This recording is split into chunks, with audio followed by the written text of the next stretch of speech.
Some of the officials of the commission had to, at gunpoint, at knife point, had to be forced to declare results that they themselves did not believe in.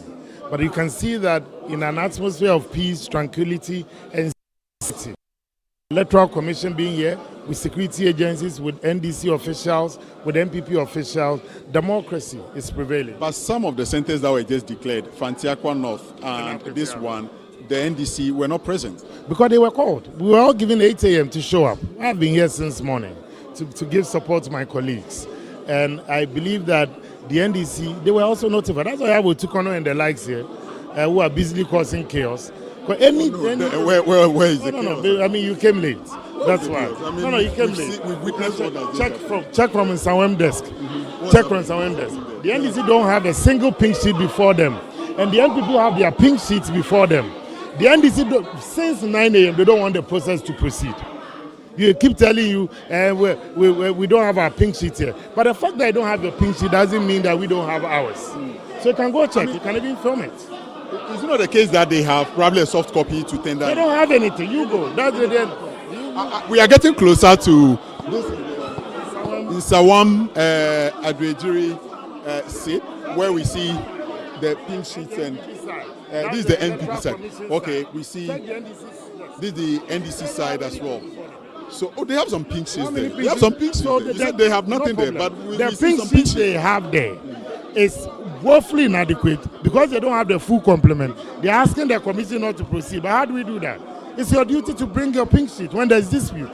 That is the basic and the source document to resolve the dispute. So would the NDC also be justified in their decision to say that the Afenyo North was declared when your people didn't come with hard copies of pink sheets?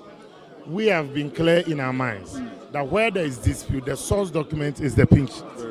So if you don't have a case, whether it's MPP or NDC. Okay. Where you have your pink sheet, it gives you that empowerment for you to challenge the results. And that's what we are doing. We have carefully tabulated ours. You can see them properly arranged as compared to what you are witnessing. We see the Honorable Anodompre, seated calmly, observing what is happening.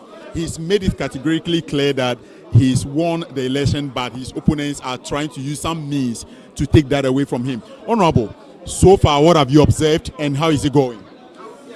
Well, I think our guys should just stay. They've been walking away. They should just stay, and then the coalition will be done.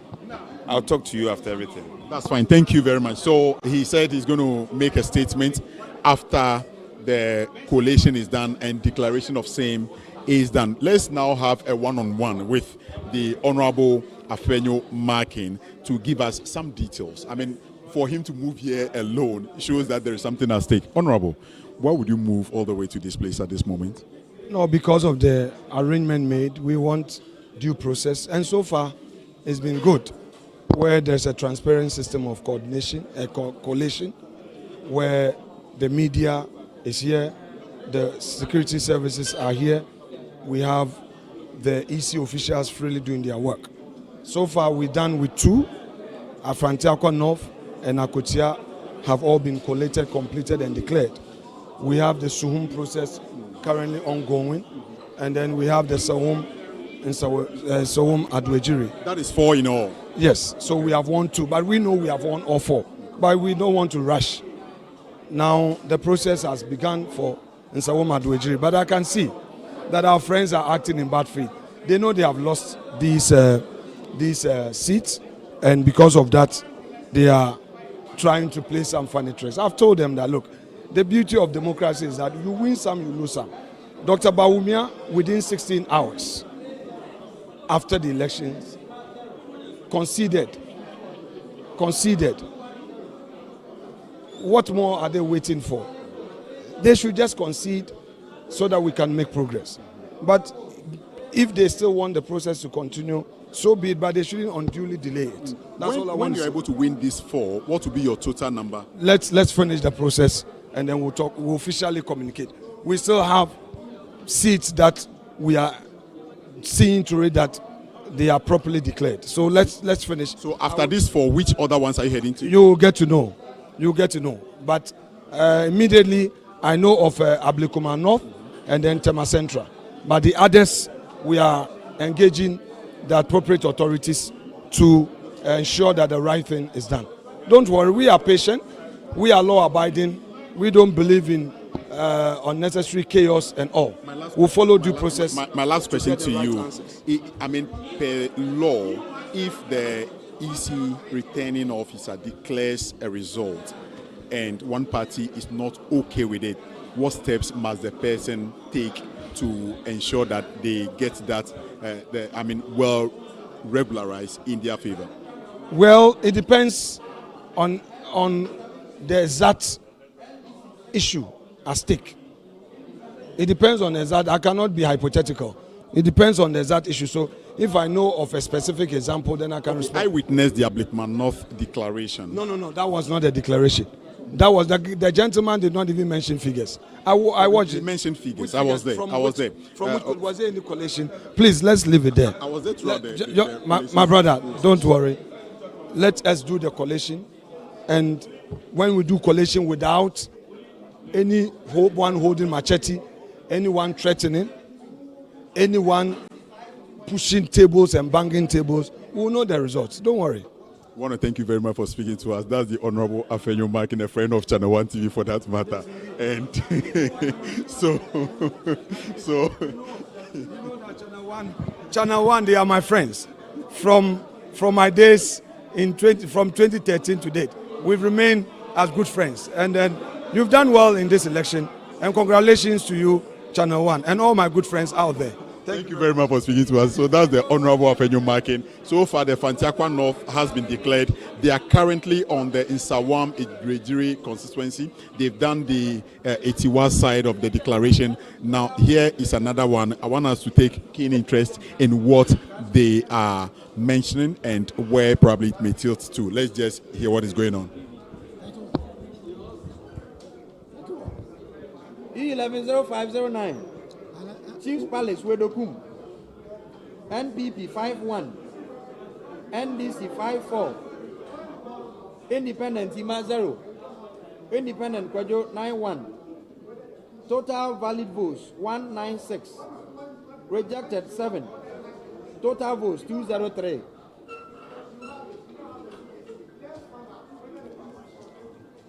E110510A 0510A.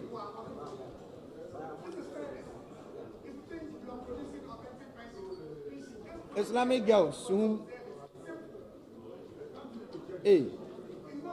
NPP 59, NDC 101. Sorry, 111. Sorry, 111. NDC 311.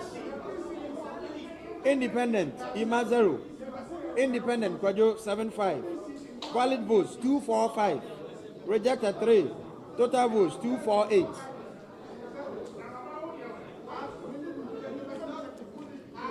E110510B. Islamic Girls SHS. NPP 45. NDC 116. Independent Ima 1. Independent Kwajo A2. As for your status quo. Oh, something what can be someone. That's the consensus we have reached. Okay. It's not mine. That's why when I say you know. The Suhum declaration desk or coalition desk is quite calm. I want us to turn our attention to where the issues are, which has to do with Nsawam. And we see that the debate and the confusion seem to be stirring from this particular desk. The NDC side is having a lot of concerns. The NPP side is here. The EC is on the other side. Let's hear what the issues are and probably put them into the right perspective as we speak. We say we don't have our own. We don't have it. How can you say that? But how can you say that? How can you say that? Why are we foolish here? Are we foolish here? Are we foolish here? That's what you will do. Your boy is here. That's an insult. Yes. We want to authenticate the PC. That is all. Don't worry. Leave that one to us. That's why I said you should give it to himself. Without due respect. So he is not having. So why do we continue the process? Look, we are dealing with the EC's document. If he doesn't have it, we can continue the process. Look, the very day they mentioned, they mentioned that they were going to use duplicate, I realized there's going to be a foul play. See that cannot be done because you don't have your own copy. No. So generally, this is the Insawam desk, and what is happening is that the NDC seem not to have a particular pink sheet, and the NPP is asking that what they have should be authenticated for them to progress. But the NDC is also finding means to say, what you have, how do we proceed to authenticate it if the EC is not conniving with the NPP on these particular issues? Where did you get this? Take your time. You are not You are not supposed to be in possession of this. Where did you get this? It's from the same source. My brother, where did you get this? You are perpetuating illegality, I'm telling you. Where did you get this? This document. You are supposed to be in possession of original documents. Proceed to where? What do you mean proceed? Proceed to What do where? you mean proceed?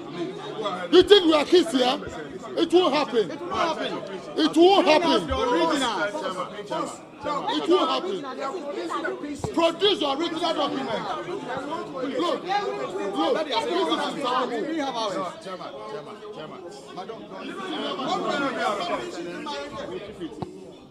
So the issue remains that the NPP is asking that they proceed with the process, and the NDC is saying that can't happen because the said pink sheets in question cannot be authenticated in any way, and they seem to have a bit of confusion as to what issues. Otokuno want to make a statement. I want us to get what he has to say. We are interested in progressing smoothly. We know very well that the pink sheet itself have a master copy and many duplicates. And we are all aware that there were incidences that destroyed some of the pink sheets. Now, we want the consistency of the results because we are confident in the copies that we got. And so the reason why we are here is that we are looking at consistency in the numbers. We know already the processes have been compromised. Your pink sheets compromised, their own compromise, even some of them. And so, please. Let him finish. And some of our own also is missing. And so what we are trying to do here, some are missing. Please, you are not listening. Chairman, please. I am trying to solve a problem here. If you don't allow me, we will not continue. So what I'm saying is that, yes, so allow me to finish, then you can talk. Sami, when I finish speaking, you can also talk and make all the noise. Okay, so what I'm saying is that when we pick our pink sheets and you mention the polling station, whether you have master copy or duplicate, the most important thing is the numbers. That's why we are carrying this. Without the numbers, it's not important. So you pick the polling station, we cross-check and make sure that this is the exact polling station you are having, and we are having. Then we mention the numbers. If it is consistent, we can add them, and that's how collation is done. I don't have a problem. It's because you are not patient. Master, listen, you are not patient. If you are kept quiet, you would have solved this and move forward. That's what we are doing at the other side. That's what we do everywhere. So when you pick the sheets, easy. Mention the code, we cross-check. If we have it, Then you mention the number, then we cross-check. If it is consistent, we go. I wouldn't have a problem if you are using duplicate, because there were many duplicates. And if yours, the main one is destroyed, you can use duplicate. But the numbers must be consistent, that's all. So We are grateful.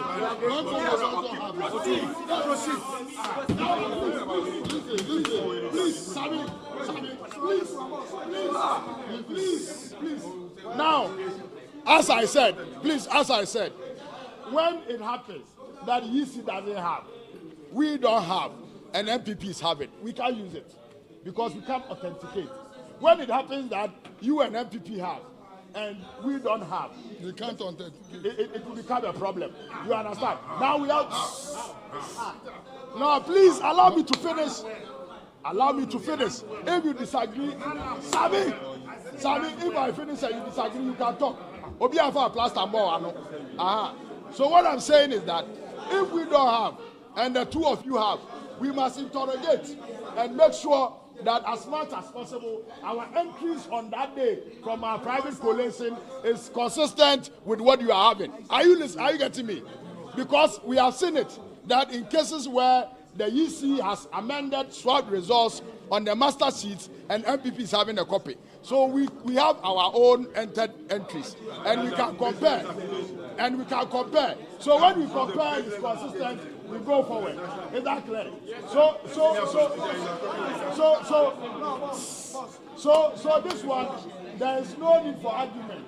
Mention, if we have, we all have, we cross-check, we continue. If we don't have, we skip that one and move to the next one. That's all. No, that one, I've made the point. I've made the point already. If we don't have, gentlemen, you are being too distracted. So if we don't have, we must see what you have and authenticate and make sure. That's what he's saying. So you go stop this argument and let's proceed. We have won the election. We feel that Dompre has lost. Let's proceed and get to the results and declare us winners. Go ahead.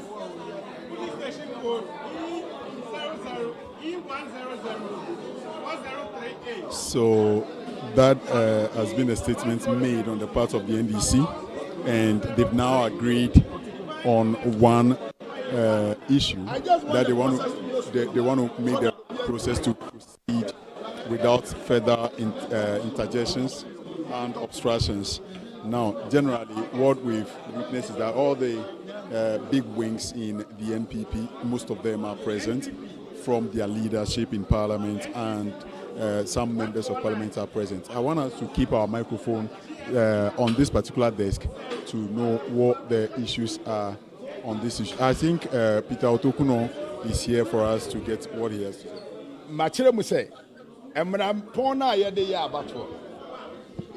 Well, so he's speaking the local dialect. I want us to quickly, we'll get him for an exclusive one-on-one where we can get all the issues up. But in the meantime, let's get from the desk what is basically happening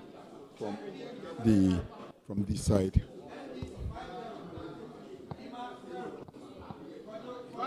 As and when there is going to be a declaration, we will make sure we bring it to our viewers on your election bureau. I'm going to leave the mic here for the officer doing the necessary collation. Rejected ballots, 1. Total votes in the box, 241. Okay. 240.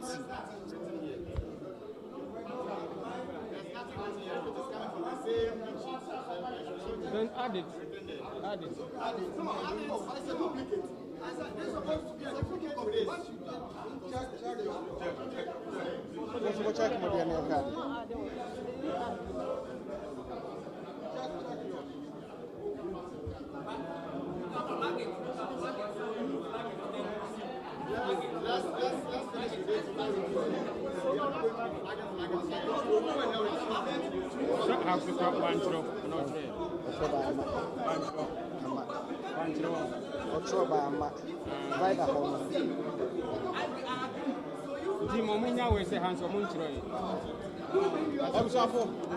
Hello. If you have it, bring yours. If you have it, bring yours. Bring yours, let's see what we have. Hello. Let's put divine healers down and move on. We are putting divine healers down so that we move on.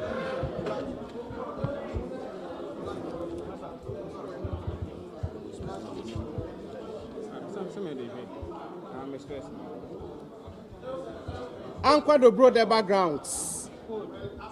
Code. Anqua Dobro the backgrounds. Code E100-105C. E100-105C.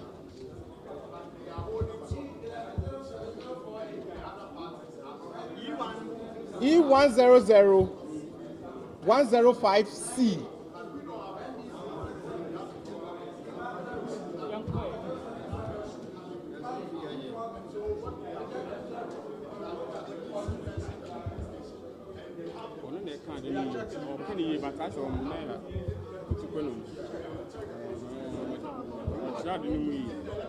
We are moving.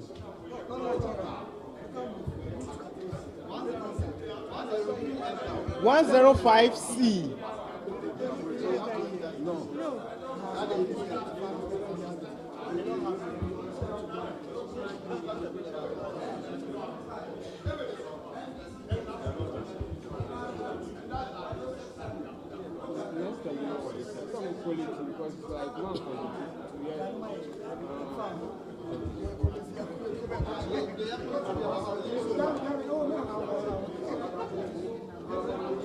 You know what?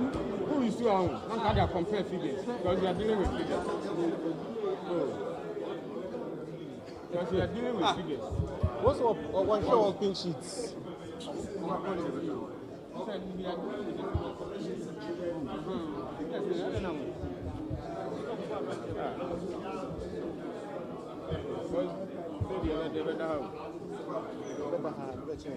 Because I say, what will it take to move on and be a company figures?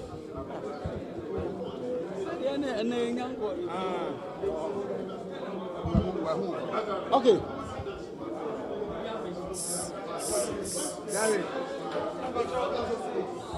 NPP 192. JFP 0 dash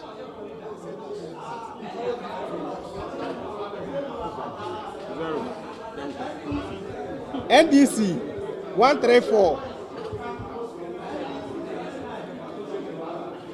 Golo Kwajo dash Mustafa Rashid dash valid votes 326 rejected 5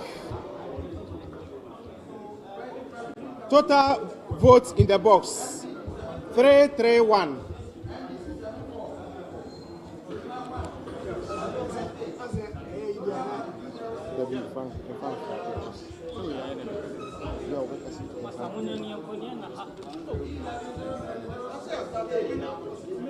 100-107B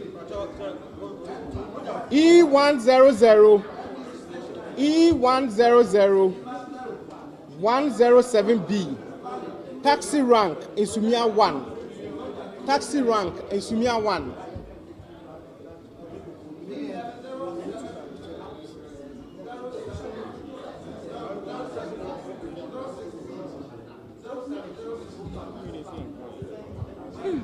man, I need the pink sheets in here so that the flexions can be faster. Yes.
Taxi rank is Sumia 1, E100107B.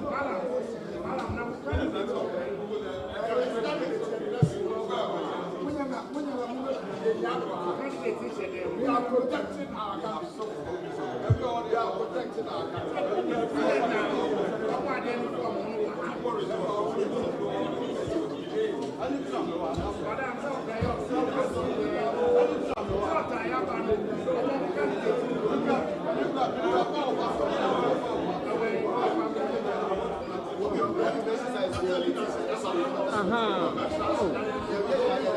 I'm on taking the uncle. Yes, I know. You not make progress.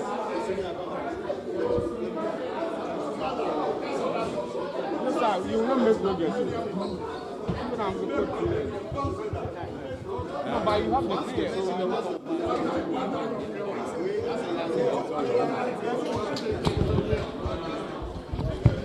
So the leader for the NPP in Parliament, the Honorable Afenyo-Markin, want to make a statement and want to get what he has to say on these issues. So clearly, from what is happening on the Nsawam Adwejiri collation table, the NDC knows it has lost the parliamentary seat. They have actually compiled their results, it's before them, and they are just frustrating the process, delaying the process. They've compiled, they know they've lost. In their own collated figures, they know they've lost. And now they are saying that they cannot find their pink sheet. So they want to rely on the EC pink sheet. When a figure is mentioned, they now go tracing, pretending they don't have the pink sheet. And yet they have compiled their results.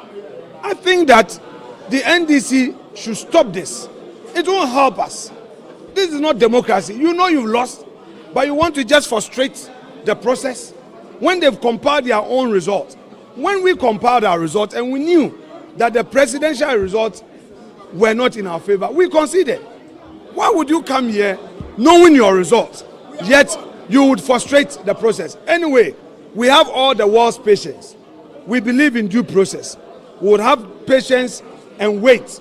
And whatever they do, at the end of the day, my respected colleague, Honorable Fanaka North, who is their target, will remain victorious. They cannot defeat him. We have all our pink sheets. We have scanned them also. We have soft copies and we have everything compiled. So we have nothing to fear at all. That's all I want to say. Thank you very much. Well, so it's been one allegation to the other. The NPP makes an allegation, the NDC also makes an allegation. And I want to get, Officer, I am back again because there is a bit of confusion in my mind.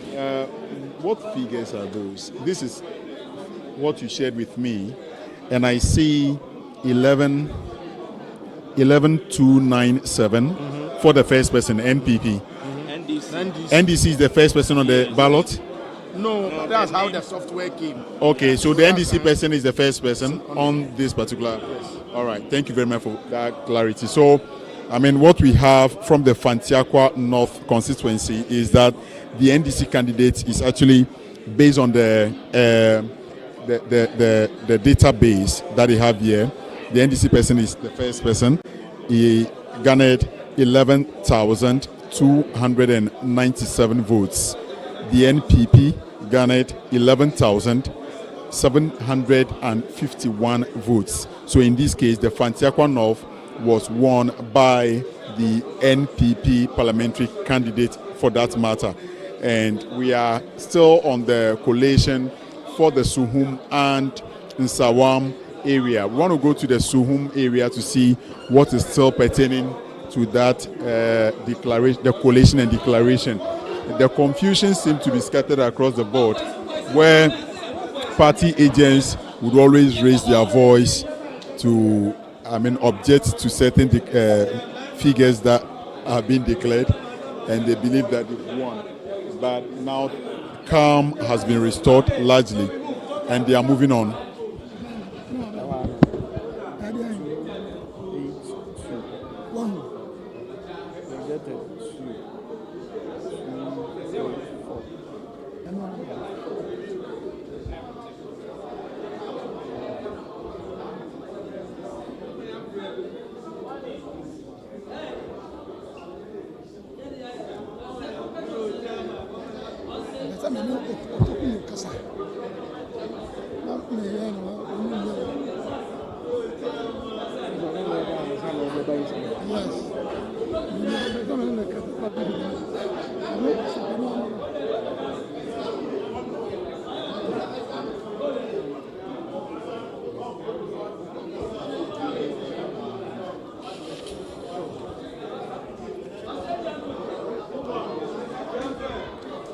Total valid 282. Rejected 2. Total votes 284.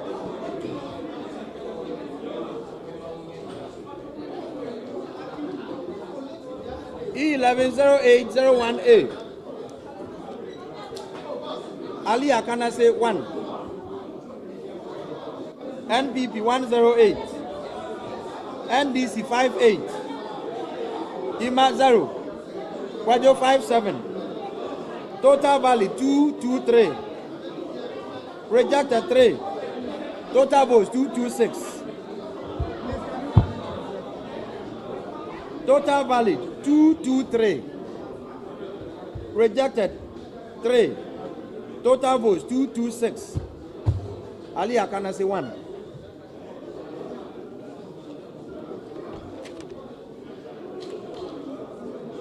E110801B. Ali Akanase 1. B. NPP 95. NDC 69. Ima 1. Kwajo 52. Total 217. Rejected 0. Total 217.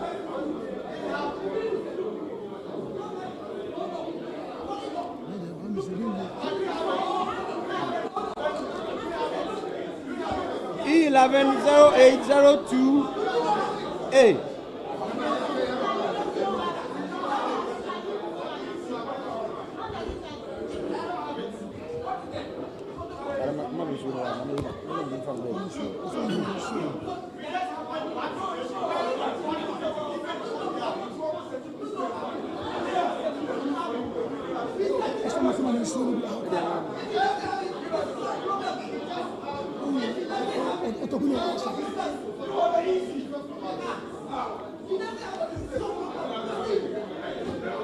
Okay, E110802A.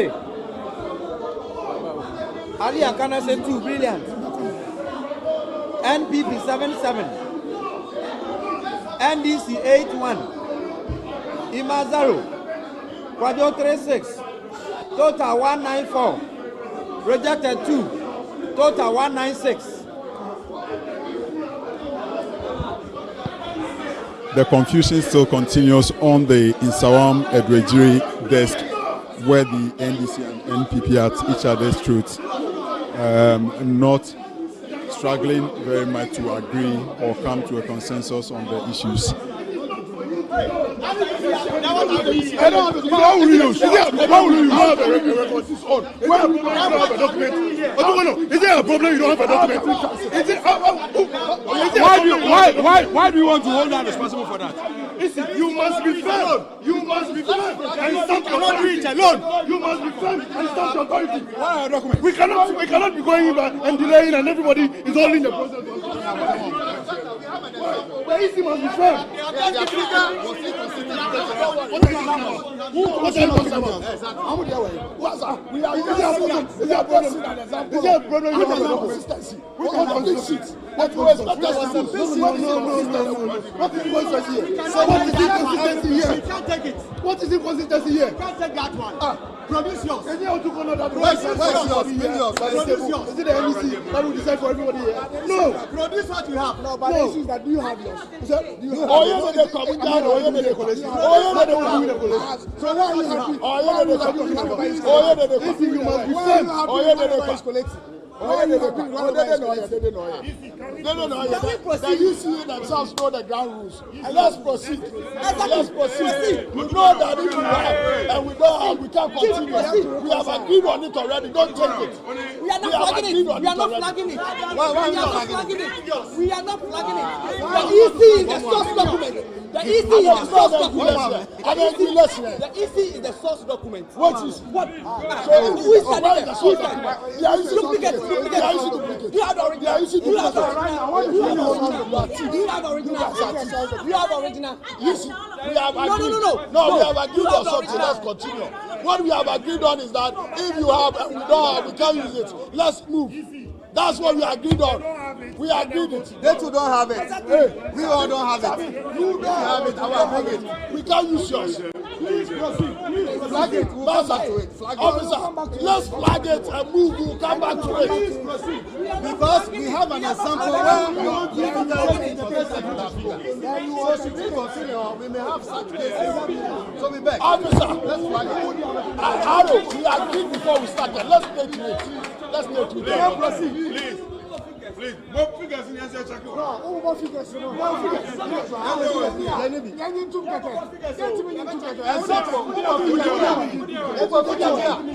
with the figure we have here. You mess up with the figure we have here.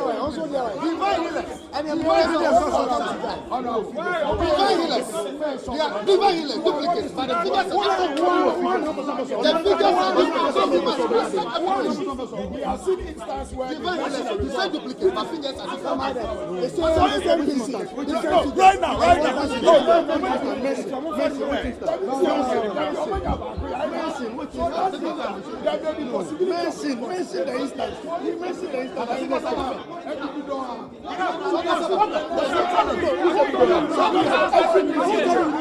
Everything sit here.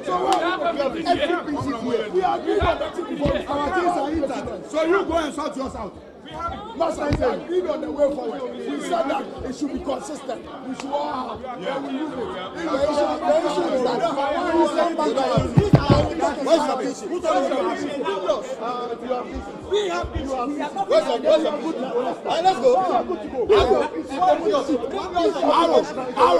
Arrow. The one that we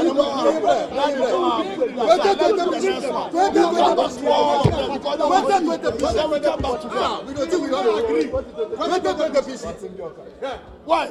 No, we'll come back to all those confused ones. So we should flag it. No. Once we begin to flag, it becomes a precedent. No.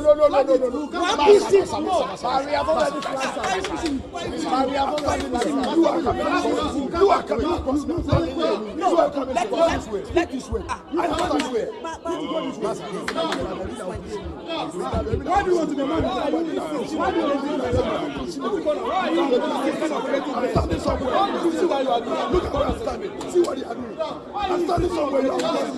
What he's doing is bad. It is not about what it is. That's about blocking it. Let's continue. We agreed on something. Let's use it and continue. Why are we so let's flag it. No, let's put this one aside. Let's flag it. We agreed on something. But they don't have it. We don't have it. When we have issue, and we have aside coming back. So let's we'll come back. What is the issue of reconciliation? No, they are proceeding. They are proceeding. No, they have to flag it. No, they will do that. They have to flag it. They will do that. Oh, Aaron said he's doing that. Sit down, let's do. Oh,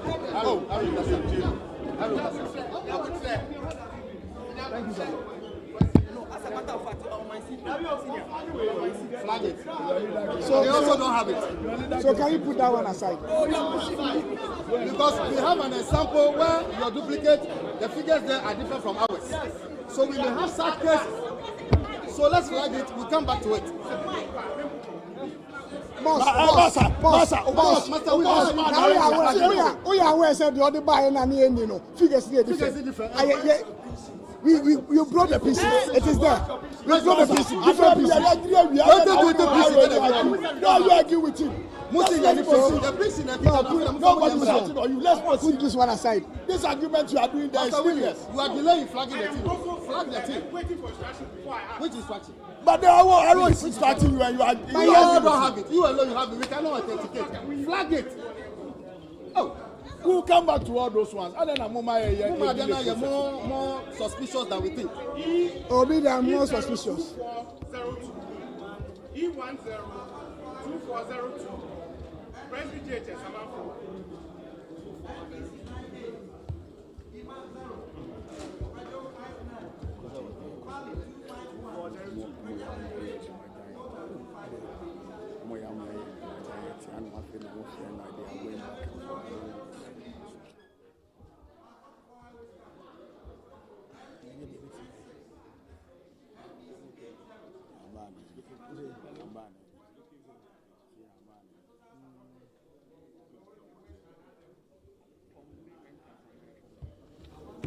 What's the policy?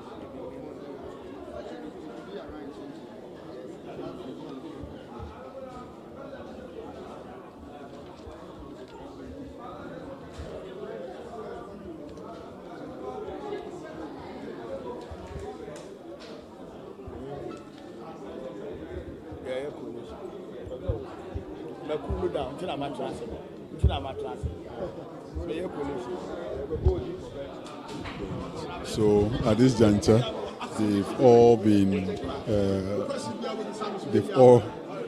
resolved to be on the same page as far as the issues are concerned. So the main issue has to do with the fact that if NDC has a pink sheet that the NPP doesn't have, they would have to check for consistency with what the NDC has and that of the Electoral Commission's data.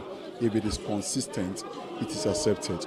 If NPP has pink sheet that NDC doesn't have and EC has same, they check for consistency for the figures. If it corresponds, then the process continues. But the situation where the NDC doesn't have and NPP doesn't have, they don't want to agree to rely on or to proceed on just a single pink sheet. If NPP has, EC doesn't have, and NDC doesn't have, they don't want to rely on a single pink sheet to make progress. In this case, they want to be sure that at every given point in time, there are two pink sheets that correspond or are consistent in terms of the figures from a particular polling center on the face of the pink sheets. And generally, the issue has been heated from day one, and they started it from their constituencies. They couldn't succeed, and now here they are at the police training depot at Tesano in Accra, trying as much as possible to collate their results. Earlier, they've been able to go through the Fanaka North constituency, for which the NPP candidate won that seat. They moved on to the Etiwa constituency after the coalition were done. The NPP won the Etiwa constituency. What is left, or where we are currently, is the Nsawam Edwajiri constituency. Then the other one which is behind, or the two that are left. This is in Sawam. The next one over there is Suhum, for which they are so sure that both candidates or both parties are saying they've won, and so they are here going through the collation process under very intense security checks and ensuring that no one, causes trouble or foments trouble. They want to proceed on that score. I want to now try and for us to get what is happening as been declared by the officer at this moment.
NPP, Abarcom 2. NPP, 2P, 2P.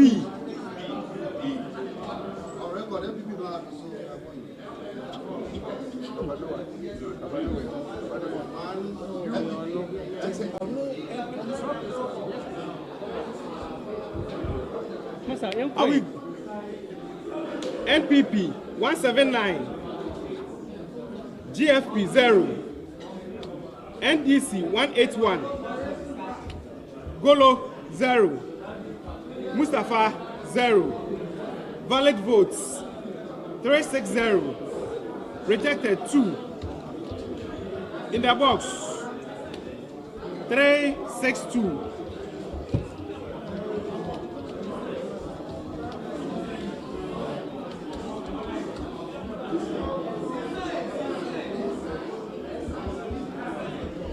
E100702, the Lord's Pentecostal Church, Asante Pra 1. The Lord's Pentecostal Church, Asante Pra 1.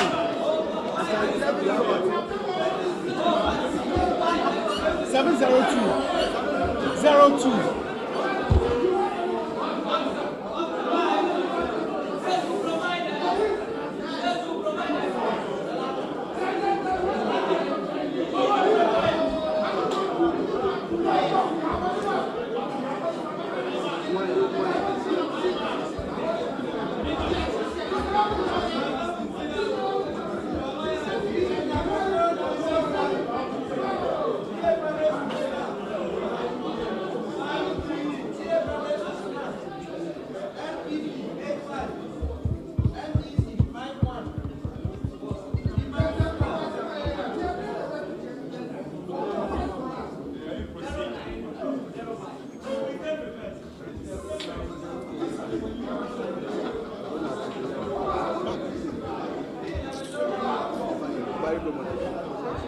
North Pentecostal Church,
Can we make progress with this?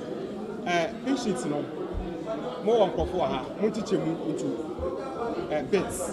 No, be intimation in terminating the Pam Chow. The Pam Chow.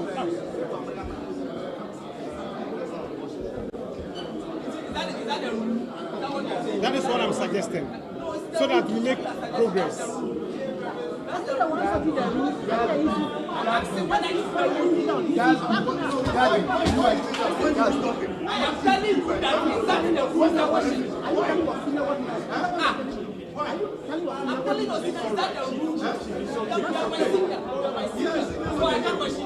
So,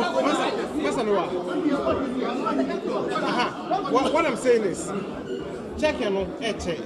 It's a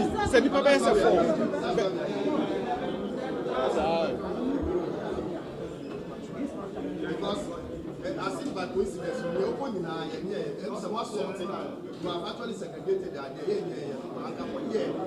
I cannot say it because we have records of the 118 we have done. But by coincidence, we have missing those records. That is why it seems to be delayed. But once you mention once we have done, this is not in order. This is not in any order. It is not in any order. It is not in any order. But it looks as if those ones we have not done, they are the ones especially coincidental. Good. I want to mention one we have collected already. We only take. I am saying, sir, let's segregate the pin sheets so that when I mention this one checks, another person checks, then quickly we make progress. We have people who we don't have a show flag.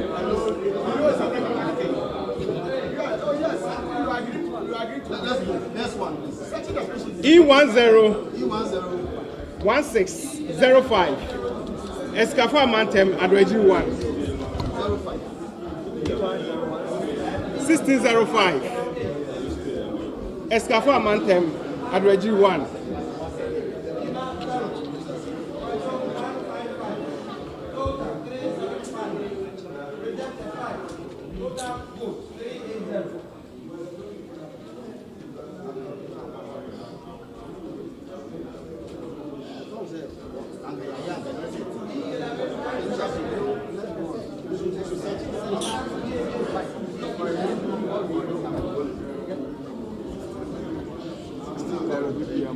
1605 Escafo Amantem 1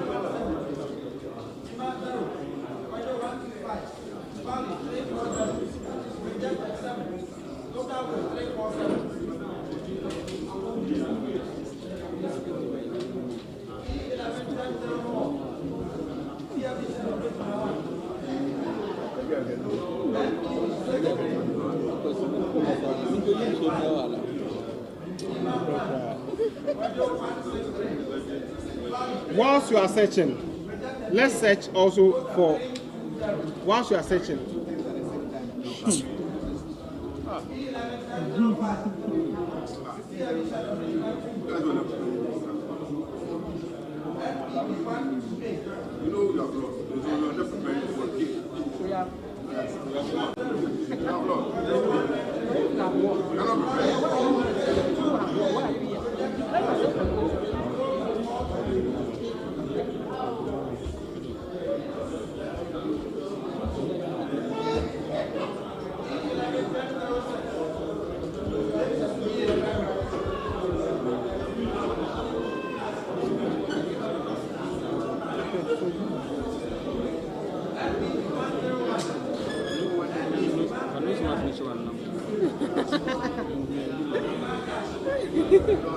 Really? What's some money here also?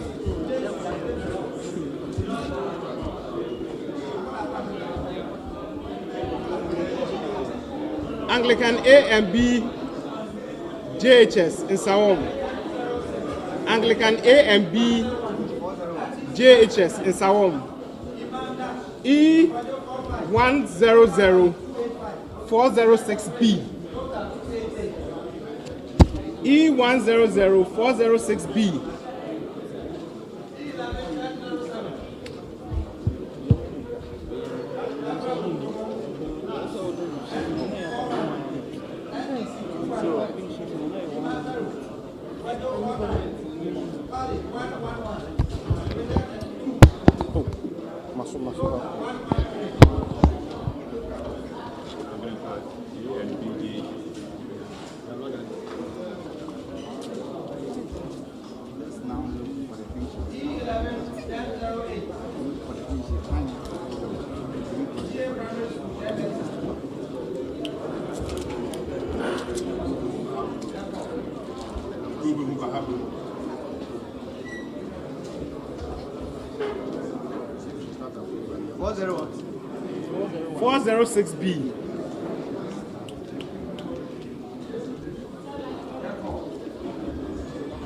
What? 406B.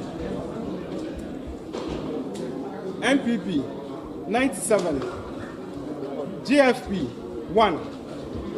NDC 148. Golo 1. Rashid 1. Valid votes 248. Rejected 6. Total votes in the box. Ballot. Total votes in the box 254.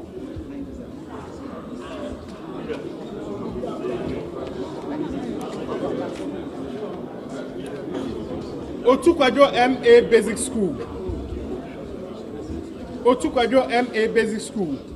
E102502B. E102502B.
You have it. NPP 132. GFP 1. NDC 120. Golo 0. Mustafa 0. Valid votes 253.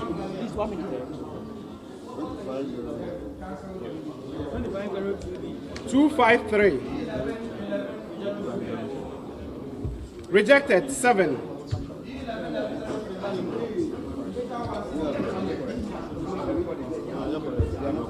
Total votes in box.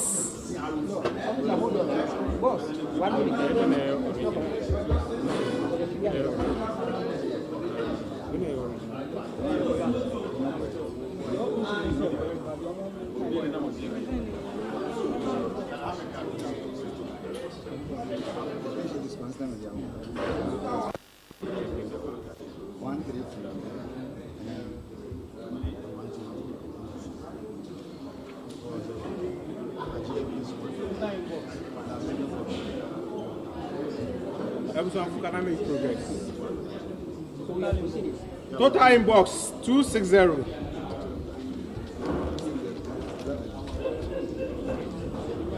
Christ Apostolic Church, Duadiche 2. Christ Apostolic Church, Duadiche 2. E101802A. E101802A.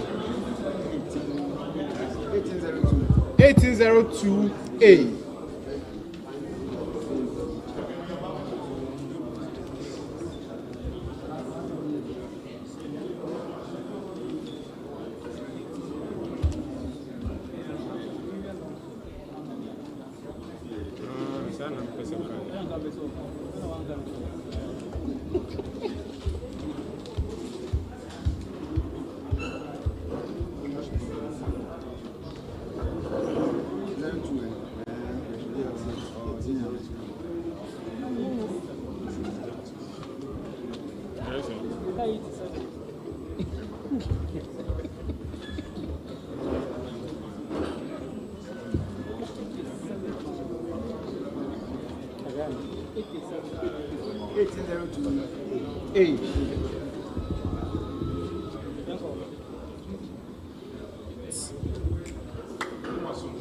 NPP 110.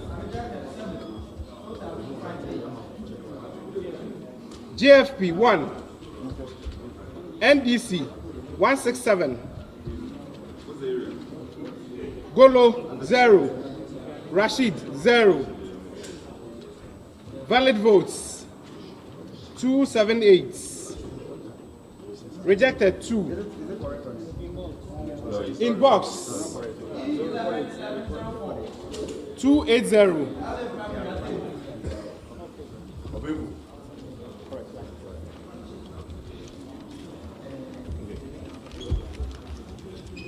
Akubeye E100603.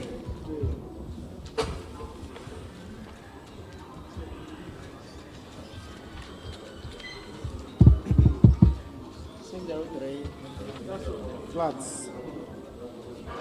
E100603.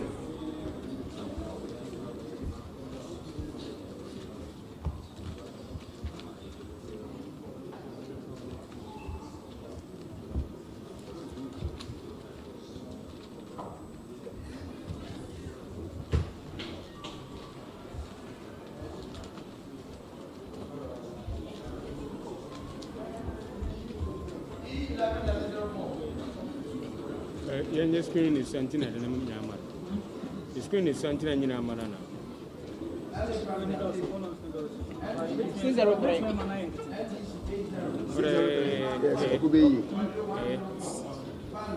Hello. Hello, 603. Why ready? 603. Noah. NPP 112.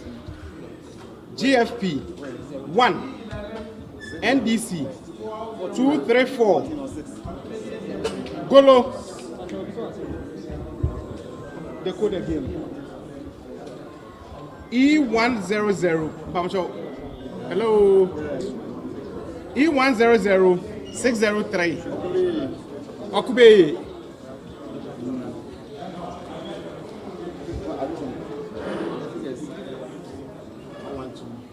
Yeah, so go over the figures. Why we?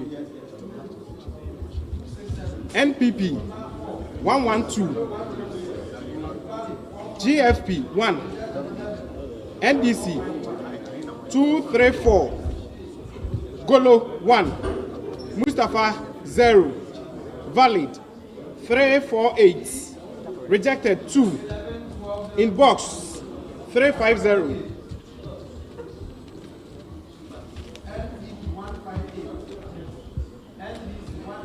LA Primary School, 101. E100601B. E100601B.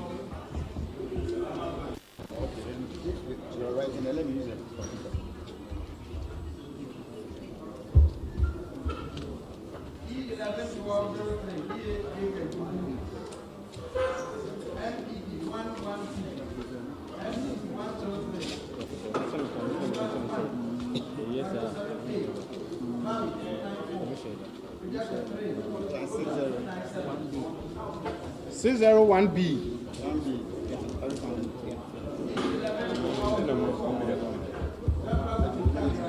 MPP 156. 6. 601T. B. Yes, sir. Yes.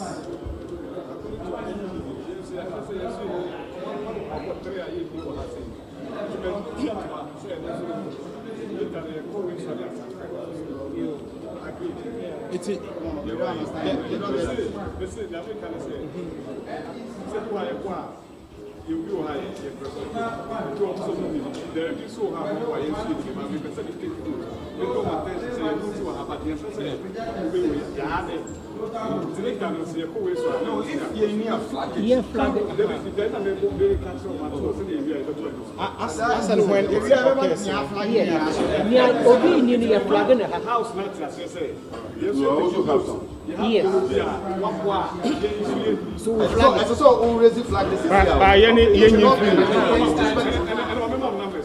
No.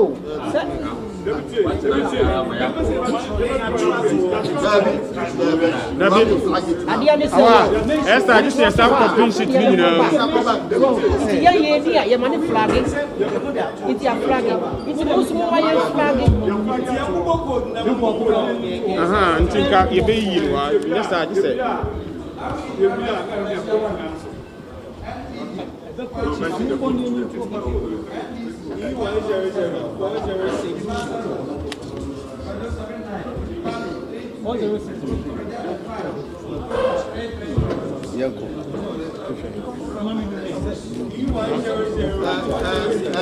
George, Master George, me pamucho. Rules na aba. Mo figure no. Ye can say things to be need. So where you have the two of us don't have, that is what we flag. You understand? So far this is what we have done. The Omo can say, you want to have flag here.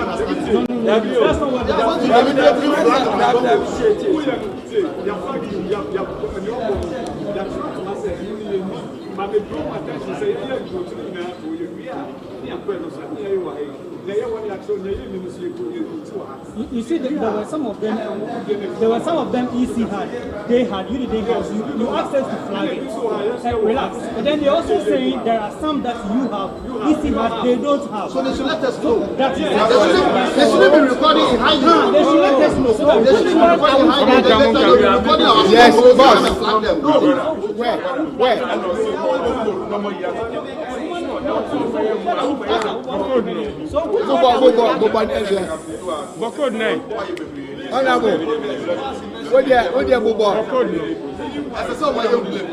Because once you record, maybe you are deliberately recording our strongholds and you come and flag all of them and question.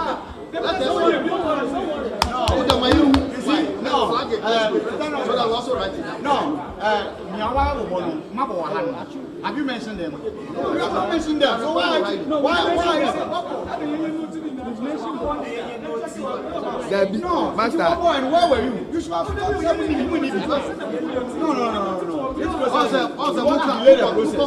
all the patients. It's funny. You are very difficult to prove to this court that you don't have. Honorable. Where? You don't have. So let us tell the whole world that you don't have, so that you don't feel. You don't record. But we could do.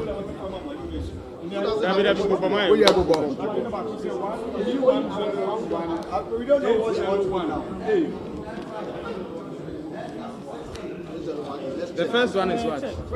You go check it. E100406. 406.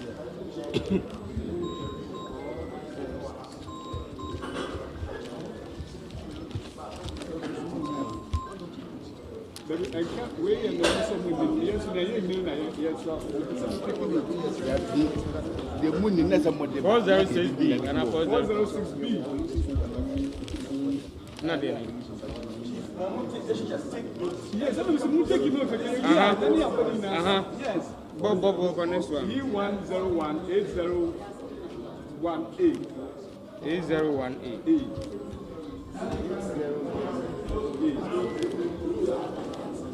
801A, more. Oh, E101 801A. Somewhere around No. E108. 108 should be around 801A. Yes, 1801A. Hello. 1801A. Christ Apostolic Church. Then I'm on my hello. 1802A. Then it's up. 1802A. We have not mentioned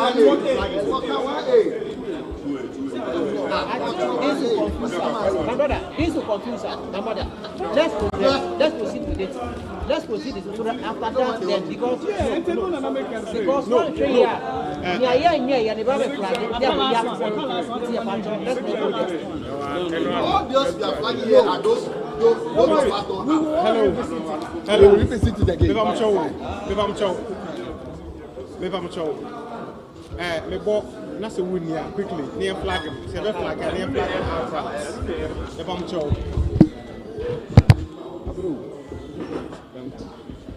LA Primary School, 101. E100601B. E100601B.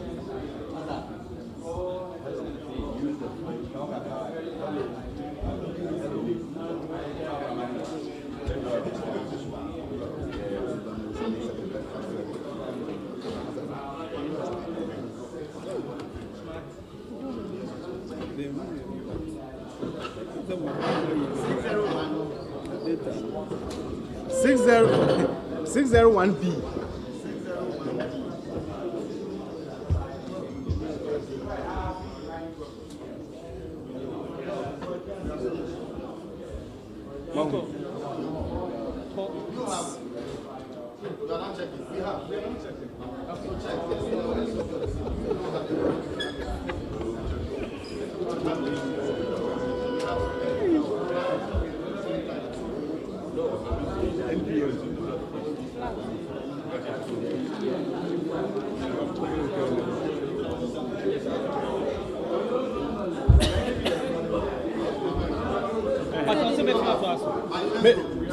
You have NPP 156, JFP 0, NDC 126, Golo 0, Rashid 0, Valid 282, Rejected 4, Inbox 286.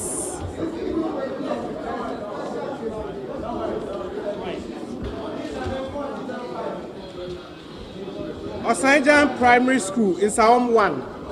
Osanjan Primary School in Saum 1. E100706. E100706.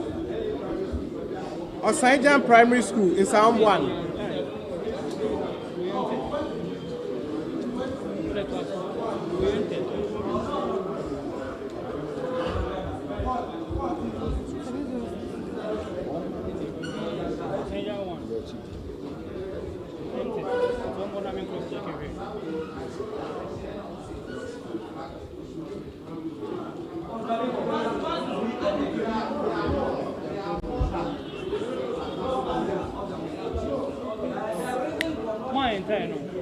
And someone died. You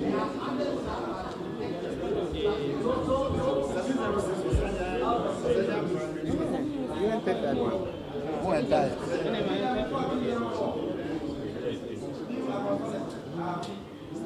So, Gabi, one died. On I enter still, or the shame big city. That's more enter. What's it born here? I'm sorry. I'm people moving here. what the money more? Because the entire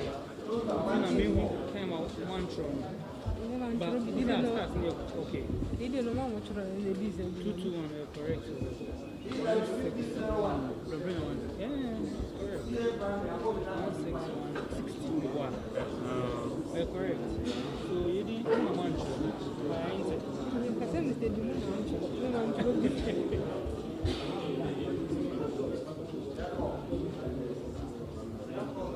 You have the record. We entered it that day. What? Mention this. No, hold on.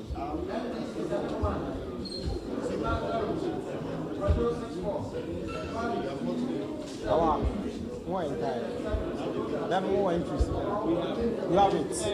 Okay. MPP 161. NDC 60. Nkaiphone 90. Rejected. Valid votes 221. Rejected 0. Inbox 221.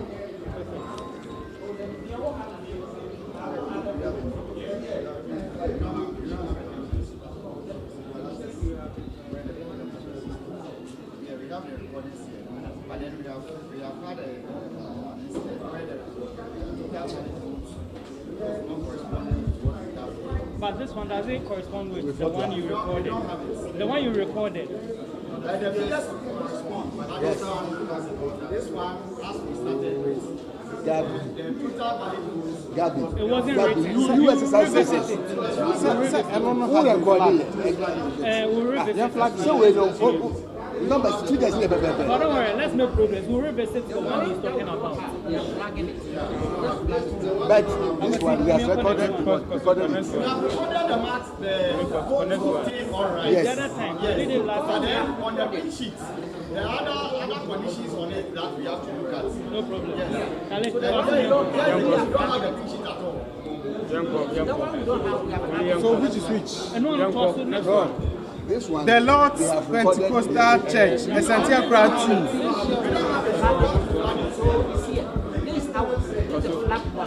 2. Yes. The Lord's Pentecostal Church, Essential Crowd 2. Which one? The one you just mentioned, the one we don't have the pink sheet, we are flagging it. So all these ones we don't have, but we have recorded it. That was why we had recorded the other time. We don't have the pink sheet. So all these ones we have recorded, but we don't have the pink sheet. That's why we are flagging. So it's not me can flag. Can you flag? Why you just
Those that you have not. Let's check those who have flagged. Like MC is saying, let's go by. Let's check those who have flagged and see those that we have recorded. We have the recordings already. If you have the recordings already, we can it. But those that we don't have and we have just recorded, we have to take it off. Because if you have recorded it, then why have you flagged it? So at the end of the day, at the end of the day, because it's already added to the point. Hello, you have added already. Yes. At the end of the day, if this pin sheet is under contention and the data needs to be erased or amended, we can still do the amendment before we finalize. Then why do we enter it? If we are going to do amendment, why do we enter it? So that I can understand them. The other data we recorded the last time. Those ones we can keep. That is what they are saying. Those ones we can keep. Osejan one was one of them. Was part of them that we recorded yesterday. But the Osejan one was. It was recorded last Saturday. But that one you don't temper with it. What I'm saying is that those that we recorded the previous time, that's why we maintain them. But the new ones that we have flagged, we don't enter it. Then why did you flag Osejan? Because Osejan last Saturday. You don't have the pin sheet to cross check it. We don't have they don't have the pin sheet. We don't have the pin sheet to cross check it. No, let's get this thing right. We are starting the whole process again. You have the figures. We are starting the whole process. You have the figures. Are we not starting the whole process again? Young yeah, that is what we are saying. You let's record. We record. So that you when they have a pin sheet to contradict our, that is exercise. See, the coalition is like we are doing it. Okay. And they are trying to follow what we are doing with their pin sheet. They are not dictating to us. So when we have a pin sheet and they don't have, we are using our pin sheet. And at the police station, we give everybody pin sheet. Yes. Boss, we have an understanding we are moving with. If you bring that one in again, we have a difficulty. Yes. Because we have a situation, your pin sheet is inconsistent with the one with what we have. So if you go ahead with your own, there will be a problem there. So let us go with our. Let's go with what we are doing. That is the difference in our. No, it's the same. So you don't say when you have, you don't have, you proceed. There's different scenarios.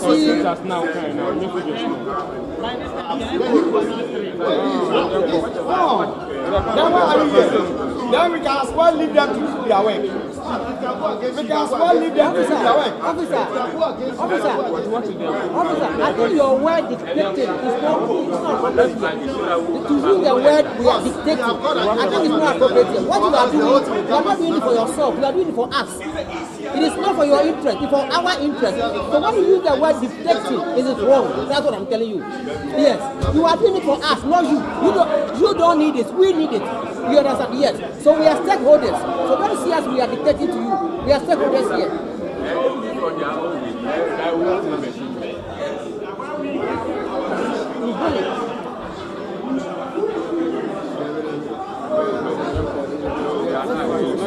Some case is different.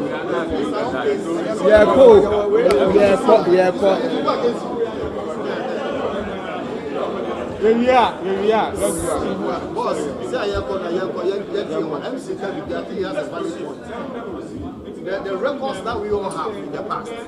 No, the flag will revisit it. No, we have to add it. No, Savannah, you said that. The other that you said when our figures and yours is recorded, you just take it. But now you are demanding the pin sheet again. Why? Because of the inconsistency we have detected on one of them. Because of the inconsistency, and then you are not using original pin sheet too. You are not original pin sheet. Let's go. E101901B.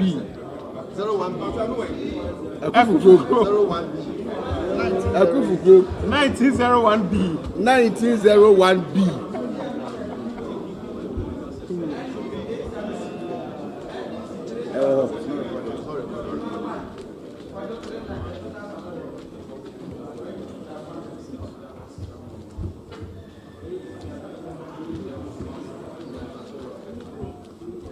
1901B. 1901B.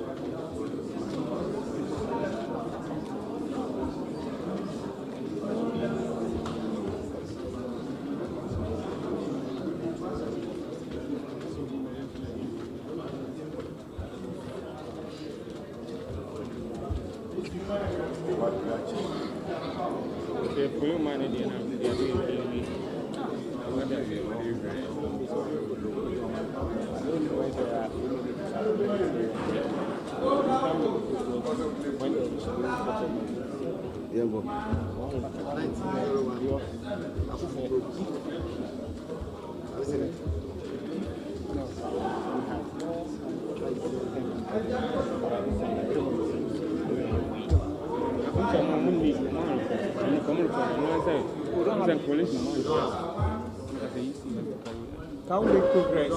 Should we go? We don't have it. You also don't have it. Yeah, so we flag it. Next one. From the regional director, we still have to record it. Then, if you have issues with Master, we need to back. We need to record it. Immediately recorded, that means we have ended the issue on it. Taxi rank in Sumia 2. Taxi rank in Sumia 2. Taxi rank in Sumia 2. E100 108B. E100 108B. E100 108B. Taxi rank in Sumia 2.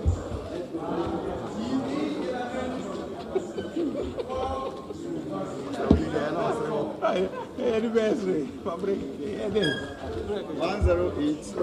B.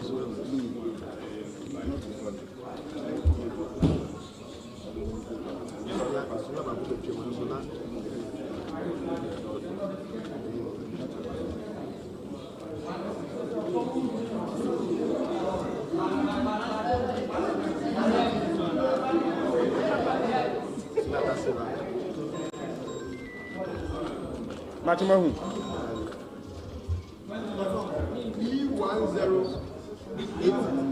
E1008B. 108B.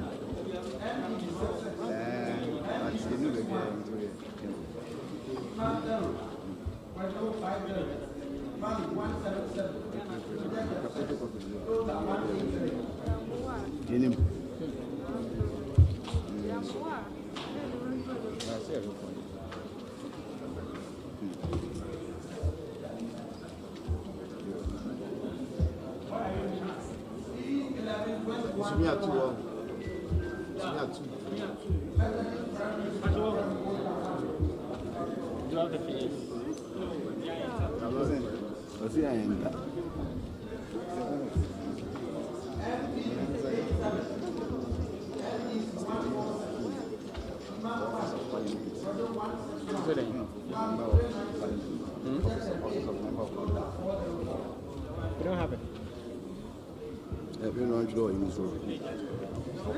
No, man, I know so. Yeah. That's flag. Yeah.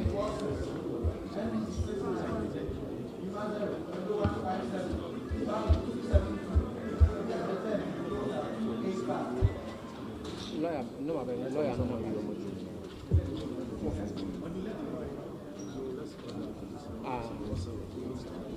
all right. No, my lawyer, no problem.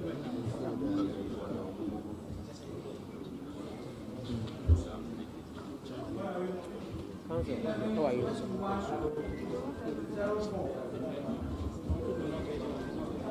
Oh, okay. No, I can't give them the money, so I can only give it to them.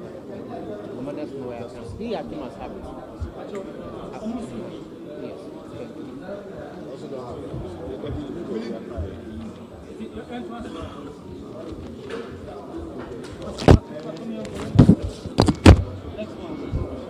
LA Primary School, Oparikum 1. E102301B. 2301B. 2301B. Oparikum 1.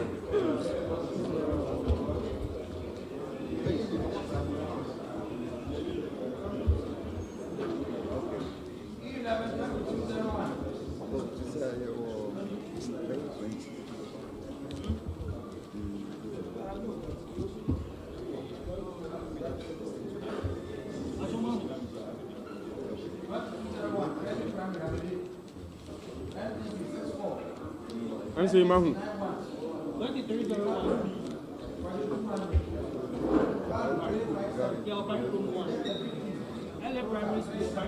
Wow. What's wrong?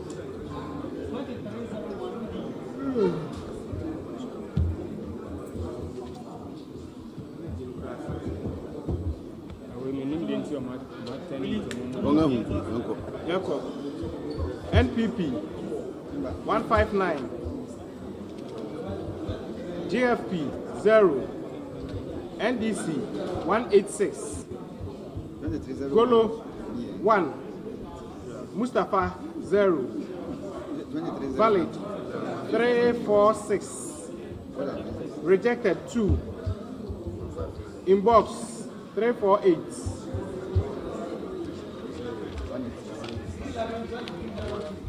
AME Zion Primary School in Sound 2.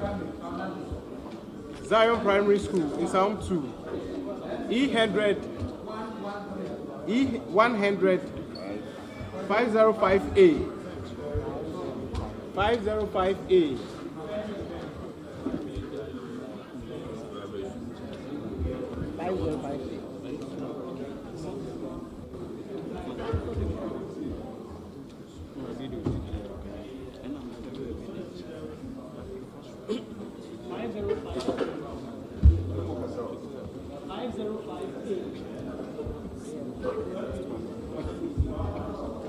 next one,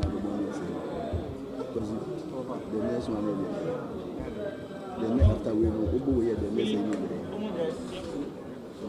MPP 159, GFP 0,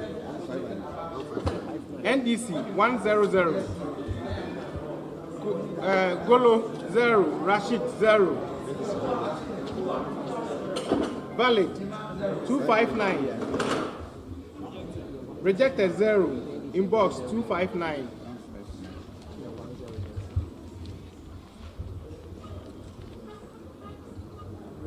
Akraman Primary School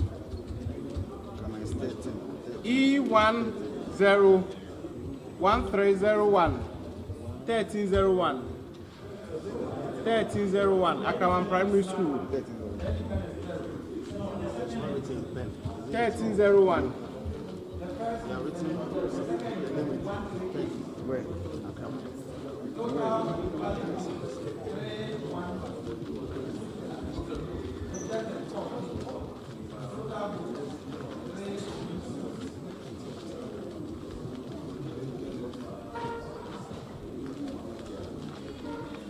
1301.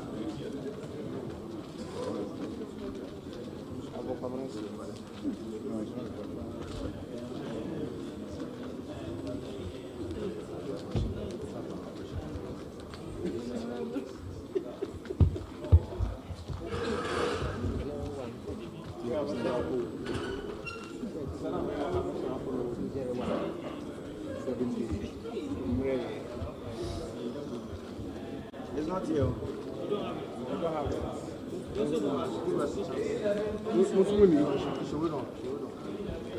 Let me go over.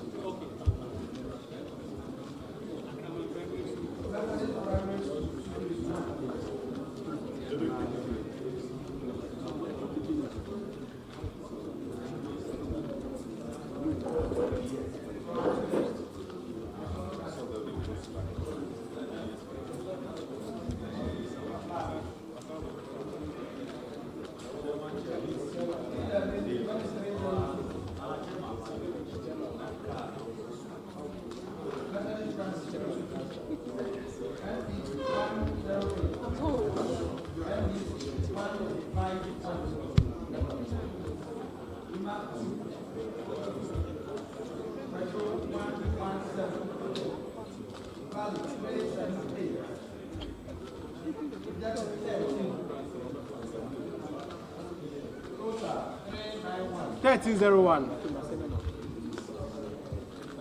Akramahona. Money.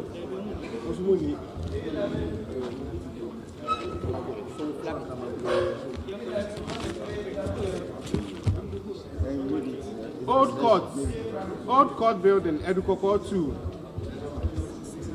E101604. 1604. 1604.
We don't have.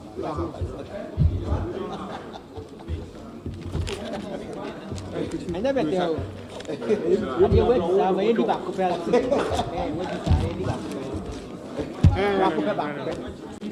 Presby Primary School, you are rep. Presby Primary School, you are rep. No, some of you. No,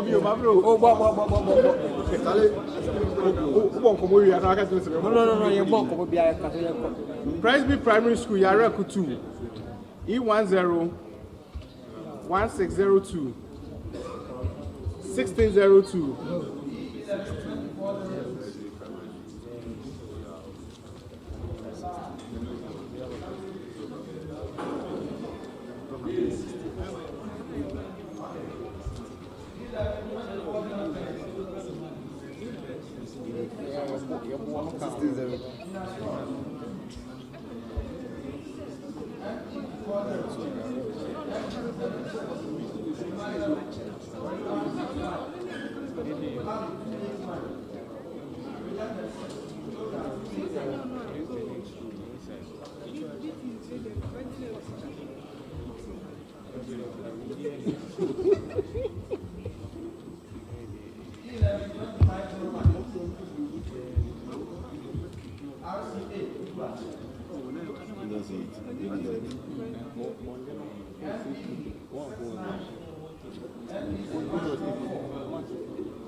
Gabi, Moahu.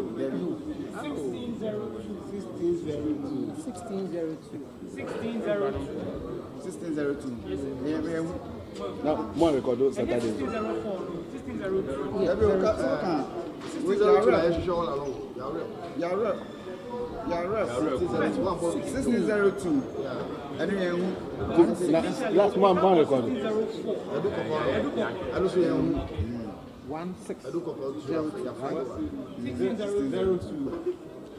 So this 1502. So, flag in the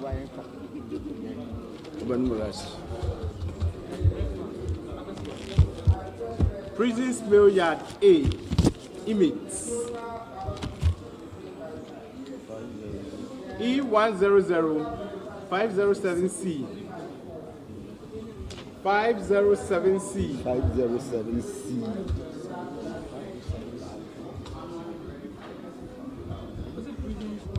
Image.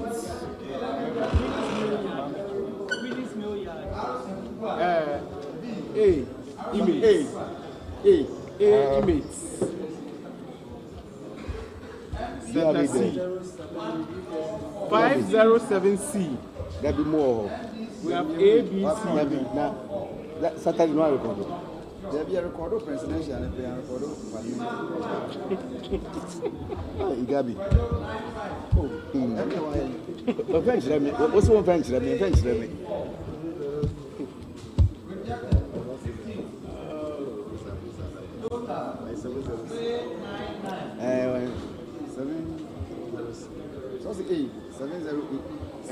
This is 70.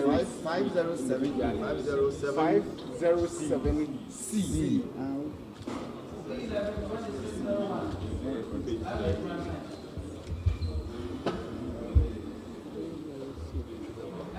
More money.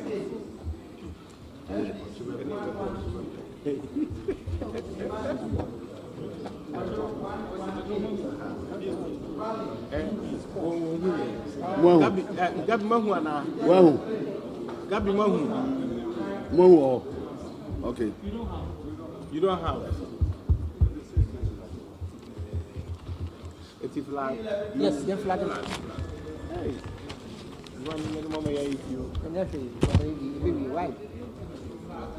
E10 2903A. 2903A. 2903A. Presby Church, photo B. Presby Church, photo B.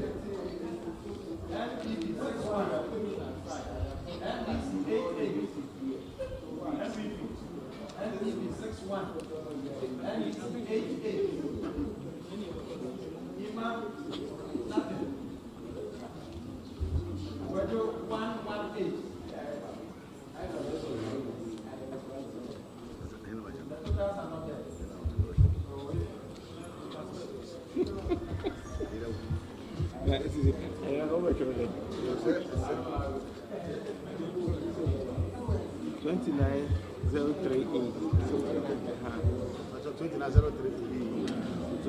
last that one.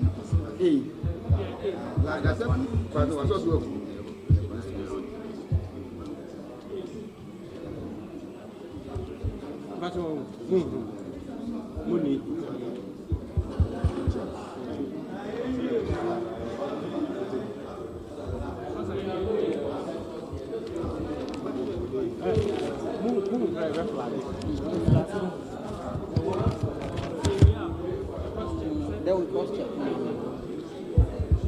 Next one, E100. What's one be?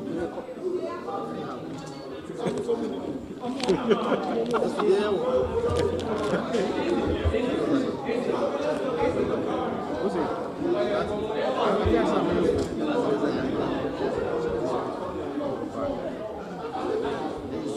100,907B. 2903A. A or B? A. You have it. What was one? They don't have it.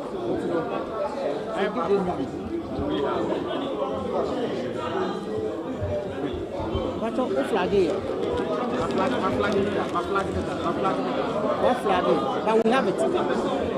You don't have it. They don't have it.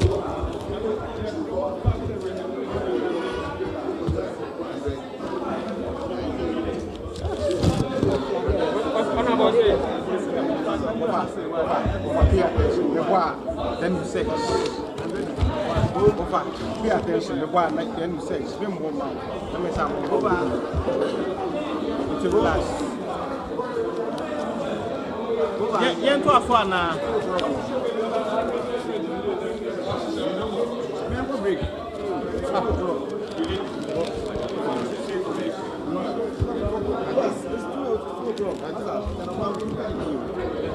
Most happy.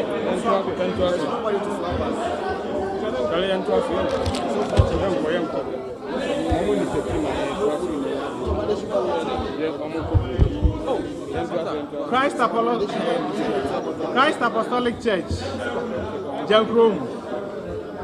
Christ Apostolic Church, Jankrom.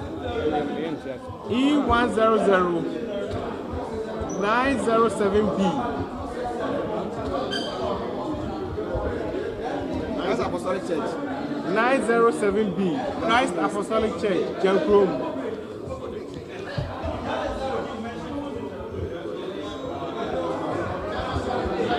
(907B).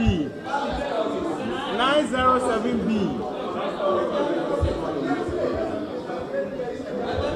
907B.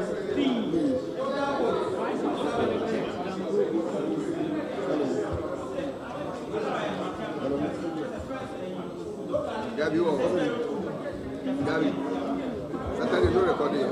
Saturday no recording.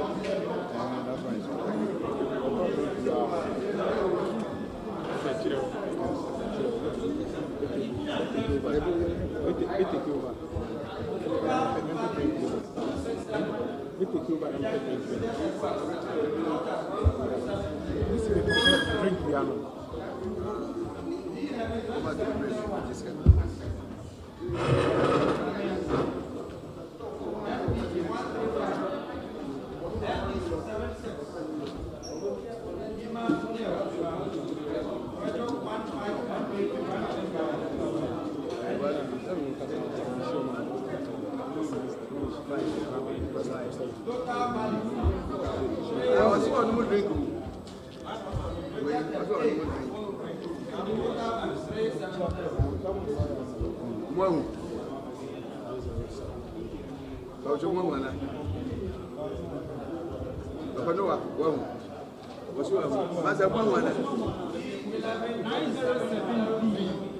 Christ Apostolic Church. Christ Apostolic Church. Jankrom.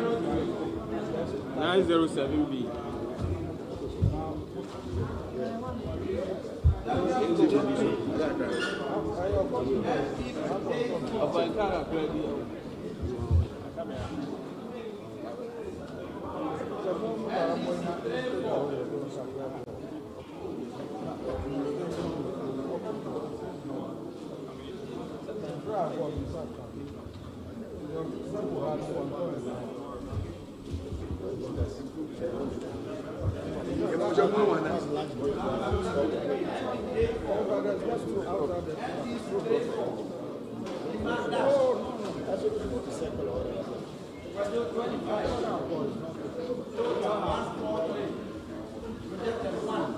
Money.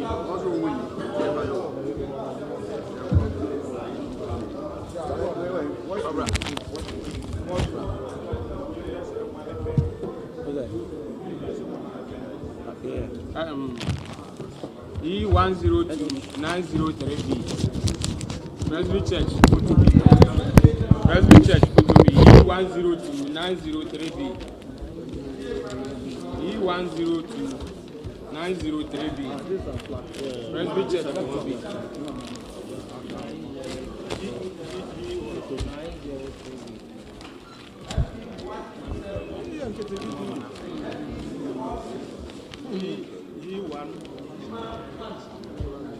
Please, what's that? E102903B. Presby Church, Kutubi.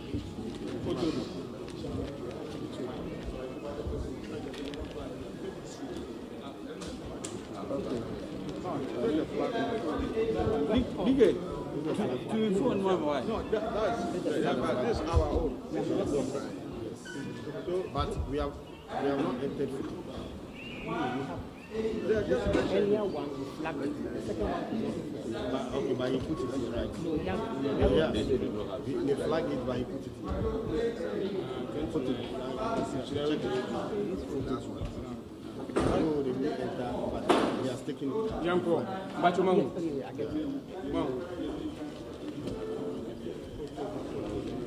But we have. But once it's flagged, it should. We have all the footage, 4 footage.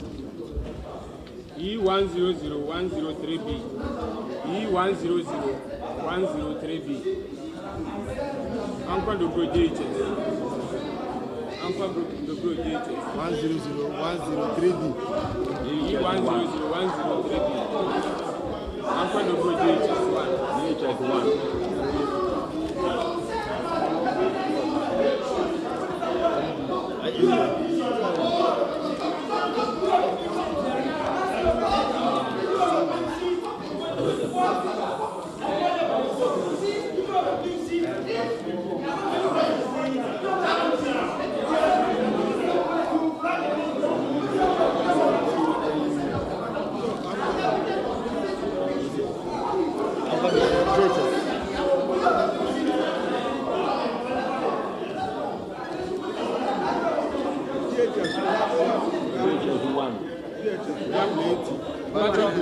Check the code.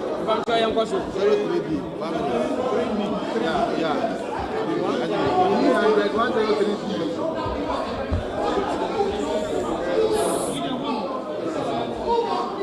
Did you record the previous one?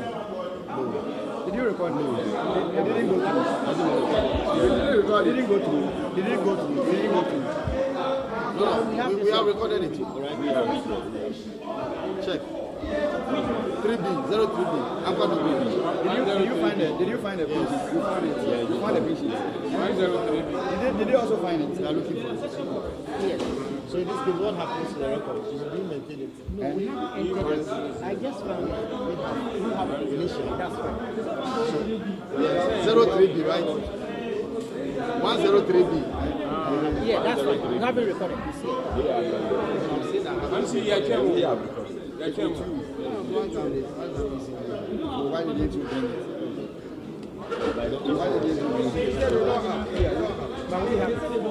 E100901. Methodist Primary School. E100901.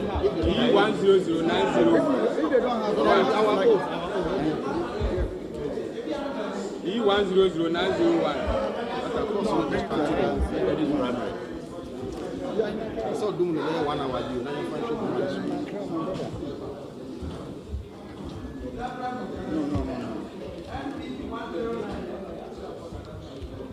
Mother Frank, please, last 3 figures. 901. No alphabet. 901. 901.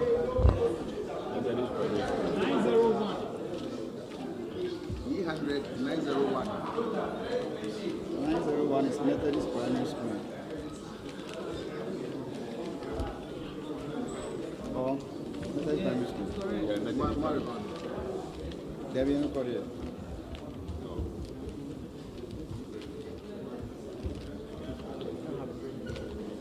You have it? No, you don't have it.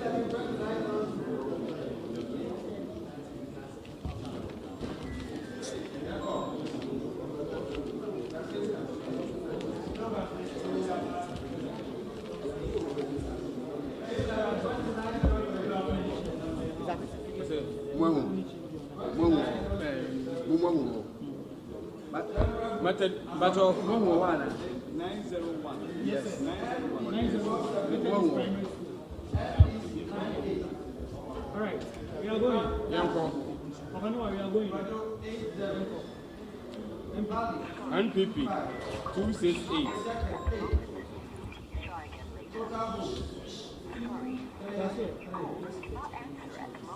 Patrick Tete, GFP 1. NDC 148. 145. 145. Golo Kwaju 1. Mustafa 0. Total valid votes 415. Total rejected 1. Inbox 416.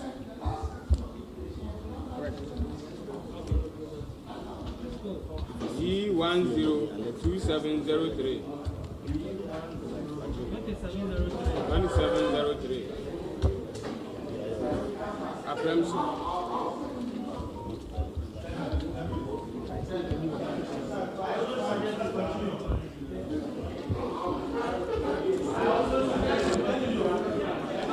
Good.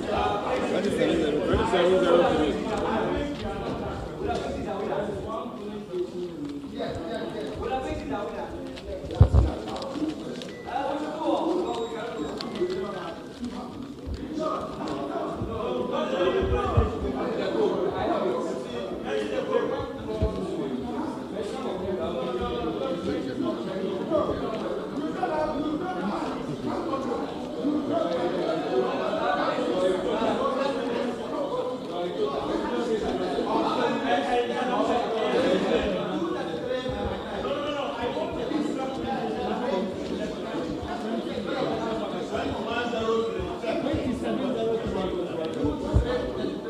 2703.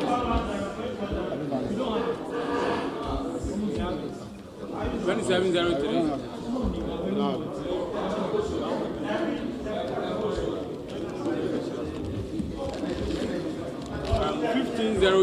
1502.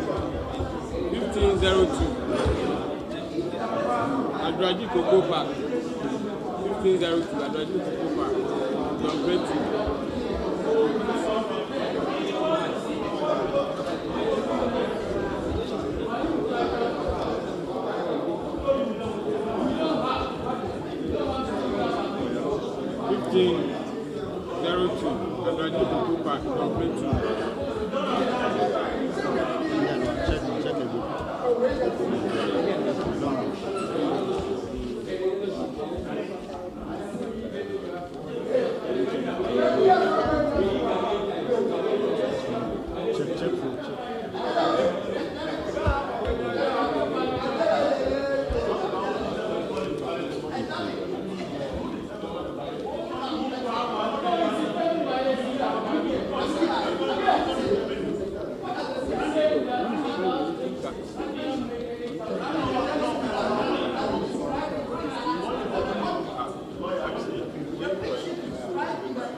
E1000104B.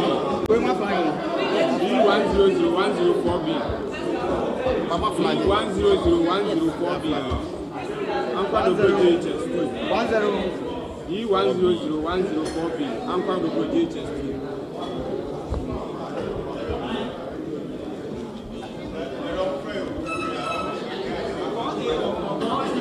4B. 104B.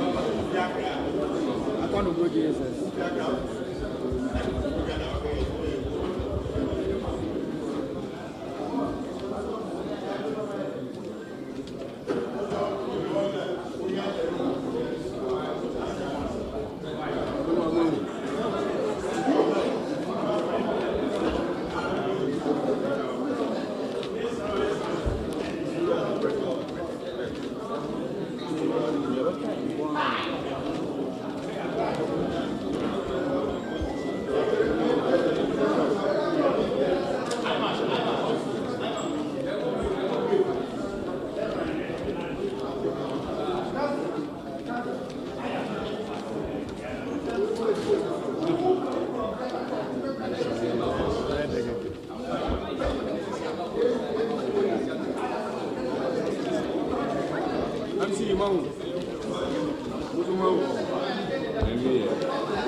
E1019002B. E1902B. Release.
So the exercise is still ongoing, and so far what you have in your shot is the Nigeria constituency. They are still collating, but let's turn to the Suhum constituency to appreciate what the issues are within the Suhum constituency. Generally, what we've seen is that they are on some 10 minutes break, and we see the returning officer here. He's been doing all the tedious jobs since morning. He may want to give us some insight as to how far they've gone with the process. Please, what's your full name? You are live on Channel 1 TV, live on TV. Your colleagues at home, the constituency, they are all on tenterhooks. They want to know what is happening here. At least you can give them the assurance that the process is ongoing smoothly, and then many of them back home can relax. So if you just do us the honors and give us some details, how is it going here? Your full name first. I'm a Siaman Ponsa. Okay. We are peacefully on. For now, we are finished with the group, and there are some that they said there are issues. So after the break, we'll address them. So this is the Suhum constituency? Sure, Suhum constituency. How many polling centers in all? 165 plus the special voting, so 166. In all, how many can you tell us that you've exhausted so far? We have done more than 100. Okay. So probably in the next 1 hour, 2 hours, we should be leaving, or we should be done with the Suhum constituency. Sure. Thank you. How did you find this task of being a returning officer? I mean, you are contributing your quota to Ghana. This is what you volunteered to do. But from Saturday till now, you've not been able to, carry through until you got into where the security is so heightened to undertake your exercise in this manner. How will you describe the entire process? Oh, it's okay. We are on, and we'll surely get there. Thank you. What's happening in the constituency that you got to the Accra Center now? That I want to rest small, so let me keep my voice so that when they come back, I continue. When we are done, you come back. Thank you very much. So that is the returning officer for the Suhum constituency, deputy returning officer, helping to collate the over 100 pink sheets here at the police depot. And it's been quite a very tedious job because the parties or the agents do not always agree on the way forward sometimes, and that brings a lot of confusion.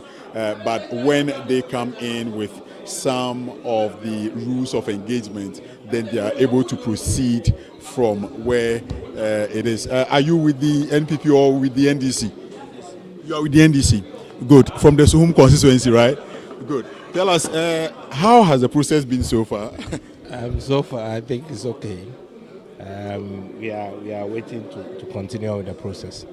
How many have you done so far? I think we've done about 116. What brought about the confusion in Suhum that led to the collation or re-collation of your results here in Accra? The whole thing started when we realized when we started the collation there was a lot of irregularities regarding the pink sheets. If you look at it, the pink sheets that we didn't have issues with, those are the ones we finished collating, and the ones that have issues with are the ones stockpiled on the table. Some of the parties were not having pink sheets at all. So at the first time, collating them was difficult because the rules of the EC, if you don't have pink sheets, you can't challenge figures. MPP were not having pink sheets at all. So all the over 100 police? They were not having pink sheets at all. What led to that? We can't tell. I think the first time when the issue started, their counsel, their head of legal said that they've kept their pink sheet for strategic purposes. So I remember I told him that some of the strategic purposes is now that we are having disputes. So they should go to their safe and go and bring the pink sheet. But still, when the issue moved from the Suhum to the Koforidia, still pink sheet was not available. They were still not having their pink sheet. So that stopped the process from going on. Until today that we've noticed that they've brought some photocopies to come in, and then we've asked them that since you don't have pink sheet, you don't have the original pink sheet that has been given, you can't charge anything, or you cannot challenge any figures that will come up. So so far we are not too satisfied, to be honest, with the NDCs, because all those irregularities have to be dealt with, because else the remaining polling stations, we cannot accept the results from there, because some are the issues of cancelled BVDs, some are the issues of over voting, some are issues of even those that where the summations were wrong. At the table we agreed, and then we accepted those that summations are wrong, and then we asked the returning officers to correct it on our various pink sheets, which just to make the process continue smoothly. But the ones that have some serious irregularities, I don't think we will accept and then continue with those ones. So we'll now come and discuss and see a way forward on those. What is your confidence level when it comes to the Suhum constituency now? Our confidence level is high. We NDC from onset, we are poised on taking the seat. And for all indications shows that we are winning, and that is why the irregularities are coming in, and much from the MPP side to make sure that they twist the system so to their favor. But by the end of today, we will know what exactly is the way forward. But we are not conceding defeat for that one. We don't want to concede defeat. Well, you've done your own internal collation, and it seems to me that you know where the figures or the balance of power is tilting towards, and already you are saying you don't want to concede defeat. Tell me, what did you get from your side in terms of collation, and what is it pointing to? When we did our collation, we were okay. We were very okay. Okay in terms of what? I don't want to say anything that, but we're okay. We are confident in what we are doing. That is why we will come all the way to this place. We started from Suhum, we've gone to the region, and some of the things that is going on is not pleasant. The EC, I'm sorry to say that EC have to. I will not generalize it, but some people have to be very careful with the way they are doing their things. Today, something happened which is not pleasant, and those are some of the things we are also going to raise issues against. Because on Koforidia on Tuesday, when we stopped the collation, we all escorted the pink sheets and the gadgets to the armory, the regional armory.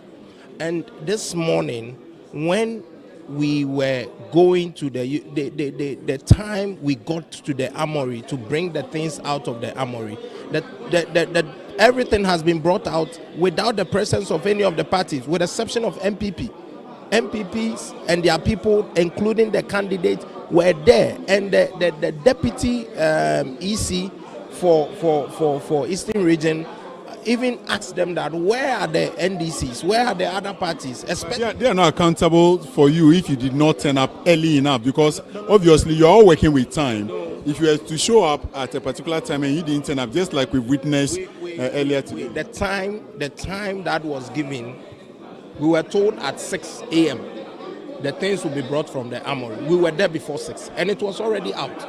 Even it wasn't like it was out, but they were on their way.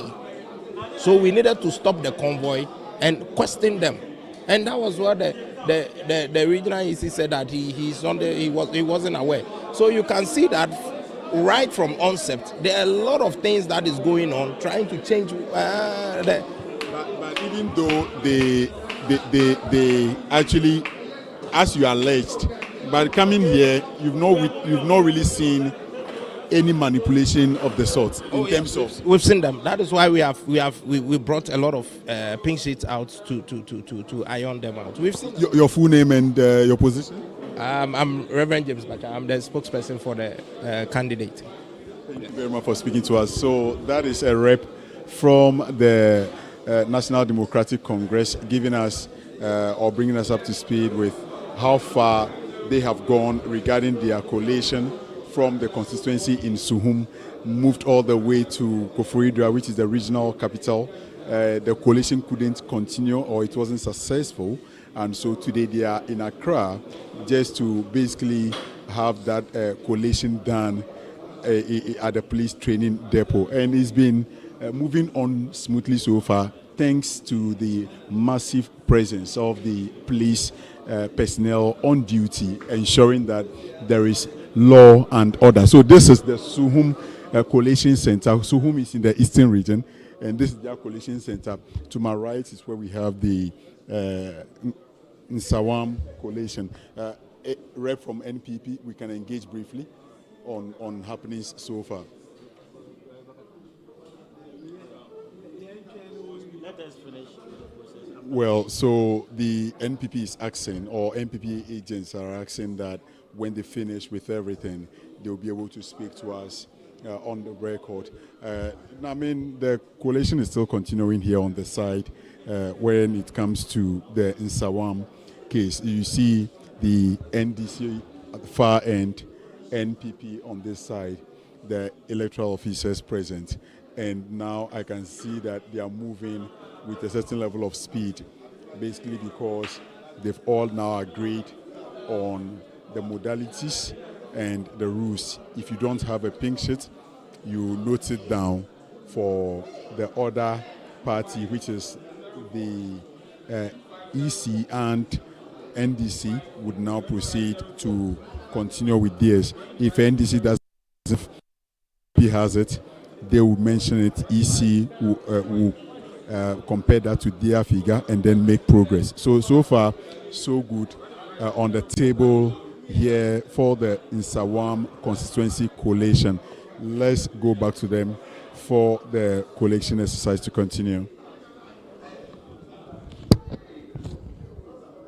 2504. Wine room.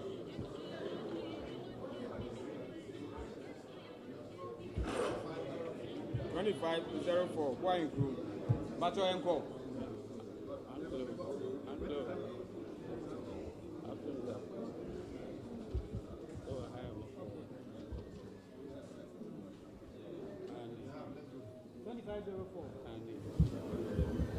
2504. MPP 92. GFP 0. NDC 120. Golo 0. Mustafa 0. Total valid votes 212. Rejected 6.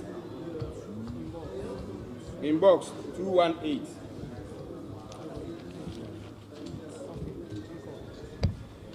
(1404B). 1404B. Market Square, Noka. 1404B. Market Square, Noka.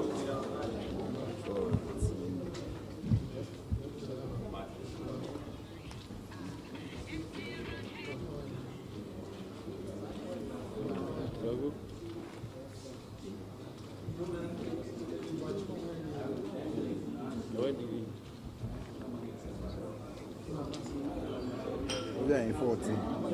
1404B. Not my friend.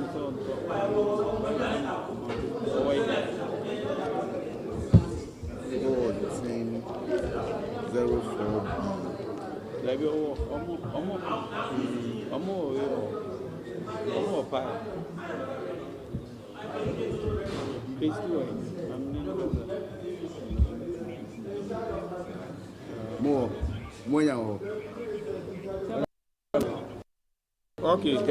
MPP 114. GFP 0. NDC 107. Golo 1. Mustafa 1. Total valid votes 223. Rejected 3. 226.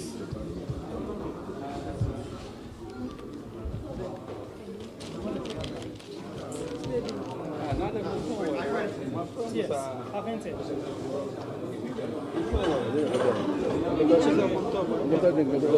1006. 1006. 1006. Post office, Kotokori line, Adwaji. 100. 1, yes, E1 01006. 10. E1 01006.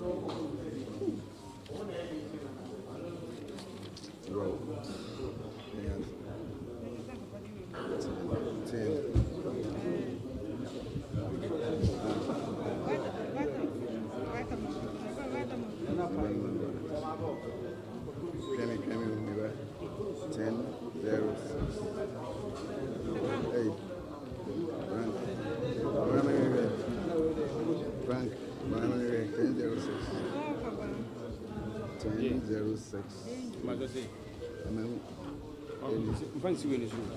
Yes, say me. 1006.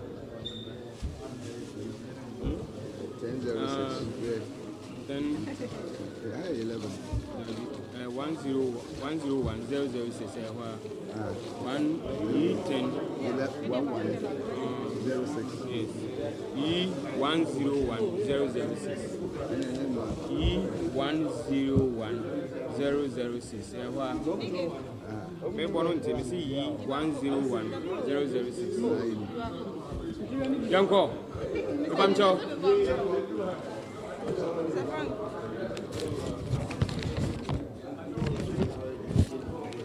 14048.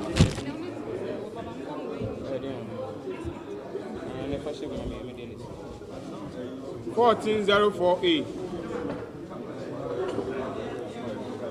14048.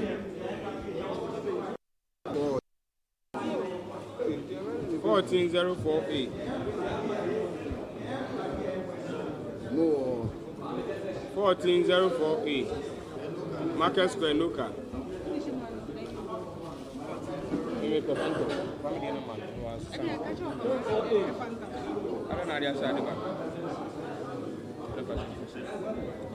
is good for the young okay. 14048. Well, okay. MPP 148. GFP 0. NDC 100. Golo 0. Mustafa 0. Total valid votes 248. Rejected 4. Total inbox 252.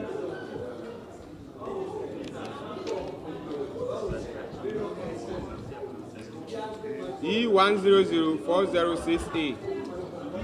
E1004068. E1004068.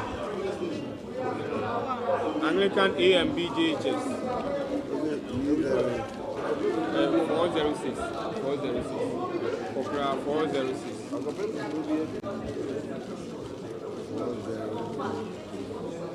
E10 04.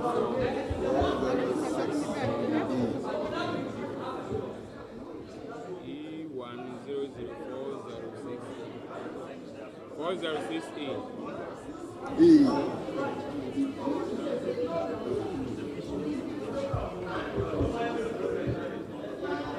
406A.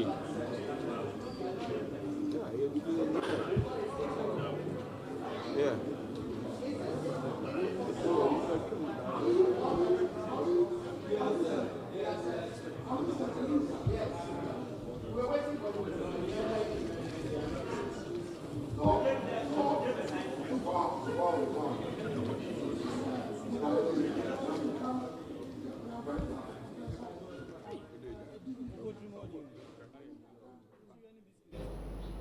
Grateful that you stayed on with us. This is the Election Bureau here on Channel Television. We've been bringing you live pictures from the re-collation, I must say, re-collation of some parliamentary results for 4 disputed constituencies in the Eastern region.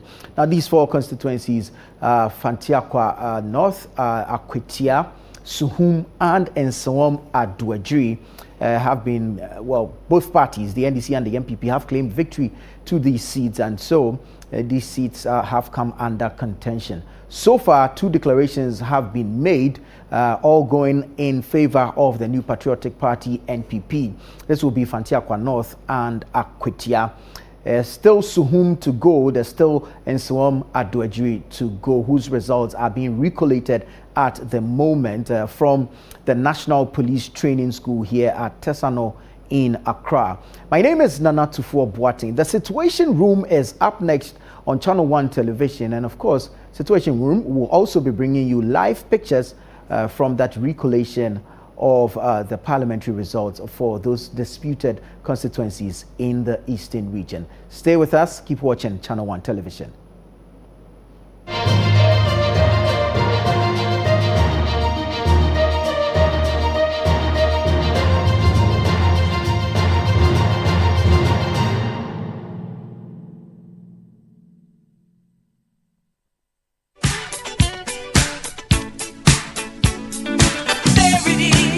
There it is. It's finally here. Old School Reunion Pub Chain on Saturday the 21st of December 2024 at the Gold Coast Restaurant, Cantonments, Accra. It's going to be an old school reunion extravaganza of live music featuring alumni bands from Achimota, Presec, Infantipim, Adisadel, St. John's, and the Christian Alumni Association Ghana's historic all-female band. The guest artist is a US-based Local Crisis, and DJ Pello is on the ones and twos on the night for the after party. Ticket prices are regular 200 Ghana cedis online or by short code *844*344# and 300 Ghana cedis at the gate, and also at the Bachuna Total or BachunaTotalOnline.com. Table packages are also available. Proceeds are to help purchase equipment for the Achimota School Science Labs. Partners City FM and Channel 1 TV. For inquiries, call 0302-799-834. Come, let's jam together. Don't miss this.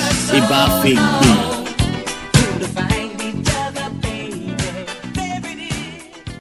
This festive season, it's time to go big and go loud, because with GoTV, Bronya City.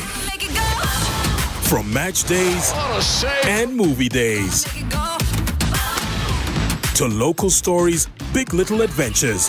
Really? It's unmatched entertainment for the whole family. Yes. GoTV brings the joy anytime, anywhere. Get your festive season sorted. Get GoTV. They are the trailblazers, the pioneers, the unsung heroines who break barriers and set new standards. Hello there, welcome to The Woman in You with me, Zoe Abubedoado. Now, this is a show that celebrates the extraordinary resilience, strength, and leadership of women everywhere. From the pioneers in enterprise, politics, and health, their stories are our stories. I was very satisfied with doing something very little. But when my mother introduced the eggs and I started, it kept me so busy that I had to be there in the morning, afternoon, and evening. I had been playing around with the different facets of it, and I realized, listen, I'm really onto something. I decided to formalize it, and I formalized it probably after, just navigating the space and doing different things and trying my hand at different things probably played around with it for like a good 5 years before I formalized it. Be inspired, be empowered, be the woman you were born to be. Join me, Zoe Abubedoado, every week on Channel 1 TV as we celebrate these women who inspire, empower, and lead by example. It's time to celebrate the woman in you. The Woman in You with Zoe airs Sundays at 6 p.m. only on Channel 1 TV.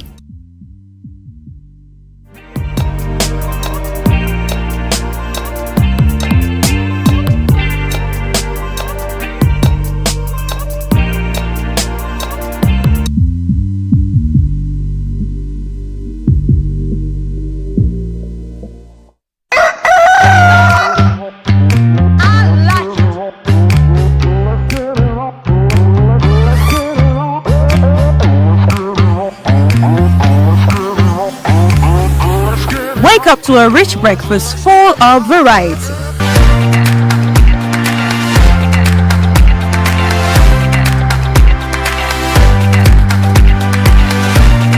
Blend your scrumptious wache with an energetic use review.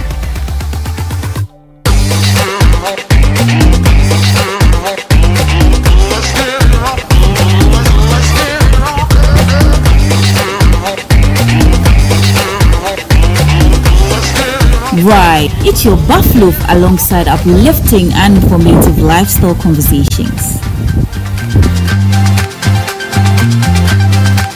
It's me, Chris Carter. Spend your mornings with me. Or you can enjoy your mornings with me, Jifa KD Akuto. And have breakfast with me, David Kwekusechi, right here on Breakfast Daily, every Monday to Friday from 7:25 a.m. to 10 a.m. on your favorite channel, Channel 1 TV.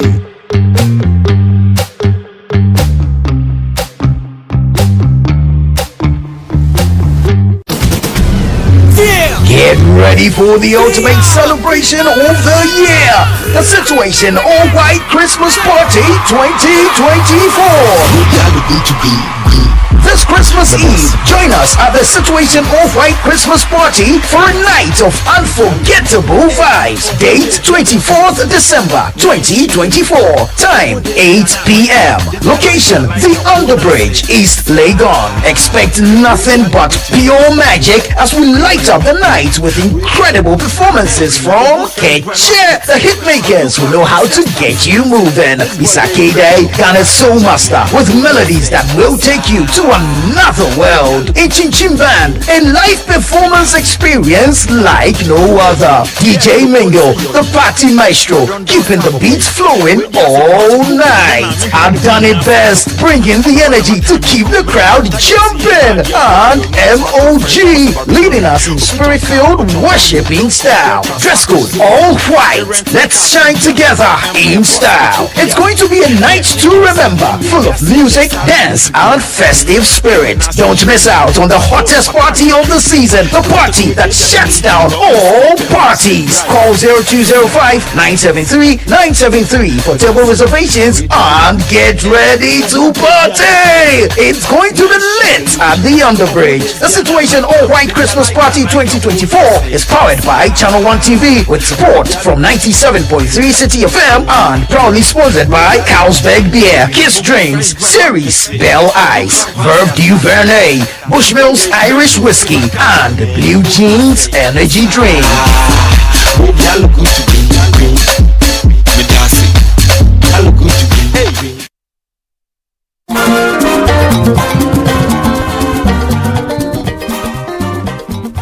National Thanksgiving Service for Ghana. Ampa. Onyameni Ghana Diniye. Amen. National President Oda Aglo International no. Any executive the Anije Eka Obibia say. National Thanksgiving Service for Ghana. Aforibo Kesiye 2024 Basso. Mimni that 21st December. Wa Blaster Square and Cry. Anopa Nonson 7 a.m. prompt. Team, come and see what the Lord has done. Psalm 66 verse 5. Mumra Meshedi Onyamiaye. Music Ministration. Award-winning SCP Kofi Sapon. Very Reverend Dr. Clara Dankwa, DJ Paloma, Aglo Kwa, and Aglo Tambourine Choirs from the regions. Mwafadye enye anything Ghana. For Vuvuzela, Tambourine, anywhere handkerchief bra. Niye mbomo and celebrate ye nyankopo. When ya wayama ye my Ghana. Be aglow for Jesus.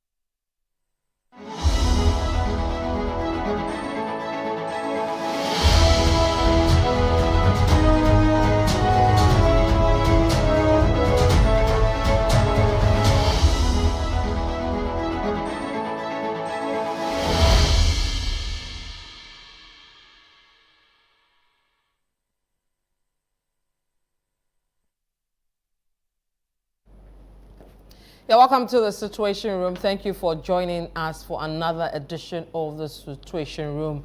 The 2024 elections are over, but there are still a number of parliamentary constituencies to be declared. The presidential winner has been declared by the Electoral Commissioner, and we all know that the next president for the next 4 years is John Mahama. On today's edition of The Situation, we're looking at all the regions or all the constituencies up north, from Savannah, Upper East, Upper West, Northeast, as well as the Northern region. Who won what and what does it look like in terms of the seats in Parliament for the next Parliament we'll see. We'll be right back. Don't go away.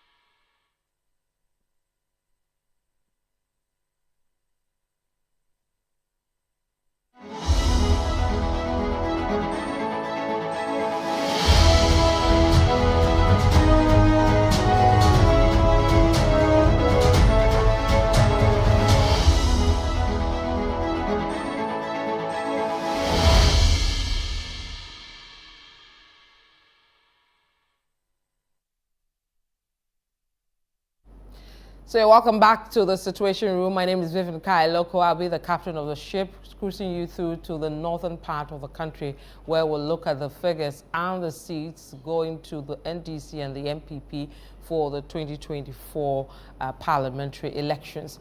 In the studio, I have the usual suspect, Samiri Afi. He will be taking us on the dashboard as we look at the flip to the green for these areas. Samiri, welcome. Hello, Vivian.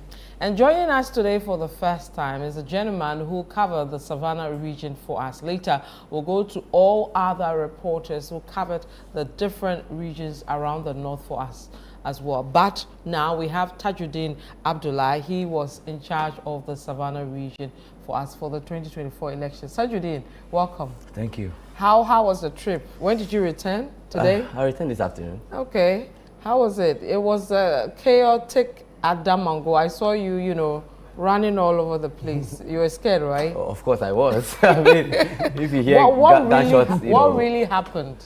Right, so... and if we can pull, Fred, if we can pull some of the videos for us, I'll be grateful. Right. I know I didn't tell you this, but... So, on the day of election, everything was calm in the morning. Yeah.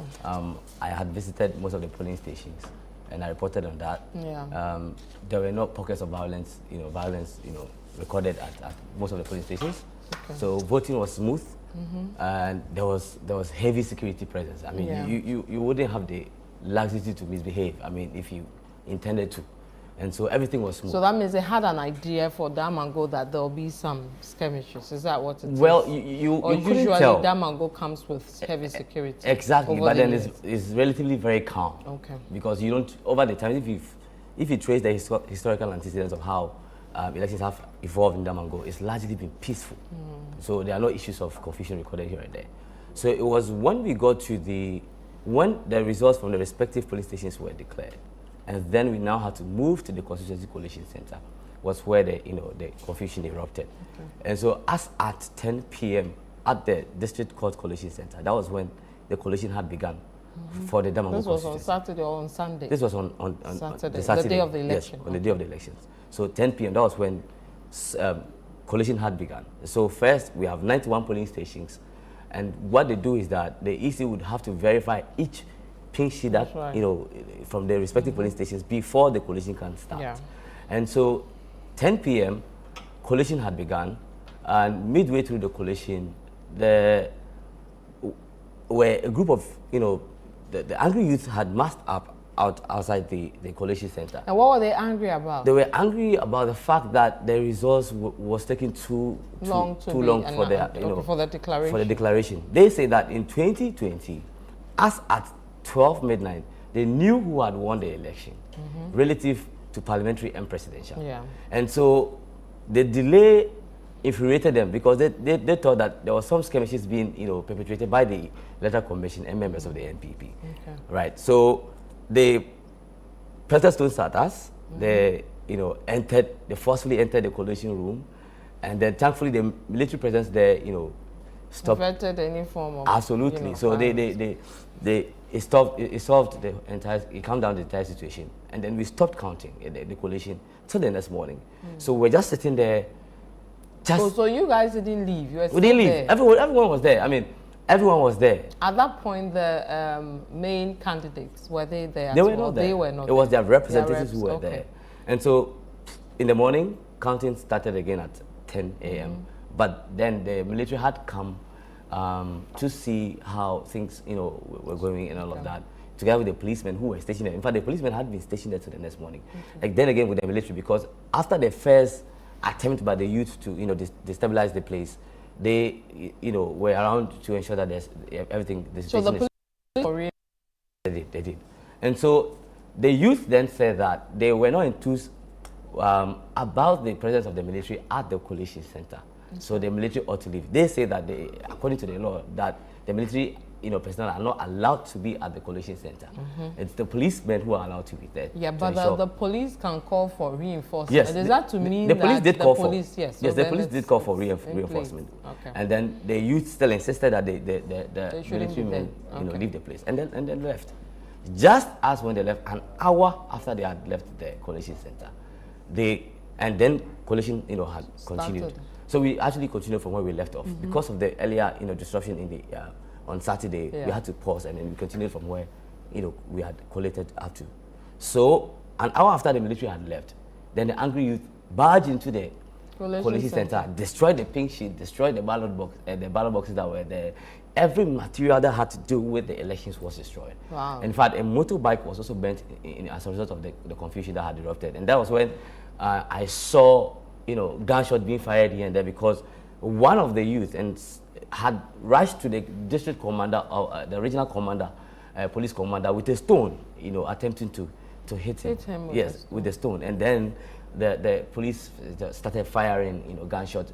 And then the military also eventually came. So we all had to run for our lives. It was very chaotic, and it was not a pleasant at that point, those are the collation centers started leaving, including the EC officials and of course. the agents of the political parties. Yes, but I mean, with how the thing started and how they barged entered into the collation center, you didn't expect it. And we all didn't see it coming. Yeah. We just saw them, moving to and fro and all of that. And all of a sudden, they rushed, and then everything was destroyed. Chairs, machines that were used for the collation were all destroyed. Yeah. And then, in fact, the municipal EC director, I mean, he in the course of he trying to escape, fell down, and then the youth, pounced on him, they beat him, and he in fact, he ran into coma. He went into coma. Yeah, so he's still in coma. He's better. No, he's recovering based on my interaction with the regional coalition EC director. Oh God. So he was rushed to the Damongo Catholic Hospital by the police vehicle, and then subsequent to that, he was transferred to the Tamale Teaching Hospital. And were these NDC supporters or NDC supporters? Okay, so you see, it was a mixture. It was a mixture. So you're unable to exactly. Exactly, they were all agitated, and so in the morning when I got to the regional coalition center, I asked how the municipal director was doing, and then the regional director told me that he had spoken to him in the morning and then he was recovering, but it wasn't a pleasant sight to behold. So at that point, the pink sheets had been destroyed, yes. the coalition center, furniture, all that, and then what happened? How did we get to the declaration? Right. So at the regional coalition center, the parties were called. The regional EC director called the parties to come so that they could, there was a RIPAC meeting, a regional inter-party advisory committee meeting that was called to, as it were, agree on what to do, and also for the EC to communicate its position to the respective parties on the way forward, because it was delaying, and then the tension was rife. People kept asking when the results will be out and all of that, and so they needed to have had a meeting to ascertain how they will go about the whole issue. So the respective representatives for the parties came. The NPP regional chairman was there, Professor Kalmonia was there, the NDC regional chairman was there together with the secretary lawyer Biaworbi, and the NPP constituency executives. They were also there. And in fact, CPP was there as well. The representative for the CPP was there. And so they signed an undertaking that they were going to collate the results, i.e. presidential and parliamentary, and that they were going to declare the winner for each of the the presidential and the parliamentary. Absolutely. Yeah. And that in an instance where a political party is unable to produce all their pink sheets, they would revert to the minister in Accra to take a decision on what to do. And that was the undertaking that was signed at the regional coalition center based on the RIPAC meeting that was held by the EC and the stakeholders. So the distraction of because in the end they did go ahead and declare. Yes. So meaning that the pink sheets for all the three parties, it was intact for them? No, the NPP had their pink sheet. Okay. Strangely, the one who was, manning the sheet for the NPP in terms of the coalition, he managed to vote. He absconded with the pink sheet. So nobody, he was no. No, he left. Because he said absconded, like he stole something. He left. He left. So he left with his pink sheet. Yes, with his pink sheet. The NDC's own was destroyed. Partly. Okay. Some of them were destroyed, and so they didn't have all. Oh, okay. They didn't have all. What about the EC? But the EC, they had. When you sign, they will give you the party your pink sheet, and then the rest of the so EC. Yes. So that's what they used to. Absolutely. what was left on the NDC, that of the MPP, and then of course the AC. Yes, so. yes, that was what was used for the So when did the declaration happen? On Sunday, right? Yes, on Sunday. So the declaration happened when coalition was done. After the right party meeting and parties had agreed that the county should continue and everything. Midway to the coalition, the NDC people left the coalition center. So it was the EC and the MPP folks that, you know. Was that a boycott? I can't tell if it was a boycott because I saw them, you know, come in as and when. And then I'll see the secretary and the chairman go out to go and judge and then come in again. But at a point, I didn't see them when they left. They never returned. And so it was just the regional EC director and the MPP folks who were doing the calculation, and the media there to, you know, ensure that there's sanity and at a point in time, I remember the general secretary of NDC issued a statement asking all their party agents to leave the various coalitions. Could that be the reason? No. This was before. It was before. It was before. Okay. It was before the directive from the regional. Okay. So let's look at the results, and we're interested in Damongo because I think that's the most controversial. In the Savannah region. In the Savannah. So will take us to the dashboard in a bit, but before you get up here, I don't want you to go and stand there for long. What in the end, and you can concentrate on parliamentary. Yes. What were the figures? Okay, so the Abu Jinapor. First of all, tell us the candidates, the main candidates. Right. So I mean, the contest was between Abu Jinapor, who is the lands minister, and Adamuta Akilu, who was okay, Galus. Galus, you know, that's how he's called, Galus, and you know they call Jinapor Masagban. What? Masagban. What does that mean? He doesn't get tired giving. Calm down. We don't understand the language, so take your time and say that we can be part of the thing. It's called what? Masagban. Masagban. Masa in Goja say I give. Like give means sa means give. Okay. And Masagban means I don't get tired giving. So I'm too generous that I give and I don't get tired. It means I always give. I always give. Oh, so Masagban. That's the I know somebody like that in this house. I think you will change his name to that. So that's his nickname in Damongo. Yes, that's Abu Jinapor's nickname. Okay. Masagban. Because I mean the people say. How do you spell that? There's MASA. GBEN. GBEN. Oh, okay. Yes, Masagban. Yes. So I mean, when you see him next time, you know what I'll do that. So Abu Jinapor, also known as Akilu. Masagban in the area, yes. And then Adamuta Akilu. Apart from the Galus, we all know him as. Is there another name? Oh no. That's it. Okay. Yeah. So these two, Go ahead. And so. I mean, at the end of coalition, when the regional... No other party, only the two parties contested. It's the CPP had, you know... A candidate. But he threw his support on the weight of the Adamuta Akilu NDC. Okay. So eventually he wasn't part of the equation at all. Okay. So it was left between the NPP and the NDC. And so at the end of polls, when the coalition was done, Abu Jinapor of the NPP had 16,222 votes. 16,222. And Adamuta Akilu of the NDC had 14,425. 14,425. Okay. But Vivian, it is also instructive to note that this declaration eventually did not go down well with Adamuta Akilu. Of course. He says that he did not sanction the NPP, the NDC secretary and chairman to represent him and to even sign an undertaking on his behalf. Okay. Because they are not his party agent and they shouldn't have signed the undertaking during the RIPAC meeting. And so he held a press conference saying that he disagrees with the declaration of the EC. In fact, he's established a 5-member committee to go and meet the regional EC director to discuss the issue, because he said that he never sanctioned the party chairman and party secretary to go and sign the sheet on his behalf. And so that has been the new development over there. I understand this afternoon he'll be having a press conference, and so I'm sure we can pick it if I mean when they are ready. But this result, yes. I mean, you are from the area, you study and you get involved in the politics as well. Is this something you're expecting? Yes, it's something I expected, but I didn't expect it to, create this, confusion.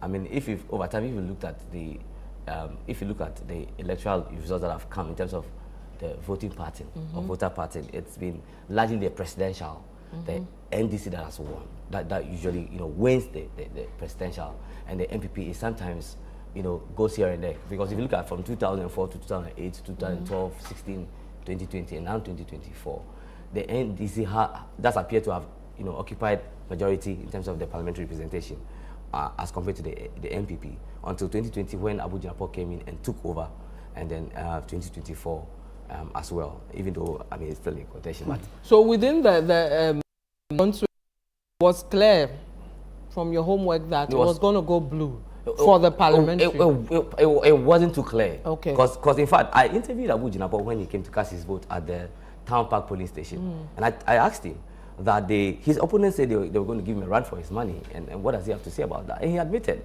that indeed the NDC gave me a run for his money. And he cited an example of the regional executive domiciled in Damongo, and then even President John Mahama coming to Damongo to President-elect, coming to Damongo to campaign for Adam Mutawakilu, and eventually even commissioning a palace that he built for the current Yagbonwura. And so all of these events were tailored towards getting votes for Adam Mutawakilu and trying to get the seat out from Jinapor. So Jinapor acknowledged the fact that it wasn't an easy run. He acknowledged that. He suffered some bit of agitation mid-year all the way to the end with the royal. Yes. What was the issue? Right. So I mean, the issue was that they say that he was meddling too much in chieftaincy affairs. Okay. Don't forget that Jinapor himself, he's a prince. He's a prince, Yeah. and his father used to be the Savannah Regional House of Chief, vice president, until the new Yagbonwura came in, and then there were some changes here and there. And so he's been a very traditional boy. He's a traditional guy, prince, always with his father and all of that. And so they say that he meddles too much in the chieftaincy affairs, i.e. tries to dictate, certain decisions that ought to be allowed to the chiefs to, take and all of that. And in fact, it was heightened when the president, went to Damongo media to see the overlord of the Goja Kingdom, Yagbonwura, Joe Sole, where it's alleged that he was asked, Yagbonwura was asked to, get up and then greet the president. And then there were rumors that Jinapor was the one who, the president had sent to go and inform the Yagbonwura to get up so that he could come and greet him. And that infuriated the people. They say that you, a son of the land, you know how the tradition is over there, and you ought not to have allowed yourself to be, pushed to, do something that is against the tradition. But the chief didn't get up. He didn't. I mean, he did. He didn't, right? He didn't. So he told the president that he wasn't going to get up. I mean, if you watch the video, he shook his head and said no.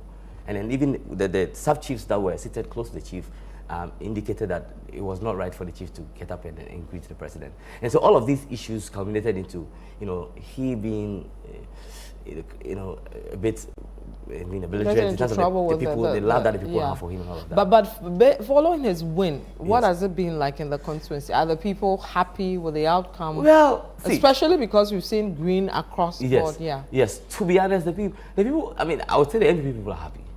Obviously, the MPP people are disgruntled because they thought that it should have gone their way, right? But generally, I think that the wind of change was blowing so hard and so heavy because across board, if you look at the constituencies in Savannah region, I mean, they were all calling for change. And so it was that tough and tight.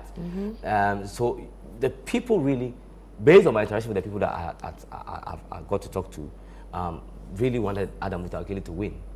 Because, I mean, generally, if you look at the history again, sometimes when the people get used to you too much, they get tired of you and they want a new face and all of that. Because Adam had been MP for, how many terms did he? 3? Who? Adam Mutawakilu. Two. So he lost to Jinapor. In 2020. And then, so they, I mean, they was just. And he remains a very popular person in Damongo. Very influential. He was a former DC in fact, for the area. So he's a your typical local boy. And the belief is that in 2020, Abu Jinapor came in with his influence as a deputy chief of staff. And the resources were available for him. So he more or less used money in quotes to unseat gallows. And it was one of the seats a lot of people predicted was one of the artificial seats for the MPP because of the influence of Jinapor then coming as a deputy chief of staff. And so going into this particular election, there was pressure on Abu to either maintain the seat for the MPP and dispel the rumor that it was an artificial seat and he won that seat through resources.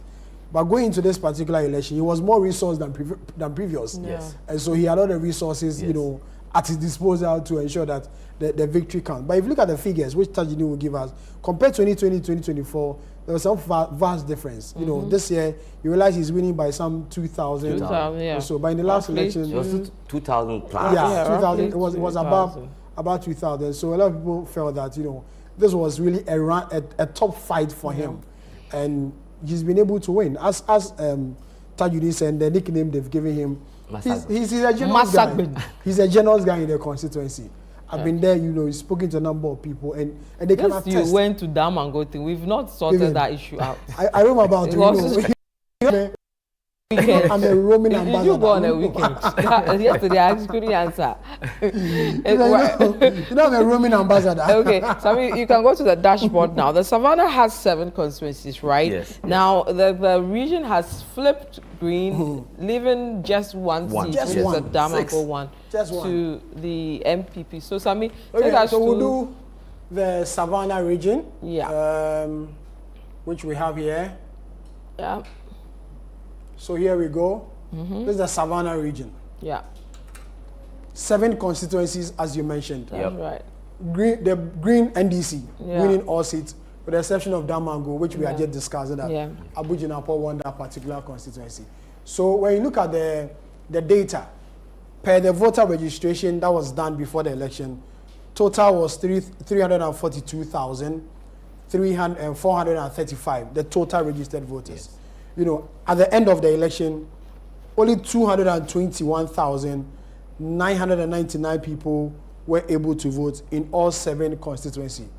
When you look at the chart here, you realize that the NDC won majority of the seats, which is presented here, and the MPP winning only one, which is the Damongo constituency. But Vivian, if you look at the previous election, which is 2020, MPP managed 3 seats. That was Damongo, I think Salaga South and Daboya. Yes. And then the NDC winning 4 seats, which was Yape Kushegu. Yape Kosogo. Yes. Bole, Salaga South. Salaga North and then South. Okay, sure. But then you realize that in this year's election, NDC managed to take the ones MPP won in 2020 from them, with the exception of the Damongo constituency. Yeah. Which we are discussing a while ago. So you realize that the NDC in this year's election really dominated. In 2020, they dominated by winning majority of the state. But this time around, they have stamped their authority in the region by winning the entire Savannah region, just leaving the Damongo, which is the capital of the Savannah region, one of the newly created, you know, regions by the president in 2018, 2019. So this is how the chart looks like. The NDC has dominated in this year's election in the Savannah region, the MPP only surviving the Damongo constituency. And people are saying that if care is not taken, and looking at the gap between Abu-Jinapo and Gallows, 2028, NDC may take over, which they have held on all this while. So this is how the data looks like in the Damongo, in the Savannah region, Vivian. So Savannah is flipping almost all. Because you realize, you know, NDC 2, net gain 2, MPP loss gain, net loss, which is 2. Right. Now, the region itself, you know, it also has a... You remember Hansen, when he came back from the Ashanti region, he told me that some of the issues that we're discussing in Accra and the Ashanti region was very different. The lead up to the elections, what were the issues in the region? Right. So, I mean, if you come to the Damongo constituency, you know, one of the leading issues and leading problems that they had, you know, with the government has to do with the Damongo water project. Damongo water project. I mean, this is a project that... But I thought they said, what's his name? Jinapo had gotten...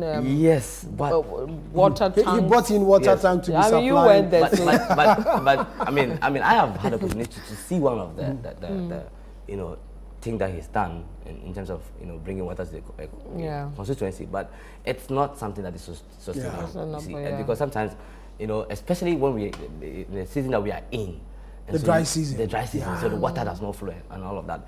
They say that they want a permanent solution that has to do with addressing the Damongo water, you know. What is the challenge? So the challenge is that the dam that used to serve us, which is the Inaam dam that was built by the former President Mahama's father, and this was in the late 90s, 80s, 90s, thereabout. It's the dam that used to serve us, the community water.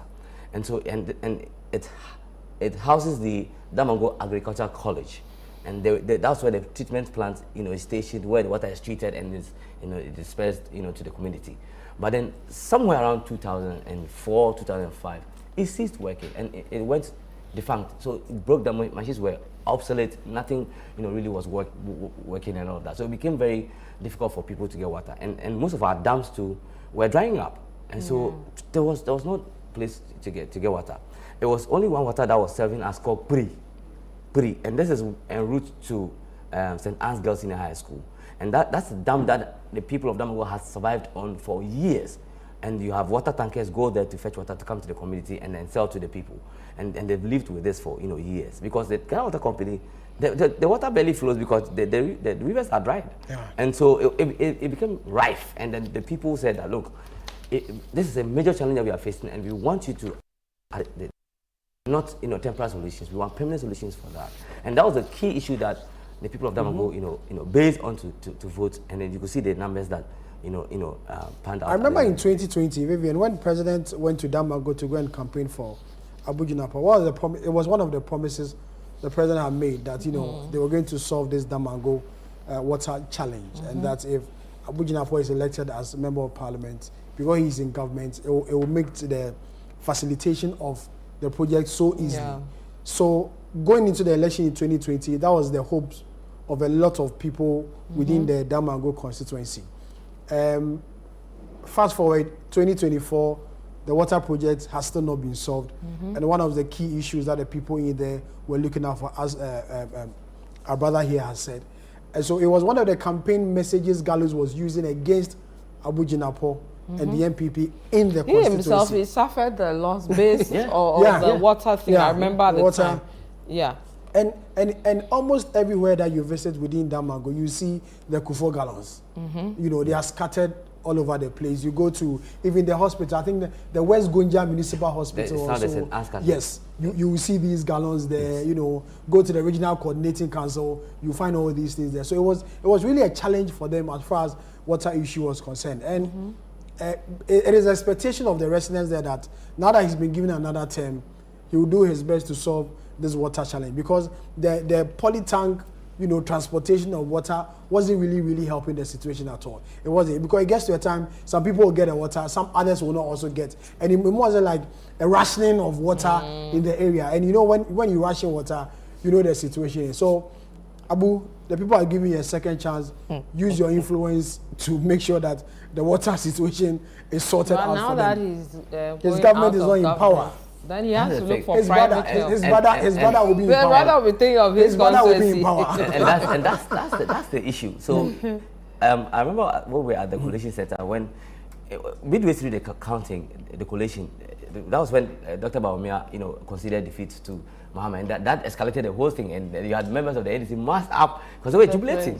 And they said that, listen, we now have the presidency, and so if you want to insist on being a member of parliament, or if you are declared a member of parliament, at the end of the day, you cannot go to parliament on the ticket of the MPP, and then it's an NDC government in power, and so development will be stalled in a way. But I mean, I think that we should, as a people, we should look beyond these things and then have the people's interests at heart, and then ensure that we do what they want. Okay, Tajudeen, stay with us for a few minutes. We'll come to you, but I want to go to Mohammed M. Alabira. He was our man in charge of the Northeast area, and he'll give us some details as well over that place.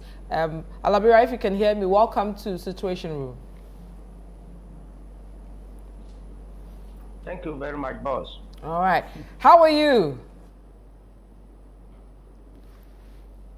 Alhamdulillah, I am doing well. I can see that. So a very interesting contest in some of the constituencies that you covered, right? How did it go for you? Which ones were your surprises for the area?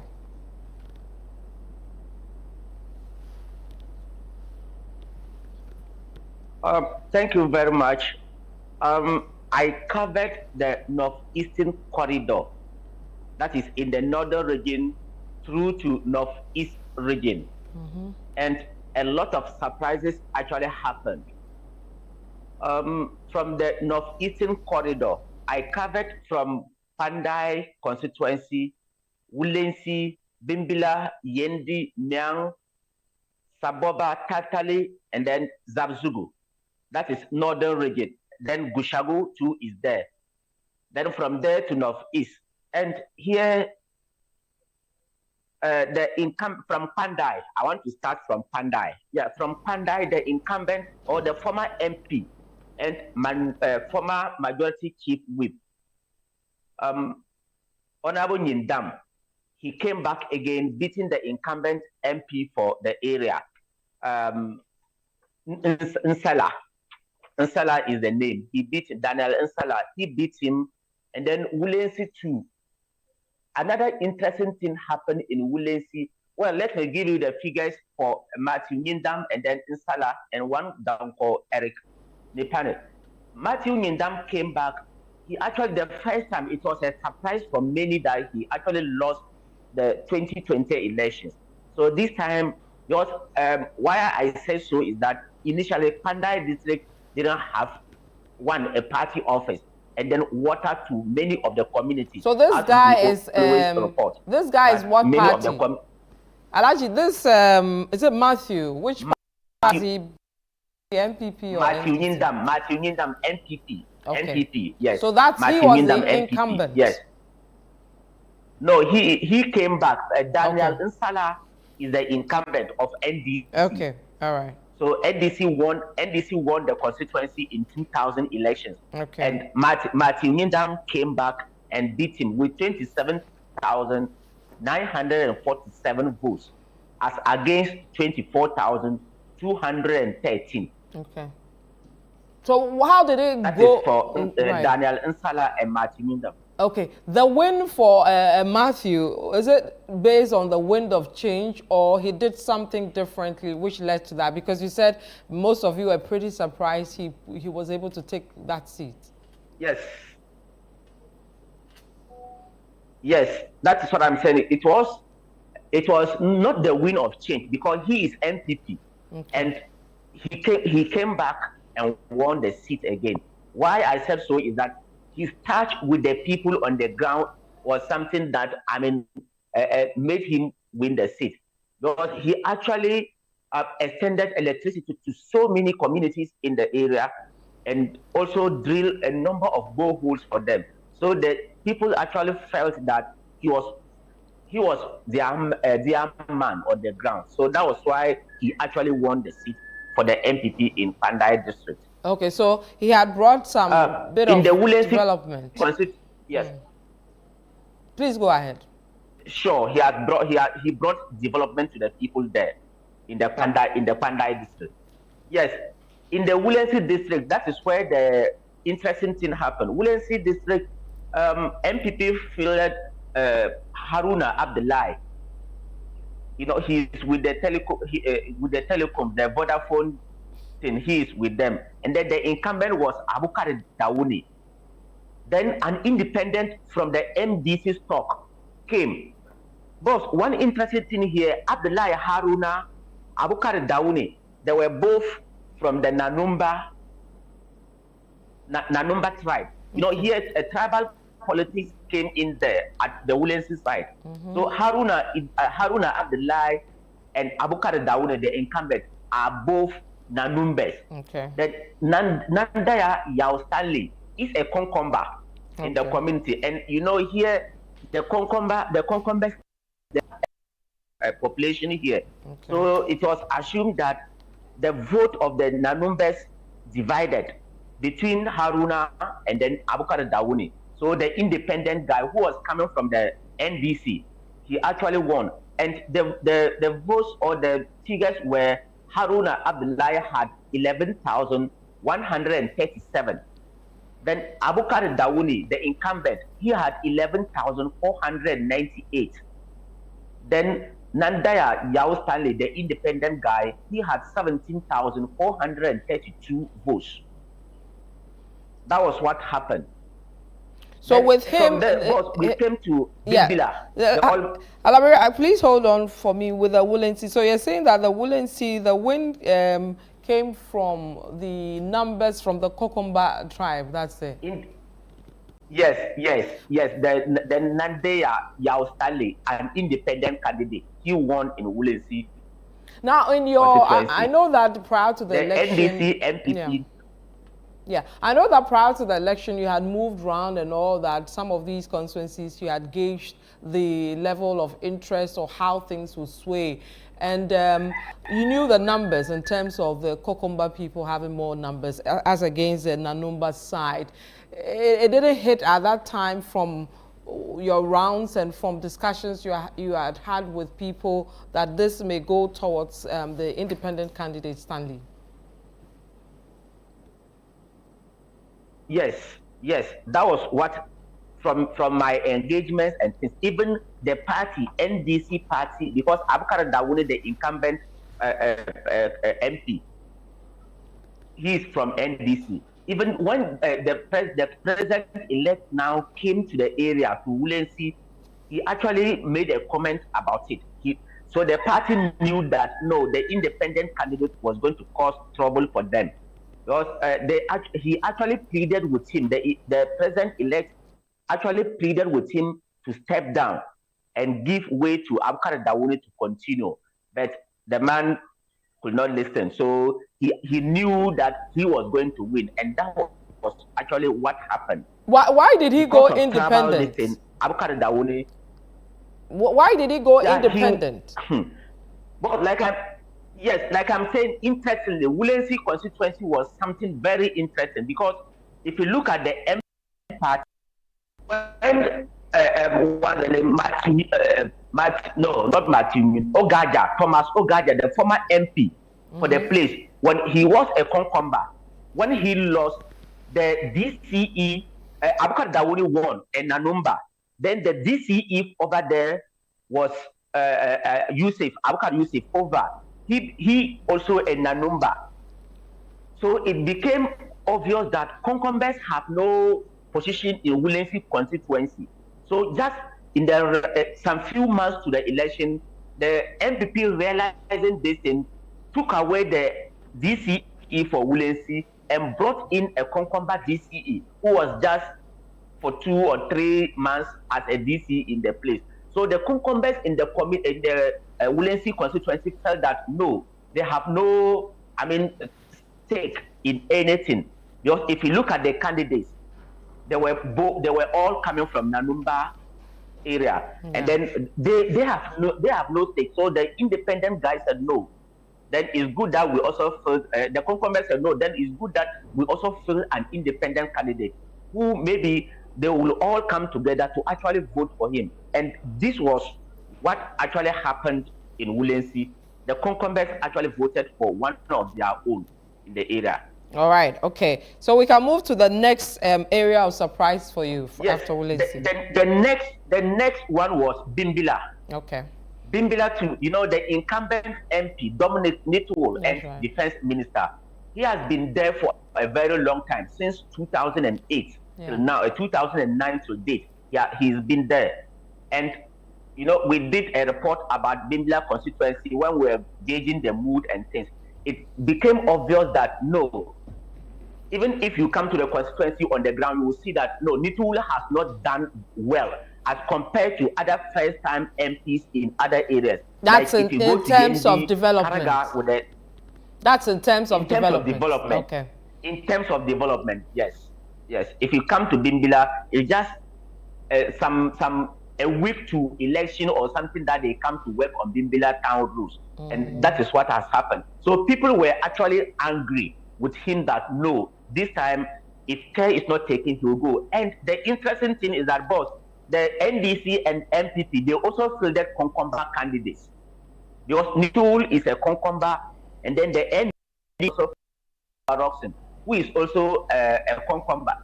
So the vote difference or they tried to tell the election was going to come from Bimbila town. And already Bimbila town were annoyed or they were aggrieved with Nituol. So actually in Bimbila town, they actually voted for Dr. Mambua Roxen.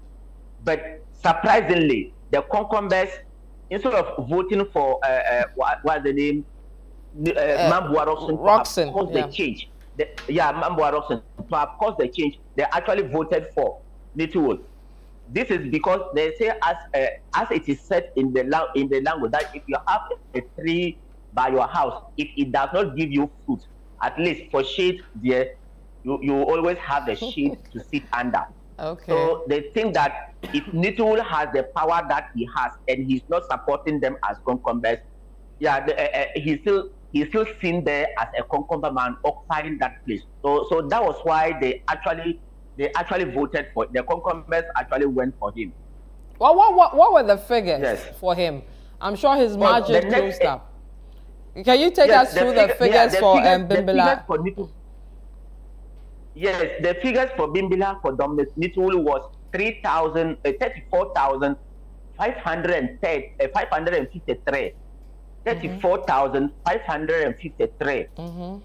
Against Mamboa Roxon, 29,240. Okay, that's a close one, isn't it? Yes, but still on the tribal, PPP, that is the Progressive People's Party. They also fielded a Nanumba candidate by name Ataswale. Maybe with this, they thought if the concumbers votes were divided between Nituul and Mamboa Roxon, Ataswale being a Nanumba, maybe the Nanumbers would have gone for him. So Ataswale, he got 2,381. Then an independent candidate, Bamampong Kamil, he had only 7,050. He was coming from what stock? Yes. The NDC or the MPP stock? The independent candidate? Or he was from this thing wasn't clear to me. Okay. Okay, so in the end, Dominic Nituul, current defense Dominic minister, Nituul won by 34,553 votes. All right. Okay, so let's move to your next. From Bimbilla, we go to Yendi. Yeah, I'm sure Yendi is your favorite place, isn't it? that is my favorite place. Yes. That's right. Please carry on. Yes, Yendi, the incumbent Farouk Aliu Mahama, as he was popularly called, Talk and Do. Talk and what? Talk and Do. Okay. That was the name they were calling him. Talk and Do. Yes, but he actually failed this time. He had 30,441 against NDC Abdel Fattah Jofa, the young lawyer. He had 30,770. Then an independent Hussein Abdul Karim Labani, he had 4,325. Yendi, two interesting things happened there. You know, the president in 2019 took the overlord to the Damongo State football field. That he was going to, he took him there, cut a short for the Yendi water project. And 4 years down the line, nothing has happened in Yendi. The people of Yendi still struggle for water. Wow. So the people of Yendi, every day, that was their cry, asking that, no, Yendi water project is something that they needed. But no, till we voted, nothing of that sort happened. So it was one of the factors that caused the defeat of NPP Farouk in the constituency there. Aside the national issue which has to do with water, personally, Farouk himself had troubles with almost all the party executives in the constituency. Well, what kind of troubles? Yes, yes. One, within the party, the party was not united behind the Farouk. You know, when they went for the contest, it wasn't clear. The primary, sorry, it wasn't clear. He and Abibat Ashani, it was not clear that he actually won because the votes were never counted. So later, it was the party that decided for Farouk, and that actually made people in Yendi to be so annoyed. So it was obvious that the people of the supporters of Abibat Ashani was not in support for him. Again, the independent candidate, Hussein Abdelkarim Jofa, actually what made him to come out from to come for the the independent candidature was that it was the disagreement between him and Farouk. He was the assemblyman for the area. He lived in the same area with Farouk. So, and he was a former presiding member for Yendi municipal listen. So when he was going for the next election as the assemblyman, Farouk actually sponsored someone to contest him for the assemblyman position. Okay. Luckily, this man won the assemblyman position. And when they came to, till we speak now, Yende has no presiding member for the municipality. Wow. When they went to the assembly, Farouk again allegedly sponsored someone to contest this guy for the presiding membership position. They went twice, they both could not get the votes, so they stepped down. So this guy became annoyed, saying that no, if this is what Farouk is doing to him, because in the last election, there were his supporters. This guy was a supporter of Farouk in the last election. So he said, no, if this is the case this time, then if the party could make you stand against Abubakar, then I am also coming as independent. And he actually came as independent. In the end, from the MPP stock, he's coming from the MPP stock. So in the end, he had 4,325 votes. So if these votes were to be added to Farouk, definitely Farouk would have won. But and also, if you add, I'm sure Abibate's votes as well from her supporters, it would have been good for Farouk as well. For Farouk, yes, yes. So from there, Myang is another place. You know, previously Myang is an NDC seat. Yeah.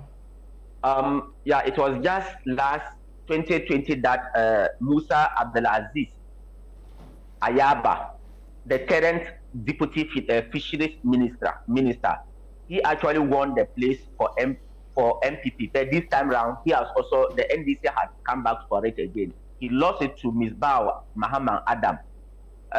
Musa Abdelaziz had 8,066.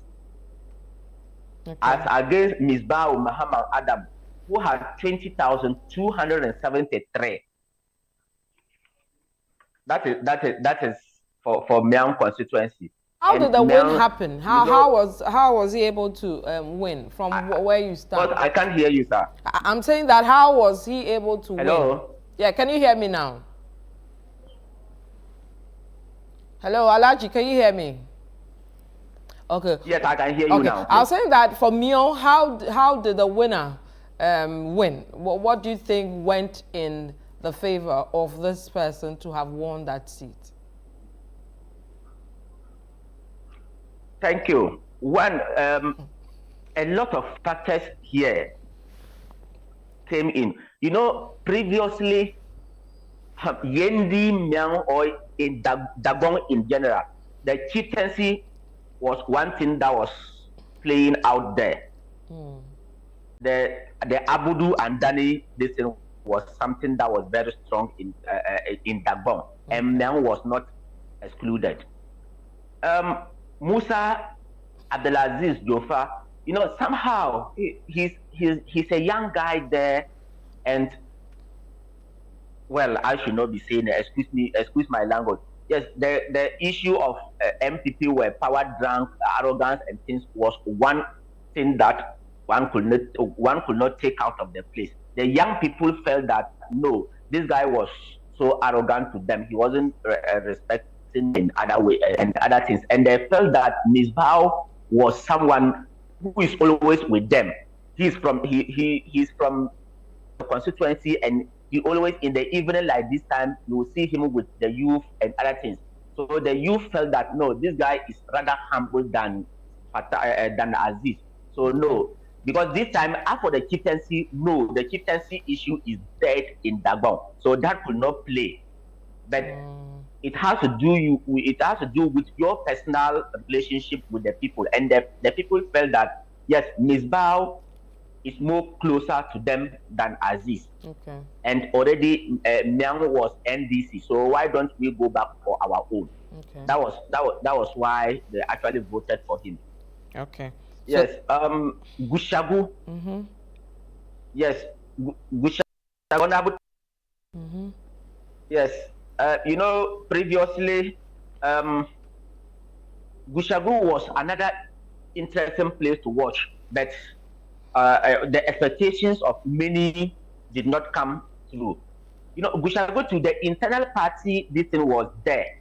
Because within NPP, they were not united in Gushagu. So Mahaman Yusuf Malmale, the NDC candidate, thought that he could, leverage on that to take the seat. But unfortunately, Honorable Tampuli still maintained his seat. He won by 30,490 votes, as against 29,000. The range was very close. 29,225 votes. So 30,000. Yeah, that was the margin there. Okay. And boss, another interesting place, Zabzugu. Okay. Where the current deputy chief of staff, Fawaz Aliyu, went against he went on the ticket of MPP against the former MP Umar Alasan Abako. The campaign message for Abako was just that Fawaz was not from the constituency. Where is Fawaz from? That he was not. Well, Fawaz says he is from one of the communities in the Zabzugu constituency called Warbagu. But from all things, when they traced everything, people actually said he was never from that place. It was just that maybe he wanted to use the power that he has to come and take the seat from them. Okay. So their main message was that where is he from? Okay, today we are learning a lot. Where is he from? Okay. All right. Yeah, where is he from? They think that no, Fawaz was not from Zabzugu, so they could not have thrown away their seat.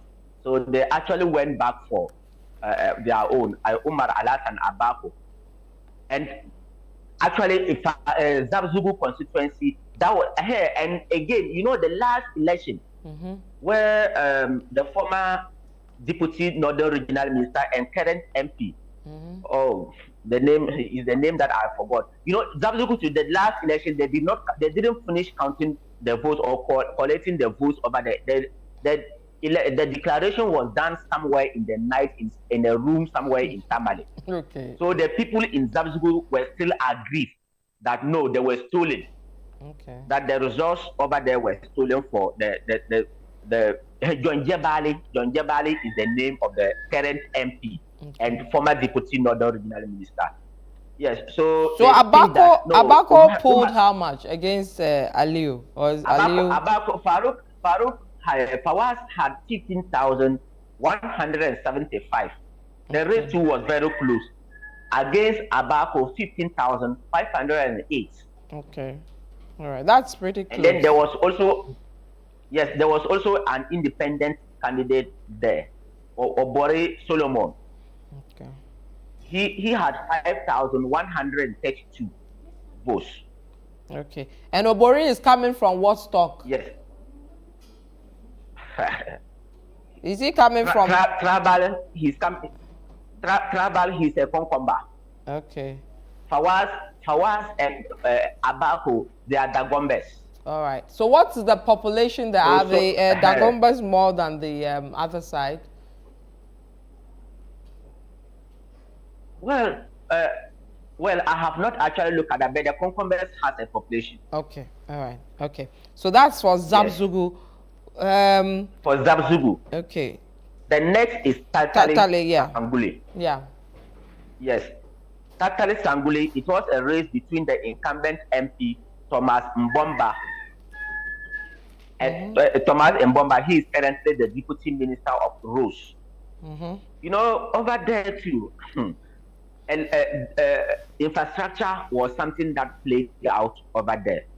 And, you know, just a week or 2 weeks to the election, we did a report at Njobilbo community. about their school infrastructure there, where it was a rip off some years back, and the MP promised to do something. Till date, it hasn't been done.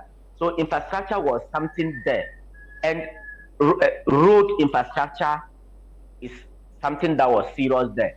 And they measured the MP, the current MP's own attitude. Because from Zabzugu, you can get a road to his community, Nahile. The current MP is coming from a community called Nahile. Okay. Then from Tatali town is up to the place you get. So because he being the deputy minister of road, has actually made the two roads, that is from Zabzugu to Nahile and from Nahile to Tatali, very much trouble. Okay. Very, very to his community, because I think for his own benefit, the roads there are very good. Okay. But from Nahile to Njobelibo community,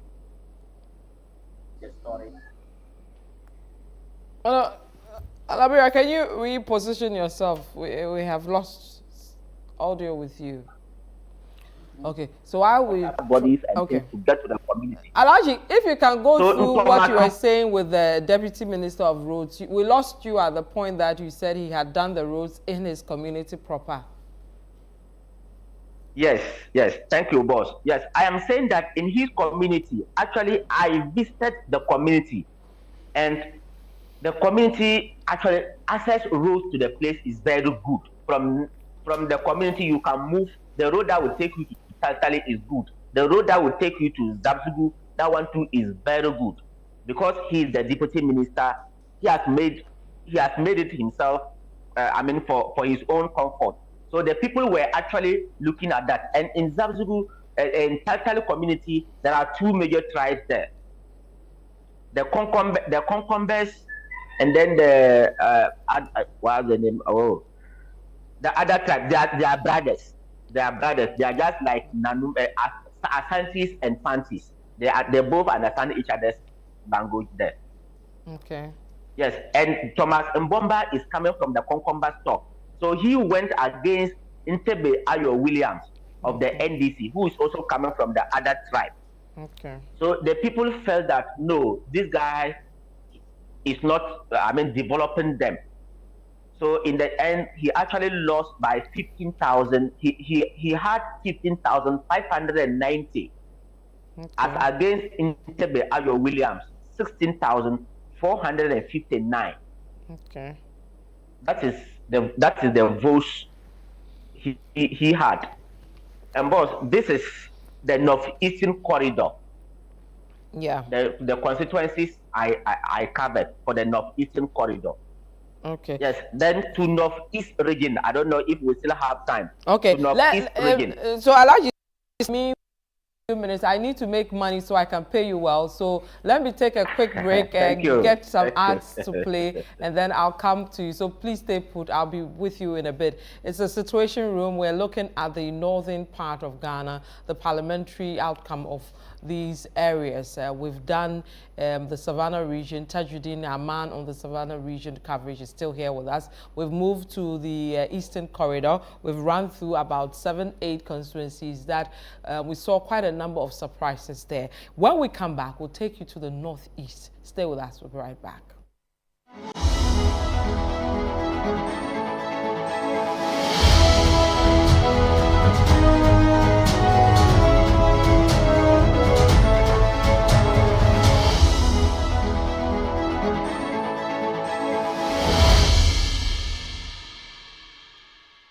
Excellent. Be that business owner that stands out and is very productive. You're so confident. How do you do it? It starts with Built. Where does your confidence come from? Paperwork made simple. Built takes all the hassle away. Yeah, don't be like her. Built is your all-in-one simplified finance platform. It's your home for invoices, payments, your payroll, and so much more. Oh, wow. Grow your business today. Sign up now at built.africa. Download the Built app now.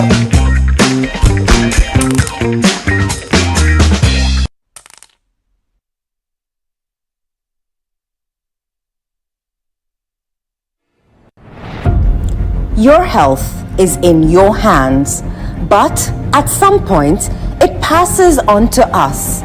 At Mintuba Hospital and Coloproctology Center, we believe that quality healthcare isn't a privilege, it's a right. Equipped with cutting-edge technology, we are fully prepared to effectively deal with all colorectal and proctological conditions. Our team of highly skilled doctors, surgeons, and nurses are renowned for their expertise in minimally invasive and painless laser, ligature, and longoproctological surgery. We are committed to providing a wide range of services to meet the diverse needs of our patients. Mintuba Hospital, your health is our priority. Visit Mintuba Hospital today or call us at 0244 581 541 or 0271 054 204. Mintuba Hospital, in to serve a peculiar health need. Meet Kevin, your go-to buddy for epic movie marathons. What do you mean? Trust me. I'm not inside. Kevin, how come you're always this pumped during movie night? Because I upgraded to Go TV Super Plus. Nice. Well, be like Kevin. Upgrade and enjoy more for less. Decide whether you're going to step up or not. Go TV Super Plus, now at a reduced price. Look at me. Level up your entertainment and savings. Go TV. Love it.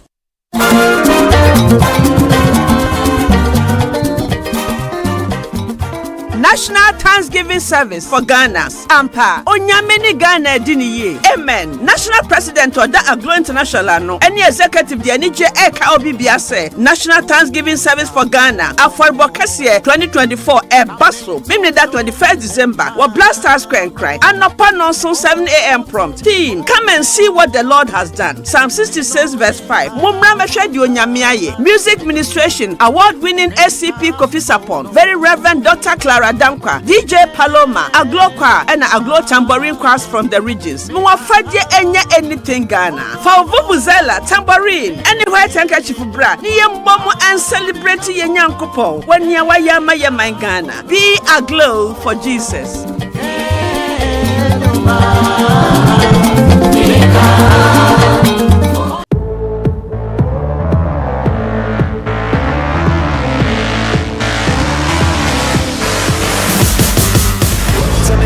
Is this thing on now? I've been working long like a marathon now. Tying up words, making them a bomb now. Tell me, we too lonely alone now. I got a message when they put it in a song now. I'll see you later, all the haters got it wrong now. We're touching the lightning, we're coming alive, yeah. We're feeling inside, yeah. We got the power.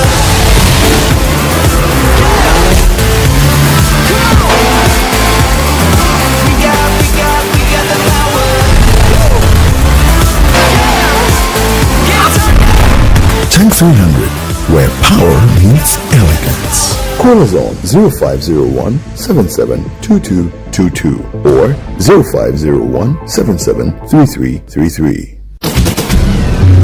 Get ready for the ultimate celebration of the year, the Situation All White Christmas Party 2024. This Christmas Eve, join us at the Situation All White Christmas Party for a night of unforgettable vibes. Date 24th December 2024. Time 8 p.m. Location The Underbridge, East Legon. Expect nothing but pure magic as we light up the night with incredible performances from Keche, the hitmakers who know how to get you moving. Misakede, Ghana's Soul Master, with melodies that will take you to another world. A Chin Band, a live performance experience like no other. DJ Mingo, the party maestro, keeping the beats flowing all night. I've done it best, bringing the energy to keep the crowd jumping. And MOG, leading us in spirit-filled worshiping style. Dress code all white. Let's shine together in style. It's going to be a night to remember, full of music, dance, and festive spirit. Don't miss out on the hottest party of the season, the party that shuts down all parties. Call 0205-973-973 for table reservations and get ready to party. It's going to be lit at the Underbridge. The Situation All White Christmas Party 2024 is powered by Channel 1 TV with support from 97.3 City FM and proudly sponsored by Carlsberg Beer, Kiss Drinks, Series, Bell Ice, Verve Duvernay, Bushmills Irish Whiskey, and Blue Jeans Energy Drink.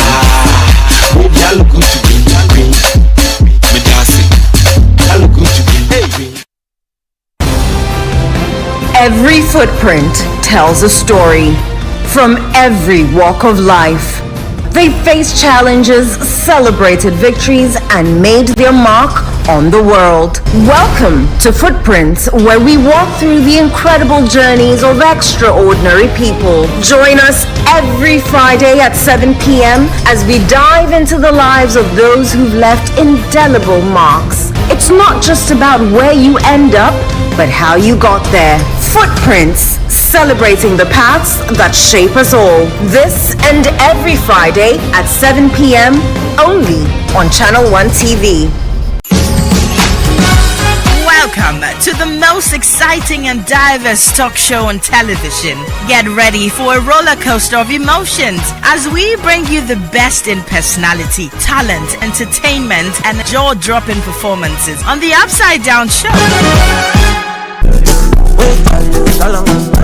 The whole country, we have only one orchestra pit, which is the one at the National Theatre. If I hadn't probably gone into journalism, I would be acting by now. Our stage is a platform for the extraordinary, and we guarantee that you will be entertained from start to finish. Make a date with our charismatic and witty host, Frema Dunyame and Nanatufuo Boating, as they keep the energy high and the conversation flowing with their infectious personalities, bringing out the best in our guests and creating a dynamic atmosphere that keeps you hooked. So tune in into the Upside Down Show every Sunday at 7 p.m. on Channel 1 TV for an unforgettable experience. The Upside Down Show is proudly sponsored by Sky Water.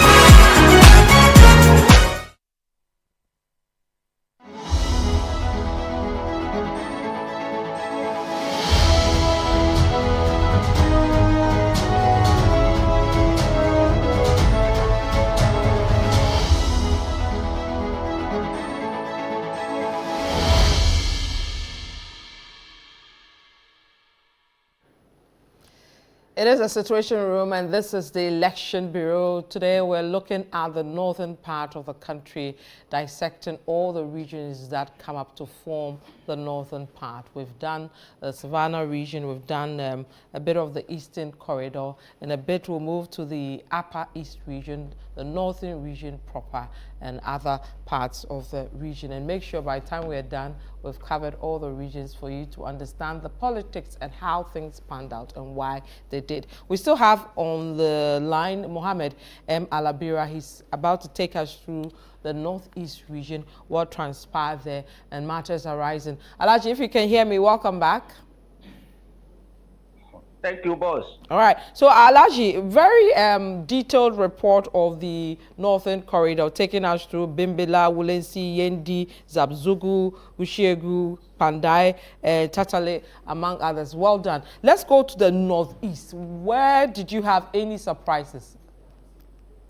Yes, boss, thank you very much. Yeah, again, I wanted to say something about the Eastern Corridor. You know, sure. MPP in the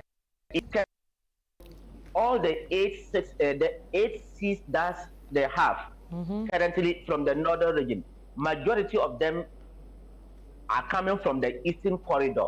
Okay. And this time around, they have about 6 coming from the Eastern Corridor. That is Bimbila, Yendi, Zabzugu, Miang, Tatali, and Gushagu. That is, they currently occupied, but this time they have lost 4 and has only 2. That is Bimbila and Gushagu on the Eastern Corridor. So that is what I forgot and I couldn't add. Sure, thank you for that. To Northeast region. But over there, an interesting thing happened over there.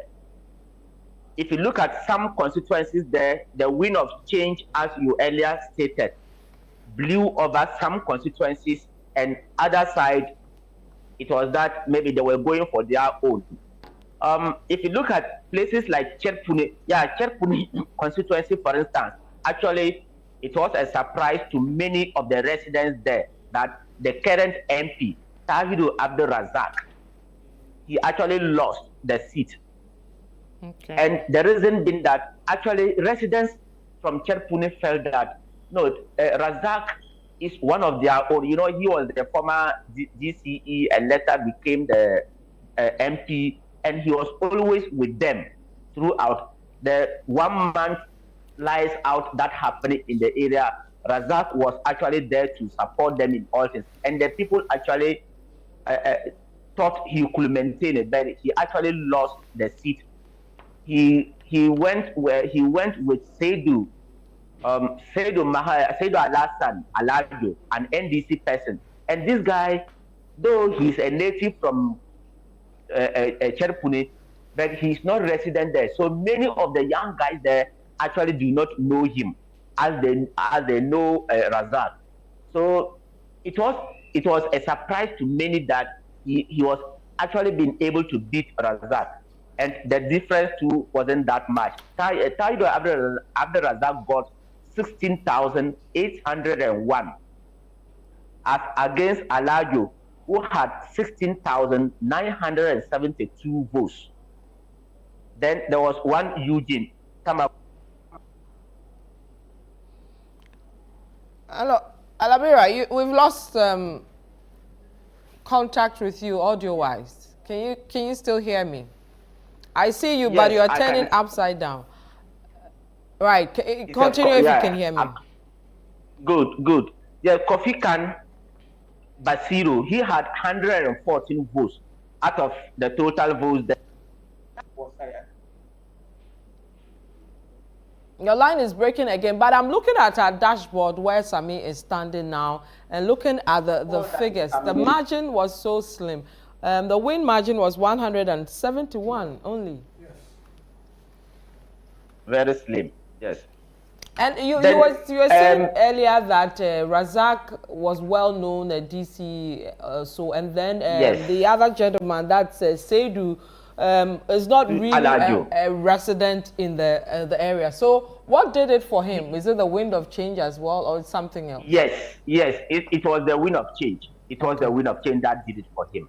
Right. You know, Cherpuni, the interesting thing I was saying is that if you look at things, Northeast is divided. We have the Mampusi dominated constituencies, and then the other tribes, they are also for the other constituencies, and Cherpuni is one. You know, Cherpuni is Anufo, that is the Chekosis, and then Konkombes, they occupy Cherpuni. Then we also have Yonyo constituency, and then Bunkpurgu constituency. These constituencies, there are no Mampusis there. Okay. And Bawumia, a Mampusi man, coming from that region, actually,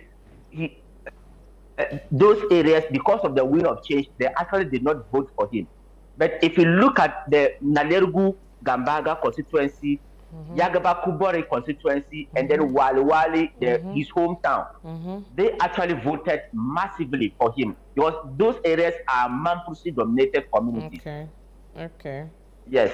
Okay. Yeah. So if you look at Bunkpurgu, Solomon Bua, who is the current MP for the area, he actually gathered 17,554. Okay.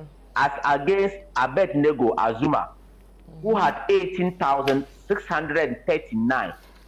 That is for Bunkpurgu constituency. You come to Nalergu Gambaga constituency. Mumune Nurdin, he had 34,173 for MPP, as against Isufu Seidu, 29,940 for NDC. And so you see the gap, almost about 5,000 or 4,000 there. Then Seidu Tia Karim, he had 318 votes for Nalergu Gambaga constituency. Okay. Then Yonyo constituency, we have Liwal Oscar of MPP.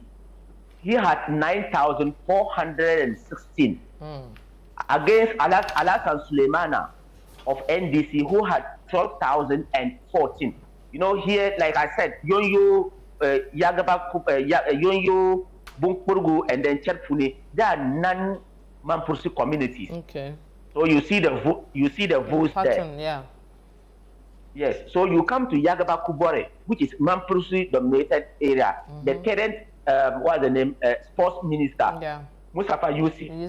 Mustafa Yusuf, his constituency, he had 18,914 against his contender Sibiri Hamidu, who had 11,385.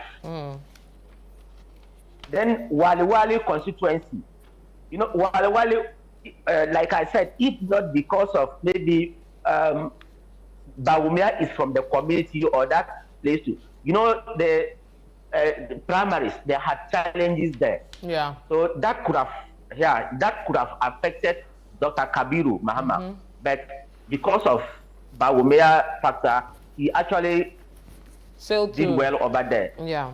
Yeah, so Dr. Kabiru had 36,700 as against Abdallah Abubakar, who had 31,401. Okay.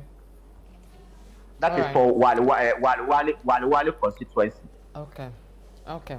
Yes. Okay. And but I think that is the six constituencies. Yes. Wow. Wow. Very interesting developments in the Eastern Corridor as well as the Northeast region. Thank you so much, Alhaji Mohammed M. Alabira, for that extensive analysis on your area of coverage, and great job over the elections as well. We'll speak to you again later. Thank you.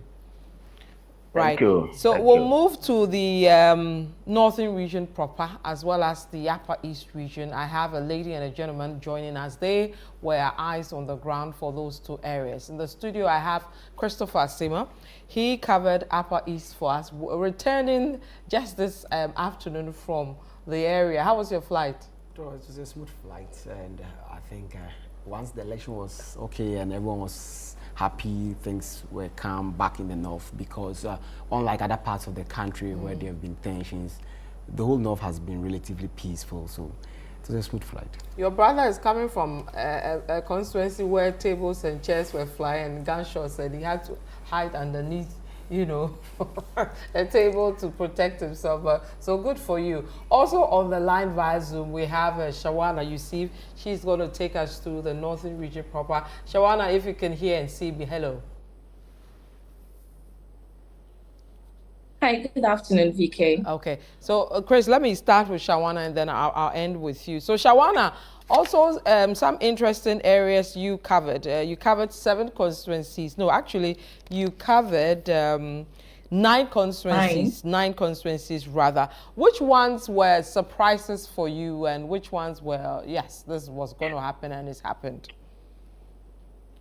So generally, we all know that Northern region actually belongs to the NDC. It's their World Bank, as a lot of people would say. But for me, the surprising one for me was Savulgu constituency. Okay. It's quite difficult to have a lady being chosen as a member of parliament. We've had women trying their best so many times, especially if you go to Sanarago. Felicia has been standing there for so many years, and she doesn't make any gains till now. But if you go to Savulgu, we had a staffer from the office of the president who came to stand there. That's Hajia Fataya Abdul Aziz. And surprising enough, the people voted for her. So for me as a woman and someone interested in happenings of women, I think that has been a very interesting seat for me, Savulgu constituency especially. I can see you are very excited about it. There's sounds of laughter in your voice. But hey, we love the woman to excel.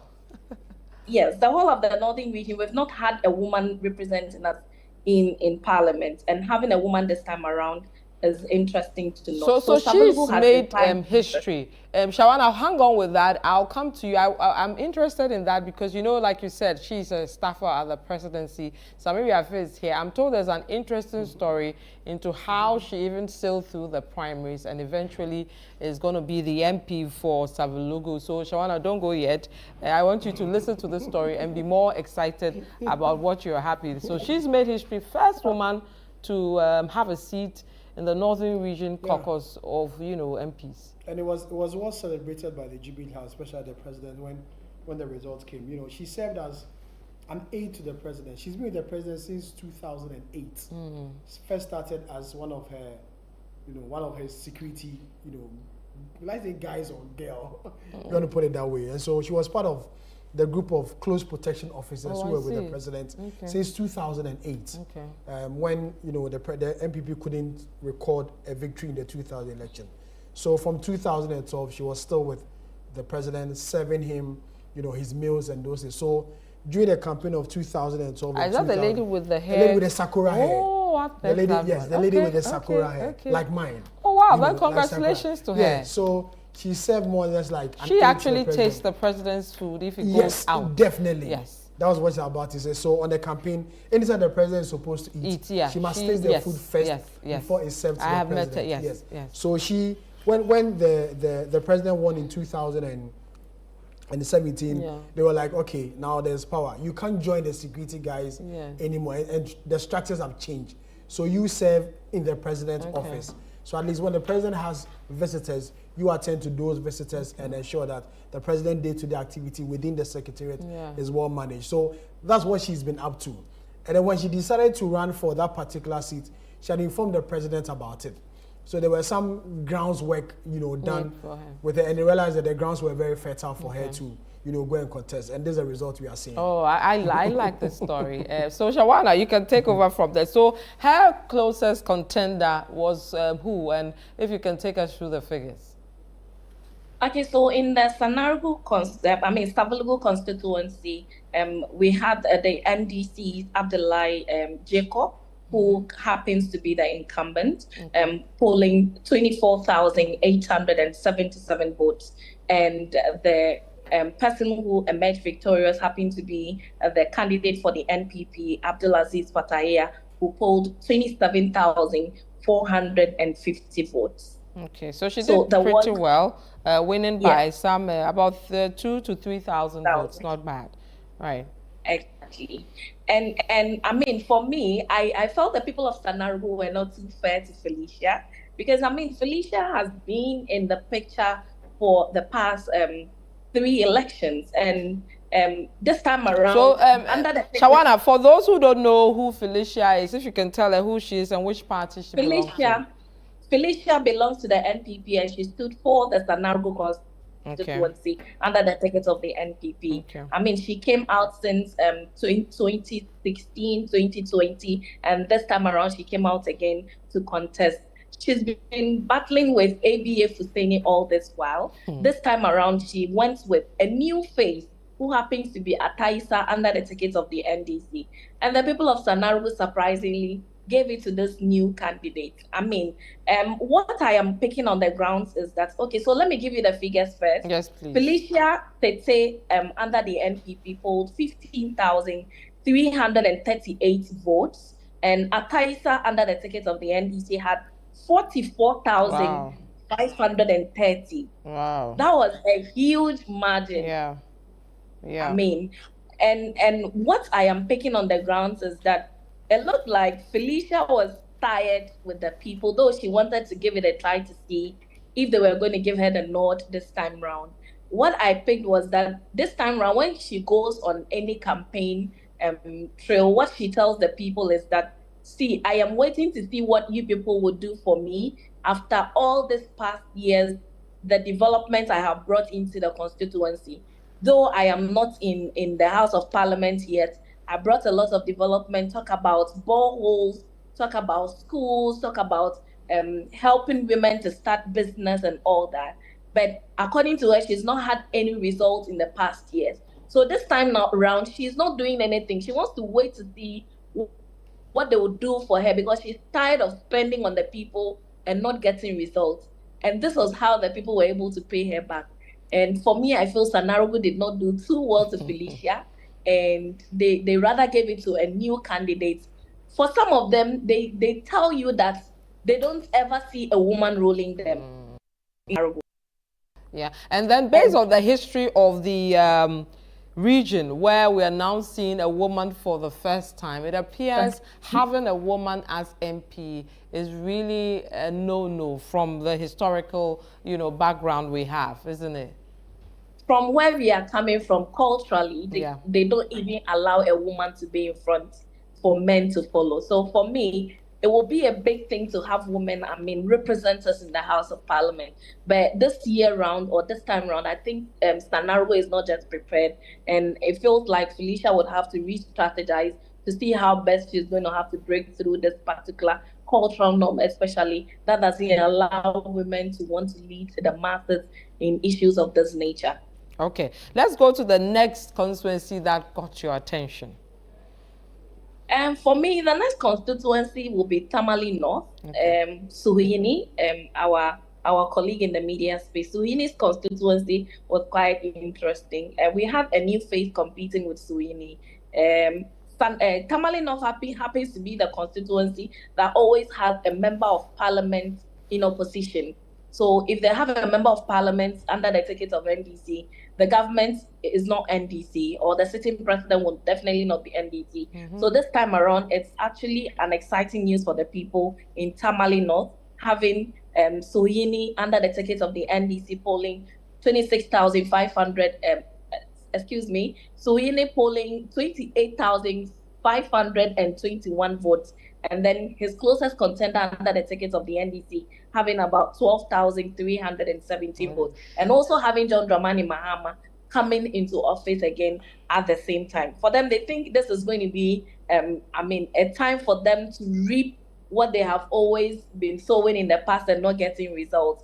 Whenever they have a member of parliament under the ticket of NDC, which is mostly the case, they don't have the sitting president being from the same party.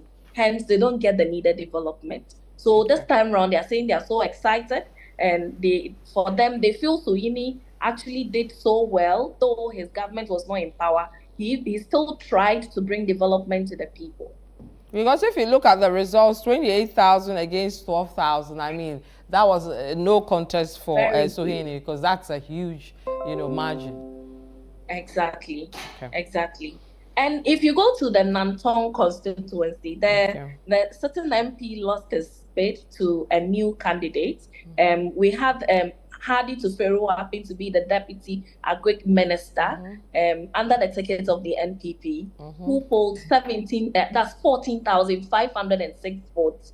And that wasn't a competition enough for his contender under the ticket of the NDC, who happens to be a new candidate. Dr. Mohammed Sharif Halek, under the ticket of the NDC, polled 17,077 votes. And for a new candidate breaking through this match and even overtaking the sitting MP meant that the people were tired. For them, they thought development was a no-no for them. The road leading from Tamale town to even Nantong is a no-no. It's something you really cannot, be happy about. And the people really wanted a change to see how development would also improve in the area should they give another person the nod to rule them. And this is what they have decided. The NDC actually has it this time round, and they are hoping that things are going to change for the better for them in that particular constituency. Okay, so Nantong went green. Okay, which other ones? You are left with Tamale South, Tamale Central, Tolong, as well as Karaga and Kumbungu. So, VK, if you come to Tamale South, usually Tamale South is not a constituency that needs to be discussed, if you ask me, because the former minority leader who happens to be the member of parliament of the area. What I am picking on the grounds is that until Haruna says he is not going again, there is no way there is going to be a change. So that seat happens to be a safe ground for the NDC. This time around, Haruna Idrisu polled 20,000. No, I take it again. Haruna Idrisu polled 67,018 votes. And then his closest contender under the ticket of the NPP, who happens to be Alhaji Hussein Musa, polled 20,974 votes. So you can imagine the difference between this particular candidates in the Tamale South constituency. Okay, yeah. Tamale Central also, where we have the mayor, the sitting mayor of Tamale, competing with the member of parliament, Ibrahim Mutala. The mayor of Tamale of Alifu was able to garner 16,647 votes, and then Ibrahim Mutala of the NDC polled 52,263 votes. All right. Okay. Tolon, Kumbungu, and Karaga. Karaga, that's the constituency of the finance minister. Earlier, there were initial reports that he had lost, and then it came out that he had won that seat. Was it even a contest to start with there? Well, for me, I think it is. I mean, having the finance minister giving his closest contender a gap of about 6,000 is quite interesting. Because I was thinking the gap would have rather been more bigger than what we witnessed this time around. The finance minister polled 27,315 votes in this year's election, and his closest contender under the ticket of the NEC, Alhassan Swalihu Dandawa, had 21,993 votes. So, I mean, for me, I was thinking the wind of change in a way wanted to blow in Karaga, but I mean, for some one or two reasons it didn't blow, which we are yet to find out why it did not blow. But I feel if that seat is not well protected, we might be seeing changes coming the next election if they don't do something about it. It looks more like the people in northern Ghana are getting fed up with the way things are being done here. Last minute developments, they wait till the very last months, not even the last year. They just wait till the very last months of the year, and then they start bringing up developments into the constituencies. And the people feel, are you now coming to deceive me or what? I mean, they feel they could have done better in the previous years than just waiting for the few months left to election for them to bring development to their doorsteps. All right.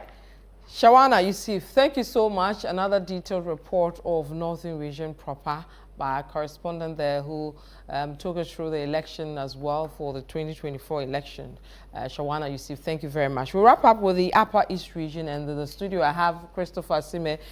Sami, get ready with all your boards. You take us to what it looks like before we go. But Christopher, Shawana says in the Northern Region proper, for example, they wait till December before they make any effort at infrastructural development or whatever it is. Is it the same with the Upper East, or that one was much, much better? Upper East in general, you would see more of that happening. Okay. On my way, when I was entering Bolga, which is the gateway to the Upper East region, I saw a lot of roads being worked on, and I was surprised because this was like 2-3 days to election, and I saw heavy duty equipment working on roads that we know are very bad in the municipality. But if you look at some of the candidates that the New Patriotic Party presented, mind you, the Upper East region since 1996 has largely given its votes to the NDC. In 1996, they won all the seats. Again in 2024, they've won all 15 out of 15 of the seats in the Upper East region. And even the years that the other parties try, they may just win 1 seat, 2 seats, sometimes the PNC and the CPP. So largely people say the Upper East is an NDC area or an umbrella area, but the NPP has won most of these seats. So it is possible other parties or the New Patriotic Party can win majority of the seats, because out of the 15 constituencies, the NPP, even though have not maintained it more frequently, but has won almost all the seats before. They've tried and won 1 or 2 before. So it's possible they can really win these seats. But the candidates were very strong. If I say they were very strong, for example, we have the chief executive of the Maritime Authority, Ghana Maritime Authority, who was a candidate for the New Patriotic Party in the Bulsa South. Bulsa North. And he was going against James Agalga. So this is somebody who was on the ground and putting in all the infrastructure that people needed. Last minute? And you see, these are, excuse me to say, more remote areas in the region. So their needs are basically water, if you get a borehole dug, sanitation-wise, maybe you get a toilet somewhere for the people. Their needs are such that even without government, individuals can sometimes meet some of their basic needs, and he was on the ground. So these are things you were putting up there. If you see, for Tempani example, the former Deputy Minister, Deputy Attorney General, Kwenka, was there. Now he's the Deputy Chief Executive for BOSS. He was also on the ground, and this is somebody who has been in the race, and he won the seat for the first time when the Tempani constituency was created. And then he lost to Ladi, the wife of the former MP, and Ladi came back, and this time, not only did she beat him, but the gap was huge. And this is somebody who was also on the ground, giving the people what they need. So at the last minute, the politicians came and were solving the problems of the people.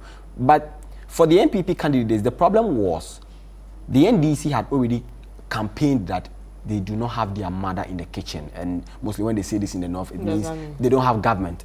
So Isaac Adongo, for example, in Bolga Central, will tell you that ever since he became MP, the NDC has not had a presidency. He came at a time when Nana Akufo-Addo won. So he's not able to deliver because he needs a president who will understand him and his needs. So this was the campaign NDC had put out largely across the Upper East region. So it made whoever was contesting on the ticket of the NPP, that means your mother is in the kitchen. So why are you not able to get them to give us the basic needs we want? So it was a very difficult campaign for the New Patriotic Party candidate because you are in government. You may not be the sitting MP, but you have access to government. So what give have us, you done? Give us what we need. So they were compelled to either force government to do something or do something themselves, because that's what you're going to be asked when you meet the people. So a lot of works were in each of the 15 constituencies. There were ongoing developmental works, projects, deliverables. And that is why you see that in some constituencies, once the EC had announced the new president, people were taking over places because they knew that there were resources, but the resources they were not getting down to the people. And they knew where these resources were kept. So let's go get it for ourselves. So they moved there. Okay. Let's look at the places that, with the resources last minute, it made an impact. And then we'll move to the surprise areas and the ones that the people punished them despite the so-called resources they brought. Who was able to keep their seats? Anybody? Yes. So we all know the Honorable Isaac Adongo, who is the Member of Parliament for Bolga Central. And Vicky, he did what people were expecting him to do, even though the New Patriotic Party really went in strong with their candidate. And it was funny because the New Patriotic Party candidate, who was also a former secretary of the New Patriotic Party in the region, you would see him constructing roads. And someone would be like, well, where does he get these resources? His father is not in the kitchen, so how come? But his mother is in the kitchen, but he's not the MP. But he had resources to even construct roads. So people questioned all these things. But the Honorable Isaac Adongo has always argued that he came into office when the NDC was out, so they should keep trusting that when the NDC comes, he will deliver. So if, for example, if you look at Bolga Central, the MPP candidate 470.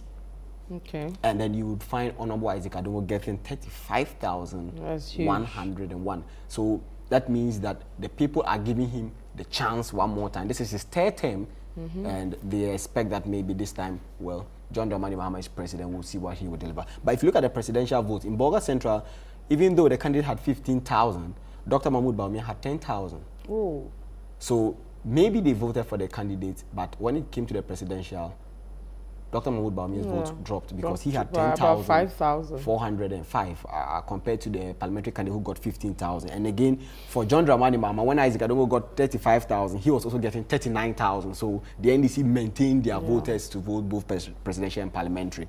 Now you go to Bolga East, Dominic Ayine, Member of Parliament, and he too had a strong contest from a gentleman who has been on the campaign since the MPP opened nomination. He has been in the constituency, he is with the people.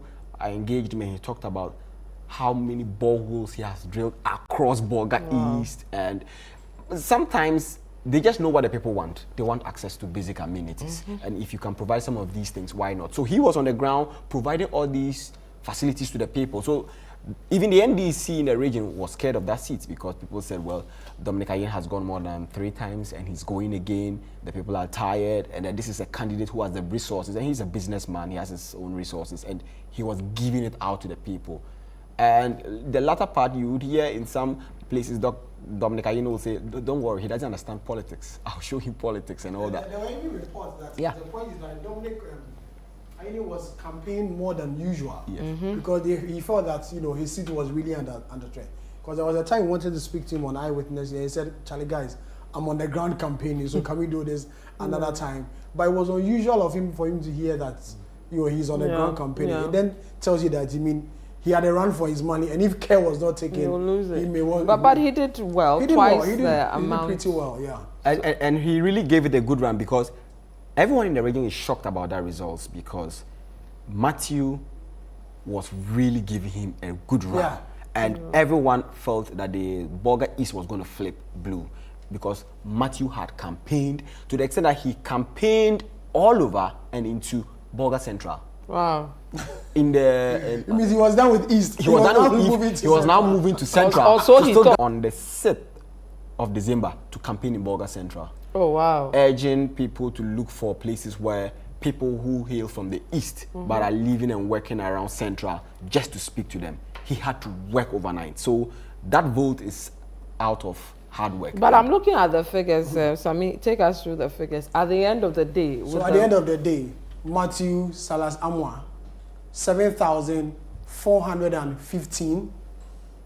Dominic Ayine, former Deputy Attorney General, 12,002, representing 61.05%. He was declared a winner. The MPP's gentleman had only 37.72%. The margin was 4,587.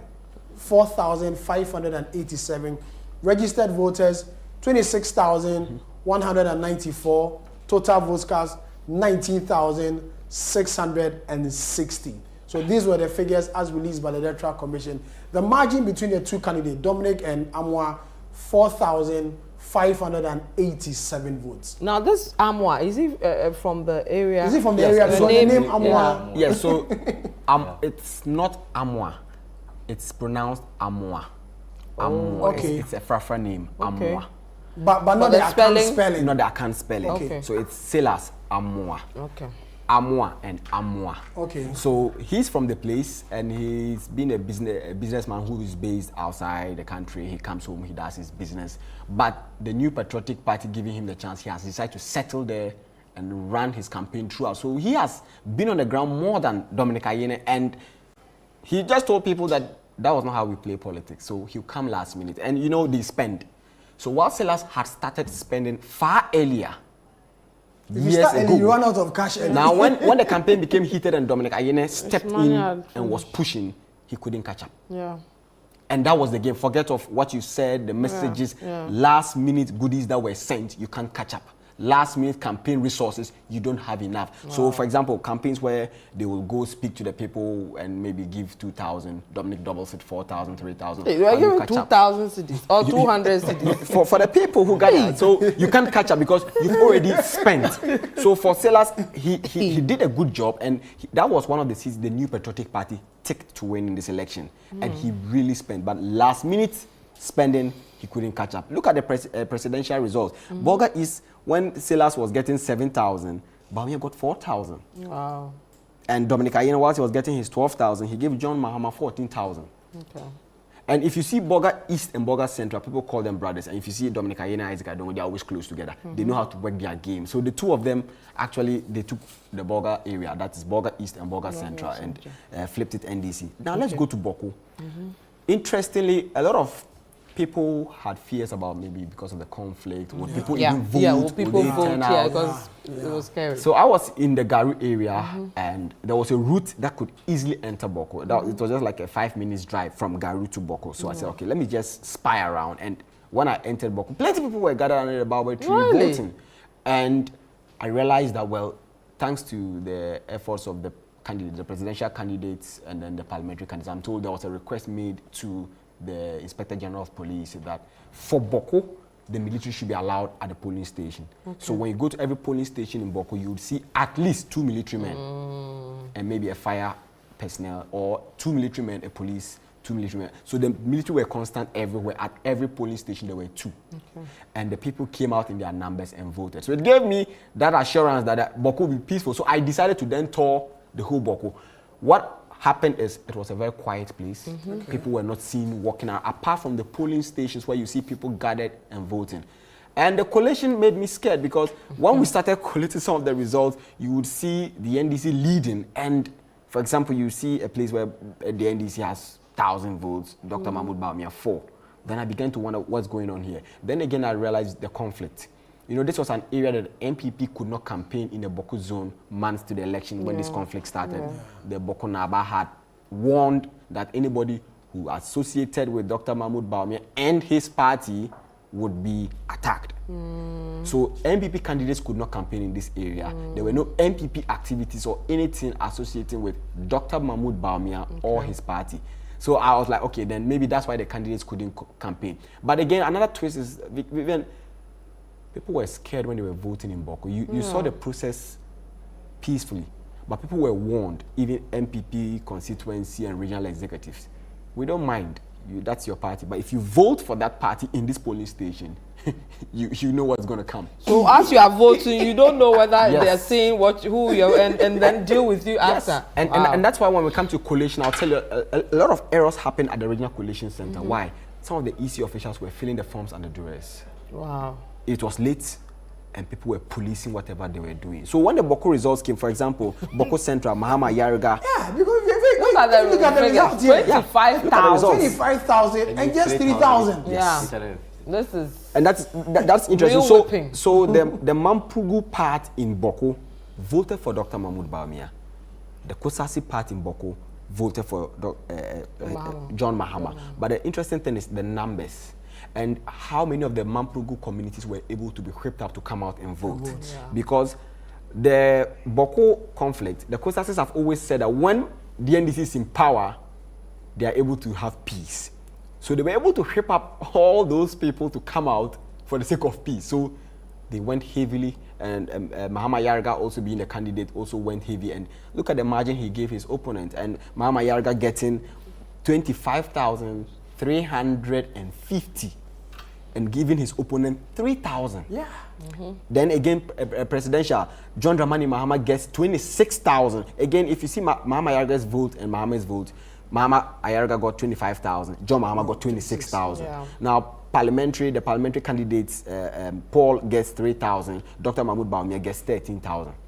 Oh, that's good. That's I mean, good. so like 10,000 gap. 10,000 like a 10,000 So gap, you see, the Mampugu factor came to vote for Dr. Mahmoud Bawumia. Yeah. But when it came to the parliamentary candidate, the candidate being the Kusa, the Mampugus would not vote for you, even though you are for the NPP. Yeah. So the conflict has had a very negative tone on the whole Boko politics. That is why the candidate got 3, but his presidential candidate got because 3,000 and then 10,000. If you look at all the narration from the northern side, it looks like tribal politics is very important. Is big in that part of the country. Yes, it is because big. from the reports Shawana gave, Alaji gave, from what Tajuddin gave, and what Christopher is giving. Tribal politics is big in the northern part of the country. So, Sameh, where you, the candidate, you think that you go with your party, at least if Dr. Mahmoud Bawumia is getting about 13,000 votes, you should be looking at maybe 5 or 7. But you get 3 because you are getting a quarter of your tribe. Yeah. The other tribe won't vote for you because they have a problem with your tribe. Yeah. And then your tribe wouldn't all vote for you because your tribe is already going NDC. Yeah. So that's how Paul difficult one. And that's a win for Mahama Yariga. He has solidified so his then that means Yariga will be safe for a very long time. And this is a place that Honorable Hawa Yakubu started. And it's surprised to see that MPP has gone so low. I think after Hawa, the only person who was able to win this was Adamu Sakande. Yes, that was around 2004, 2008. And ours ethnicity, She's a Kusa. Okay. Yes. So it means that the because how was personality towards something else? One of the greatest politicians, female politicians we've seen in the history of Ghana. So that played a huge role, right? Yes. And you see, Mahama Yarga is loved in the area. Okay. So even in the 2020 elections, when he was not well during the campaign season, he had to come out last minute to campaign. He still won. Yeah. And he has always been an advocate for peace in the area. So when it comes to Boko, he's their hero. They see him to be the one speaking for them, advocating for them. Yeah. So that is a big challenge for whoever is going to contest that area. And this time the NPP felt like, let's play an equal tribal card. When the NDC bring a Kusa, let's also pitch a Kusas, but that didn't work. It didn't work. So this MPP candidate is a Kusas. Yes. And he got 3,000. Yes. And his boss, who is Mamprusi, yes, got 10,000. Yes, because the Mamprusi voters would vote for Dr. Mahmoud Bawumia, but they wouldn't vote for you because you're not their tribemate. Yeah. But the NDC went all out for Mahama Yarga and John Dramani Mahama. Still in the same enclave, because when you talk about the Boko area, that's about the 6 districts that make that kingdom or that territory. You go to Binduri, that was another interesting place where Deputy Minister for Local Government, Abanga, who was also Deputy Minister for Works and Housing, he contested in this area. And this is a Deputy Minister for Works and Housing for the first 4 years, Deputy Minister for Local Government the next 4 years. He was on the ground, toilets, schools. From day one or last minute? From day one. Okay. As for him, the NPP had also tipped that he was going to win because this man has put in everything. All the candidates who have come in that constituency, nobody could match him in terms of his developmental work. But trust me, look at his fate. Yes, the Boko conflict is very clear. Don't associate with the NPP. So if you see him, he has suffered it just like the NPP candidate in Boko Central. He has worked, you go around the area there, he has put up an AstroTurf park, he has hospitals to his name, CHIPS compounds to his names, he has schools to his name and roads, works, and they still voted him out. Is he a first time? So this is his second time. He came, he defeated the former Upper East Regional Minister, who was the MP before, he was the MP during the Kufuor administration, and he took over the seat, and then this is his comeback that they've shown him an exit. Oh, but that's not fair. I don't think because looking at the kind of developments you've mentioned that he's brought to the area, the developments speak for itself, and obviously he must be rewarded for these developments. So in his case, he would have been rewarded because the NDC candidate is a fresher. This is his first time. So people do not know the NDC candidate that much. But the party, to be on the safer side, the party, and these are areas that constituency chairman, earlier on we had social media videos that they had campaigned for skirt and blouse. Even the constituency chairman advises people that vote for my candidate, but just presidential, go for Mahama. So they were not stable in their campaign because they couldn't go all blue. Vote for Dr. Mahmoud Bawumia, vote Abanga. No. They were struggling with their campaign, and despite all the hard work, Abanga saw the 7,811 against 12,943 for the NDC candidates. It's not only affecting development; it's affecting politics too. And if you look at the presidential too, Same, it's interesting. Look at Dr. Mahmoud Bawumia's vote. Dr. Mahmoud Bawumia got 2,000. 2,000 out of our voting population of 2,067. And John Dramani Mahama got 26,000. Oh, dear. 2,000 against 26,000. That's a whip. Out of 30,000 plus voters. So the conflict has really hit that area hard. But let's move to another area, Garu. So after Binduri, you move to Garu, and you'll be surprised. I got to Garu, and when I was about leaving, we had the parliamentary candidate complaining that her agents cannot even go to certain places because those territories. Which the Garu parliamentary candidate for the New Patriotic Party, and they too had freshers.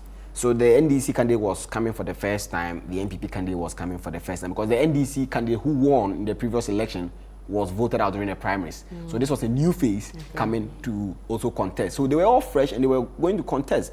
She complained to the media that her agents cannot go to certain parts of Garu because the agents are Kosasis and those parts belong to Mamprusi areas. So how do agents who are Kosasis go to police your vote there? The other side.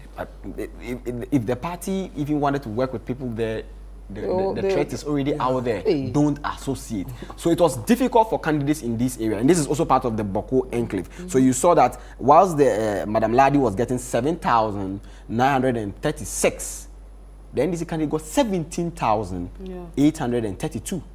And again, presidential, Dr. Mahmoud Bawumia got 3,720, whilst John Dramani Mahama got 20,610. But that's not fair.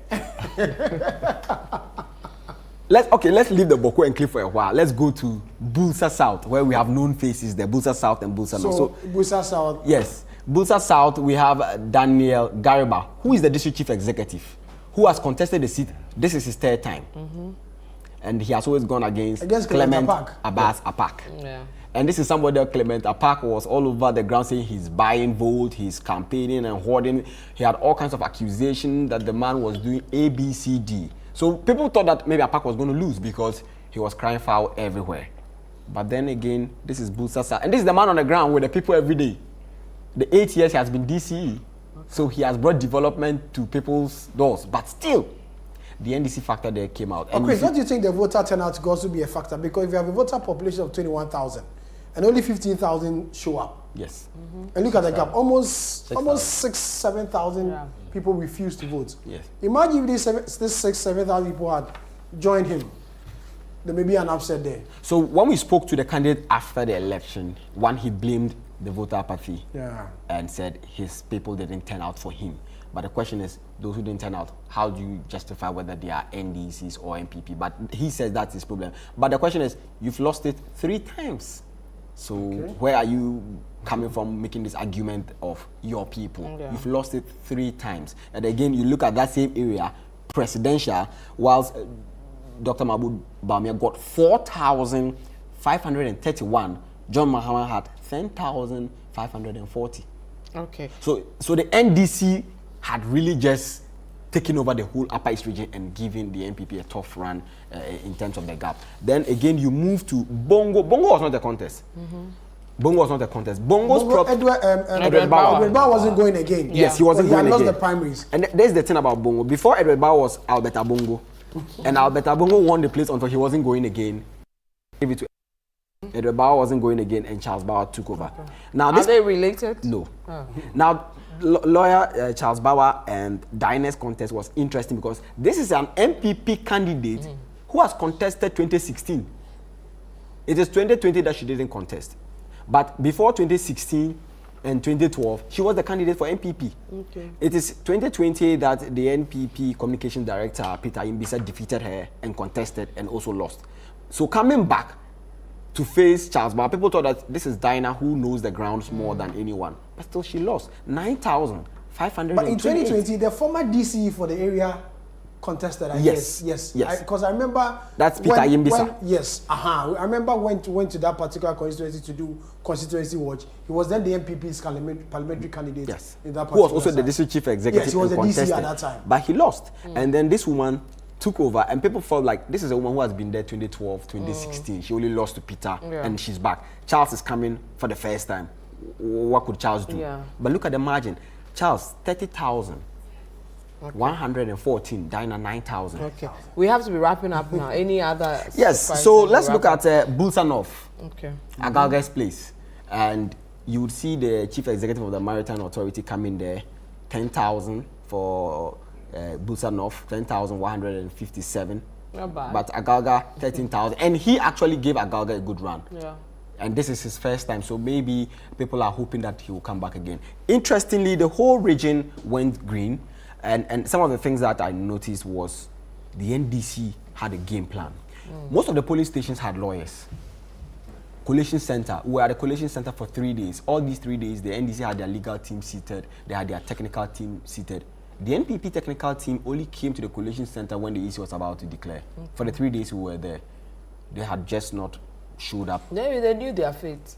But maybe they could just show up to give their people the morale they needed. And then you would also find out that there were no celebrations, jubilations that much, because it's like people already knew that they were going to win. So they didn't really have an interest in it. They had already planned to give their support to the NPP. And I think it was peaceful. Even Boko, that we thought there would be some issues, it was peaceful, and they've turned the whole place green. Right, Chris Saseme, also great analysis from you as well.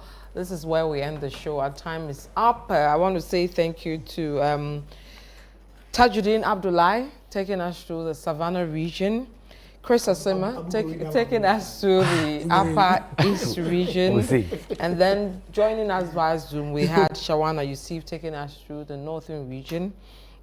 And then Mohammed El Alabira taking us through the Northeast and the other part of the Eastern corridor of the northern side of the Republic of Ghana. Also helping me go through the dashboard and the numbers was Samiria Faye.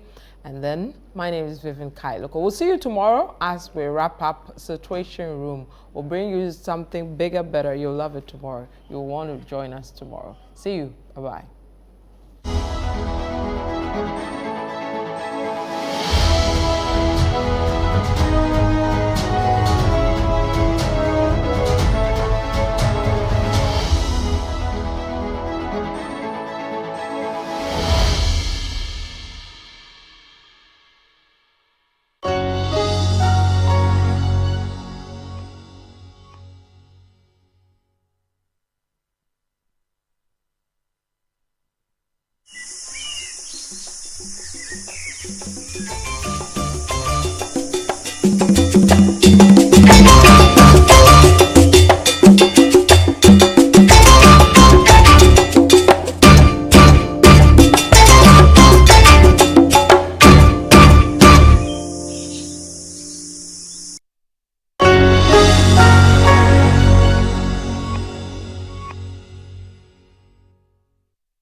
I'm traveling to a place that shows the terrifying power of climate change. I'm going to visit the north of my country, where hundreds of thousands of families have lost their homes in floods.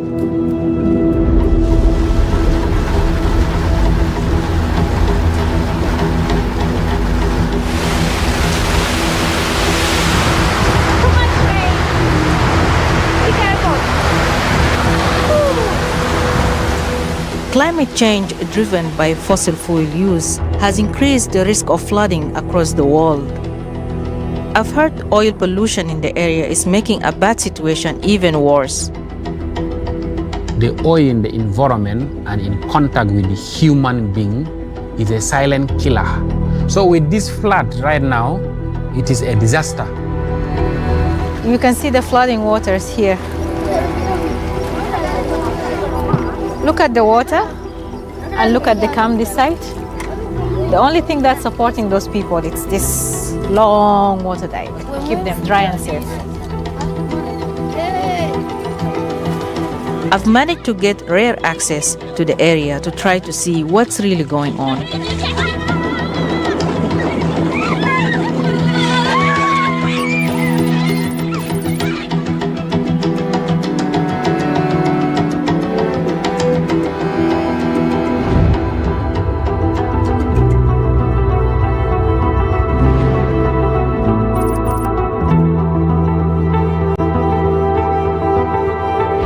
This is part of Unity State before the floods and after. In 2019, extreme flooding began. At the flood's peak in 2022, up to 70% of Unity State was underwater. More than 700,000 people have been affected across the country. Tens of thousands moved into Bentiu camp.